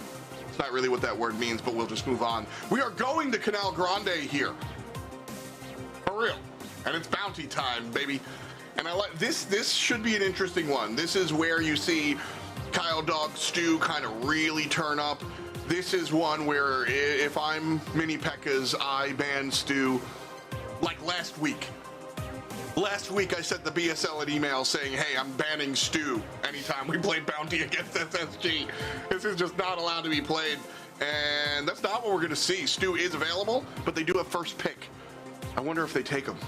Oh, it's Canal Grande. Never mind. It's a very different world here. My bad. Rosa here. Obviously, the characters that walk over water is going to be interesting. I'm just so stuck on KD Stu, okay? I feel it. I feel you. I feel the same way. I feel the same way. But talking about ban rates and stuff, Angelo in there with an 84% ban rate. Obviously, this is the dream map for a player like him, so it's pretty obvious that he is going to be banned out. Rose was the first pick. Unfriendly Bush is really solid. Tank, hypercharge, all cater quite well to this map. Carl is probably my favorite role on the map. Blue Star guaranteed, regardless of if they have an Eve or anything like that, which obviously they don't. They don't have an Eve, they don't have an Angela, both banned out from Space Station. Blue Star goes their way with the flying hook. RT for a bit of range, and also the short range now thanks to that gadget. A lot easier to get switched between those forms. So I like what SSG are doing here. Sandy banned out. This is where I would say a Sandy selection would be muy bien. But no Sandy this time around. Mini pekkas were the ones to ban it. And so it'll be a Bell. An interesting choice. Not my least favorite choice. I think the bounce is always welcome, especially when if you find players squashed together, which this map can do at times. Bell's going to be able to capitalize, but the long-range sniper world is not exactly what Canal Grande really asks for a lot of the time. So last selection overall. We already have the tank here in Rosa. Any thoughts as to where pekkas might go? I'm not sure, to be honest with you. I like a possibility of like a throw or something, just obviously then it's kind of difficult against the Carl. You know, we've seen Barley here, we've seen like Larry and Laurie in certain situations as well. And the thrower always does seem to work, but against a Carl, something like that, with that kind of aggression that's so easily controlled, you can go in, you flying hook, super, get out, like it's a lot easy to use that against those kind of throwers. So not 100% sure, to be honest with you. They've kind of got that, oh yeah, there you go, thrower. Ooh. But it's Dynamite, and that won't be the one that I was expecting. Well, here's the thing is, again, with that center sort of bridge for Canal Grande, this is a map that sometimes you find yourselves clumped up a little more so than others. I'll get to it. And so just sort of like I said with the Bell, maybe Michael's feeling dynamic today, and this is where he's going to be able to find the Mortis also. So, you know, just piling forward on punishing this thrower here. Carl and Mortis is really going to make Mike's life a lot harder than they'd like it to be. But Hubie can turn around and take care of Mortis as well. So, I mean, Space Station Gaming had the advantage there, and mini pekkas just said no. Yeah, well, not exactly the dream scenario. I mean, Kyodog's just kind of going in trying to get his super. I'm sure he'll kind of accept some of these deaths to be able to go get his super. Hubie's going to use a super there, forced into it, which I kind of like. I don't mind that from Fycro, not guarantee himself the kill, wasting his super, getting some control instead of just going down. And obviously they only need 5 stars. They do somehow have 4. Was clear some trades in there somewhere. So not down the most, and Hubie's already got 4 and the blue, so not too far behind. Oh. Kyle Dog on the backside, able to find one, and Nadinho with the pinch. And there's 2 players left. Kyle Dog feeling good, waiting to build up that ammo. And it's the spin to win from Firecrow. Yeah, he'll trade out. But ultimately, it does go the way of Space Station. 15-13, Blue Star on the losers team at the moment. And this is more traditionally how we see Canal Grande being played, east to west, as opposed to whatever Scooby-Doo montage that was up top. Yeah, I mean, to be fair, I feel like Firecrow was a little bit disappointed there. He had already pressed his flying hook, sorry, I can't speak, and he just wanted the kill, but he had to go in because he'd already pressed it. Didn't want to kind of just not get the kill at all. So, worthwhile trade, though. They are still 2-0 with 27 seconds on the clock. Adinho just kind of waiting. If the Rosa Cross is going to get marked up and going to be adding a lot more damage onto that aggressive Brawl. Well, Super is available for Firecrow now.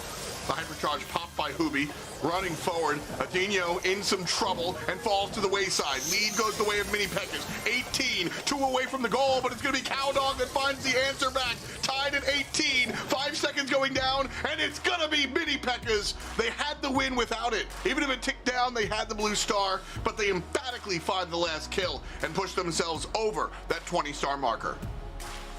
I mean, it was a good game for Mini Pekkas, but I can't help feeling like SSG are just going to come back with a less kind of feedy strategy at the start, because it was the start that went horribly wrong for them, let's be real. Yeah.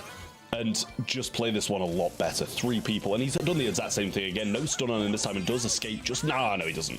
The bounce gets him off. I mean, disappointment for him. I'm sure another stun onto him here. Kydog's going to go down, and maybe they're not going to play a less feedy start. Yeah. Ye old caster's curse there.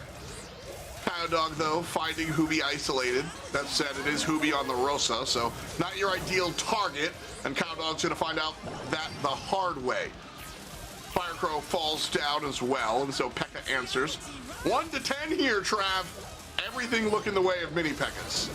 I mean, it's just a bit embarrassing at the moment, isn't it, really? They're not getting a lot done. Kydog's going to go, oh, actually, he gets a cycle. Oh! I mean, he gets traded. Oh, he does get traded, but 6 stars up and only 4 to close it out. They can't really take too many risks to go aggressive now, SSG. With a Mortis, with a Carl, you have to take risks to go aggressive, which leaves it a bit of a tough position to come back from. Very, very hard to play this style of turbo aggression once you get to the end, but Cowdog doesn't care, does what he needs to do as far as the strategy, but doesn't do what he needs to do as far as the execution. Firecrow gonna fall down here. We're going to a 5th set. I mean, I don't know what to say. I can't help but feel like SSG played that absolutely terribly. Like, I'm not going to just sugarcoat it because I just feel like they should have won. Like, how do you go 9 stars down at the start? Everybody die again. It just shouldn't be happening. It really shouldn't for a team like SSG, and I don't think they were massively outcome. They have Rosa again. They've got like Mortis against Dynamite and Bell. Like, it shouldn't be that much of a difficult matchup, right? And everything just went completely wrong for them. Yeah, I think, you know, that's sort of the way that composition needs to play. You mentioned it. It's 16. The opponent has 16 stars, and that's going to stop you from being aggressive, but you can't play this comp without being aggressive. And that's kind of what we saw in the beginning as well. You have to play aggressive in order for this composition to win. And so Cowdog does just that, but Mini Pekkas outplayed it. So Space Station Gaming, they drafted a strategy, and they played said strategy. I can't get mad at them for being, like, it's not like if it was a different composition, I would be like, you're being too aggressive. Why are you feeding? What are you doing? Oh my God, but this is what you're supposed to do with the comp. It just got beaten. And so I think it's very scary. I think you're playing with fire to try this in a set 4. You know, you're playing a composition with little room for failure. But when you find that failure, you do have another set beyond. So Space Station Gaming might be confident enough in their gameplay that they try to play this strategy, and if it doesn't work, they just have confidence that they'll be able to win the next hot zone and take the entire monthly finals. But keep in mind, Mini Pekkas, they're up there on that regional leaderboard, man.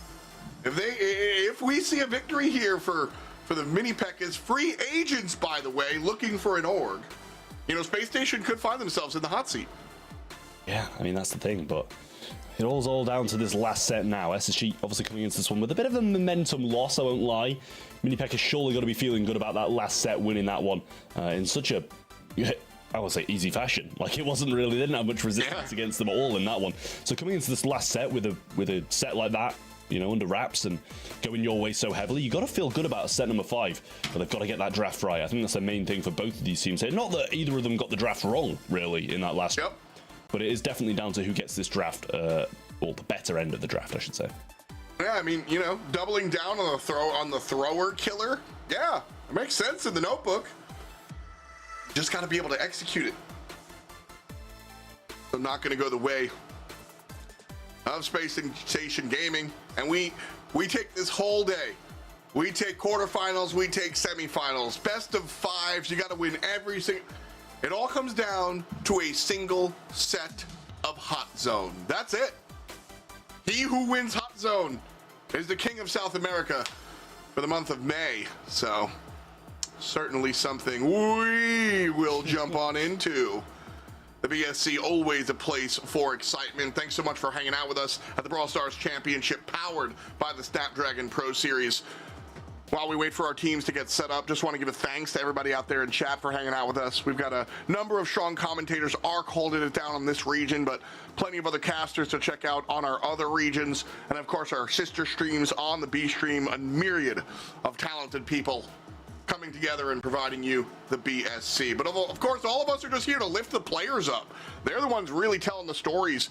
And the story that we're getting here out of Mini Pekkas and Space Station Gaming has been a New York Times bestseller. Fantastic stuff coming out from both sides, giving us what could have been a David versus Goliath story. Space Station Gaming almost certain to win. You ask any player on Twitter, and they're going to tell you SSG 3-0, 3-1 if they're trolling. And now we find them in a fifth set for all the marbles, and it wasn't a fluke. Mini Pekkas has earned every victory. And as we look at the Hot Zone, we look at the world of area denial, Ems is going to be the first selection overall here on the side of Mini Pekkas.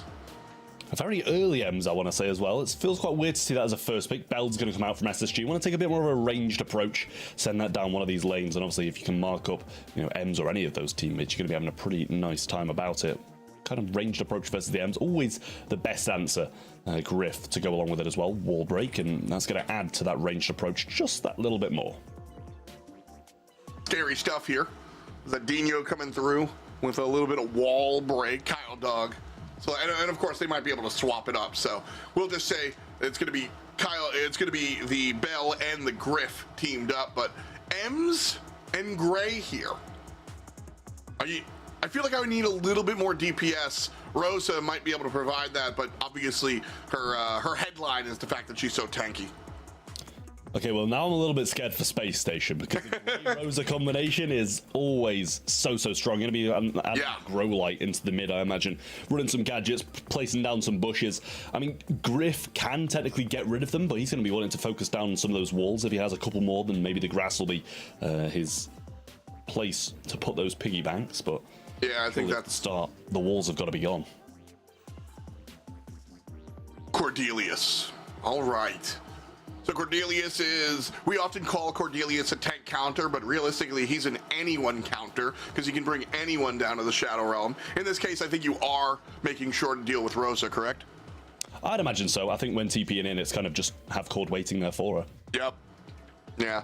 That's always the scary stuff with Gray and insert scary brawler here. All of the down, so the real low level stuff, you know, but like tanks are hard to play because they walk up and get shot. So if you can teleport the tank to the back line, GG. Griff right away going to be opening this up, as you mentioned, so that we can see some shots at a Fire Crow, but not enough to really score anything. And that Ems just provides so much space. It's very important as Mini Pekkas find themselves 30% in climbing here with significant mid control. Kyle Dog on the Bell by himself on the right side. Lands a couple of shots and assists Zadinho on the kill. Yeah, well, they've still got like so much percentage here. Fyco doesn't manage to get Pekka down either. He's going to use that super before he even TP's in. Kyle Dog should surely fall and does. This is all Mini Pekkas. We've barely seen anything coming out of SSG so far. 9% is all that they have. Fyco Realm Pekka once more. TP comes in. Adinho cleans that up quite nicely, but Motep's still alive. Has a TP in hand, uses it and moves that to try to get the heal. Gets a kill with it. And that should be a Rosa TP in, but just evades the mark. Beautiful from him, and Hypercharge ready to roll too. Such an important stop here by SSG. I think if Mini Pekkas had this go any more up north, it just winds up in their too far in their position.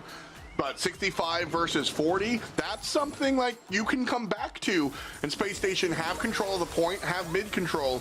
Hoobie's going to sneak out over here from the left-hand side, and Pekka teleports on in, but teleported back to spawn. As a nice play by Kyle Dog secures that kill. Still, Space Station looking up 15% at 75. I mean, that's gorgeous from Fycro. Times that perfectly. Just tries to get the shots in, needs to bring Hoobie down here. Knew he was going to go down anyway, but now it is evened out. Motep might be able to set up another TP here, taken by surprise. Or actually might wait for Pekka to go in and then TP himself. He's going to do exactly that. TP across now. Pekka with hypercharge gets the kills, but still really low. Another super cycle out, and Motep gets the kill up the top side. Fycro needs the kills, gets the realm. No percentage ticking up just yet, but Motep slots in now. Griff versus Motep on the zone. Need to get him down. Not enough seconds left. 2 seconds left. Hoobie's going to come out, surely finish that one off. Mini Pekkas heading to match point. What a fantastic play from Mini Pekkas. The early game dominance coming out from the red team puts them on match point. It wasn't flawless because Space Station is one of the most, they're not one of the most, they are the best team numerically in South America. Look at the regional leaderboards. Even if Space Station lose here, they're still #1 for at least another month. Mini Pekkas here though, earning these victories. Ems is a big part of it.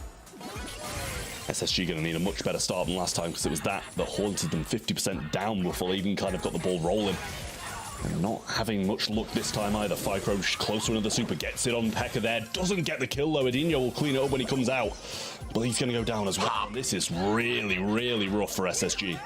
Oh man, Mini Pekkas, we've watched them ascend, man. We've watched them get better each and every time. Now they find themselves 50% to Space Station Gaming's 0. Adinho steps on the point and makes me a liar, which is a good thing. His team needs to make these plays, but it's Fycro by himself, and Hoobie takes him down. It's 11% for SSG, Trav, and Mini Pekkas are above 70. Listen, I said they need to get the draft right, and clearly that's exactly what Mini Pekkas are doing, but clean up. Okay, okay. SSG, all 3 fall. Gonna bait out the TP as well, so they're not gonna be able to use it instantly when they come back. Wall break there too. Fycro looking for the hypercharge onto Pekka. Surely nobody else does get it off onto him as well. Should just leave Hoobie to be cleaned up by the rest of the gang. And Pekka not able to TP in. He's surely gonna get taken out by Fycro, just peeking him down bit by bit, and that's another kill. Turnaround potential, but it's gonna be tough. This is the discipline we need to see. 1 by 1 is how you get destroyed. This is not what you need to do. The immediate kill onto the Rosa, the follow-up kill onto the Gray. Hoobie still able to make this happen though. Pekka shows up, and just like that, Mini Pekkas, they take a bad situation, they turn it into their own, they take the set, and they turn South America into their own. Mini Pekkas take down Space Station, and they are your monthly finalist victors for the month of May. Go to sleep. I mean, after a long, hard day of being Space Station, a nap is definitely earned for Motep and the boys on FA Mini Pekkas. What a performance from them. 3-2 against the first place in this region, and a defeated Space Station Gaming. Not going to be pleased about that result. After 2 months of wins, now they drop down to second. Oh, man. Earned and burned. And the tables have turned. I don't even mean to rhyme right now, dude. This is just such a very cool situation. We have watched this Mini Pekkas team get better and better and better. And occasionally, these strong squads wind up losing matches, losing sets, sometimes even losing monthly finals due to complacency or holes in the meta or whatnot. Space Station Gaming brought their best. They did not falter. They did not play poorly. This wasn't a mistake. Mini Pekkas earned themselves a monthly final victory. And this is the good stuff. You've got to get the draft right. We said it before going in, and that is exactly what FA Mini Pekkas did. Perfect from them. I mean, you know, it's hard to kind of say too much that SSG did wrong. It was just FA Mini Pekkas just played it perfectly. They had their moments, they started to come back, but then every comeback was just shut down by Mini Pekkas instantly. We see Pekka coming in, super after super, hypercharge after hypercharge, the TP set up perfectly as well by the Grey. Just all-around brilliance from Mini Pekkas. What I really liked about this one in particular was Mini Pekkas, how disciplined they looked. And that's really the difference between one of these middle of the pack teams and one of the better teams and one of the best teams, is I find that veterancy I usually point to the discipline, right? watching Pekka sit there and wait for his teammates to respawn rather than panic because Space Station Gaming was just grabbing percent by the tenfold as they got the team wipe. A lot of times we see a little bit of panic, especially from the lower end teams here. Mini Pekka is not a lower end team by any stretch of the imagination, but today felt like they took one more step forward into learning to be one of these top squads. Pekka, Hubi, and Motep combined to bring home the victory, and it's Motep that's going to be the MVP as voted on by y'all at event.brawlstars.com. Fantastic performance out of Motep. He's obviously the guy that we get to see on camera, and I love it, man. The whole, hard day's work, I'm going to sleep. See you later. A little bit of sleep. Good stuff out of Motep and the boys. MVP for that man right there. I mean, hard-earned as well, genuinely. Mini Pekkas. Yeah. And I've said this about every team who's won today, and I feel like a broken record, but any of those players could have made it. It was really, really strong performance from FA Mini Pekkas overall. Like, genuinely, firmly believe that they deserved this win. Mark, let me hear what you're thinking. Let's go. Let me hear it.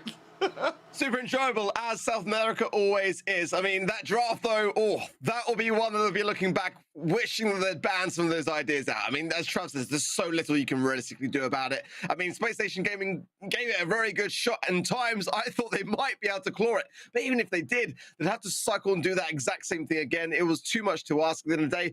So happy for FA Mini Pekkas. It's been a long time coming, and so well deserved.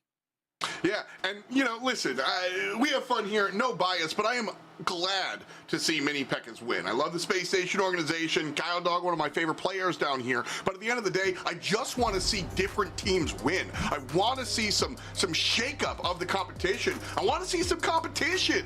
A lot of 3-0s on this scoreboard. I understand the bracket not really telling the full tale, Trav. I think some of these 3-0s were a little bit more competitive than they might seem. Yeah, I mean, especially that one, Team Queso versus SSG, they could have had a couple of sets in there. And, I mean, FA Mini Pekkas versus Ray Dupiel as well. What a game that was, so close. And they got challenged. Like, Mini Pekkas really got challenged. They could have been out in the semis. But they were just meant to get to the finals, and they were meant to win. And as you said, I'm really happy to see a new winner of a monthly final, because it gets repetitive. It gets uncompetitive. If SSG win every single month. So see Mini Pekkas win, I'm really happy.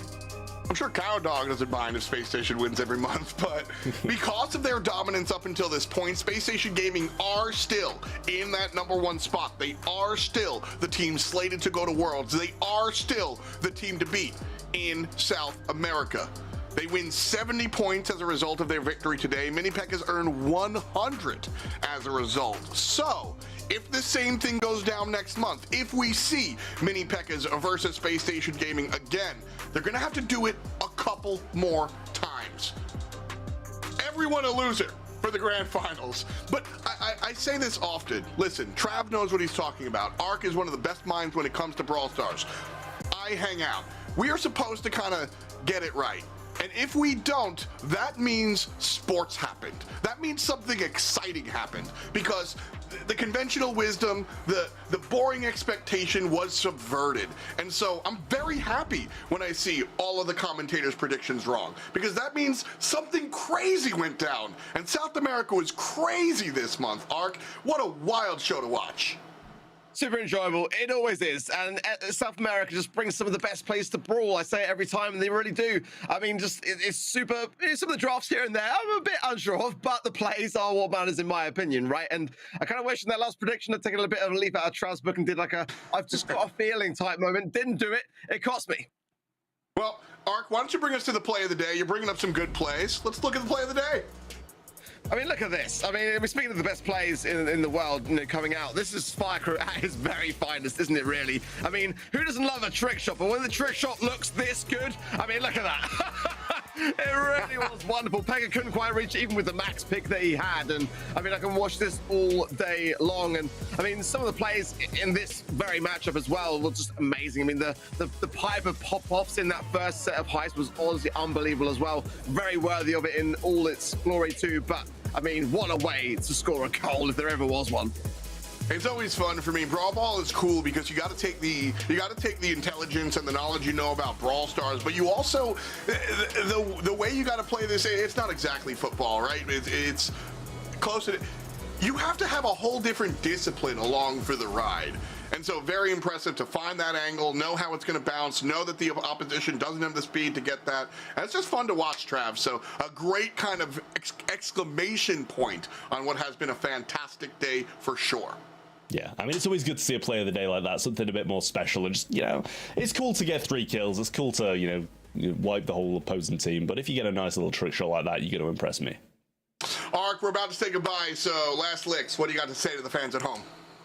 Just again, you know, the BSC just keeps on giving. When you think you know what's going to happen, something comes up to change things. And I think going to next month now in South America, oh, it's going to be so juicy to see that battle for that #1 spot now really take its form. And we're not done yet as well. We've got North America coming up, one of my favorite regions, and I just cannot wait to see how that unfolds. I mean, STMN have got a massive task on their hands here today.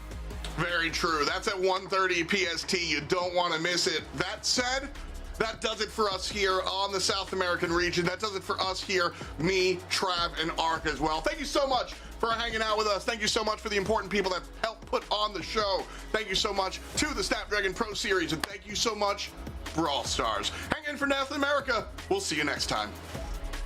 An aggressive push coming towards Jexio, has the mute guy splash there from Brian, and the ball trickling and shooting off the line, and it is SSG, the nail in the coffin.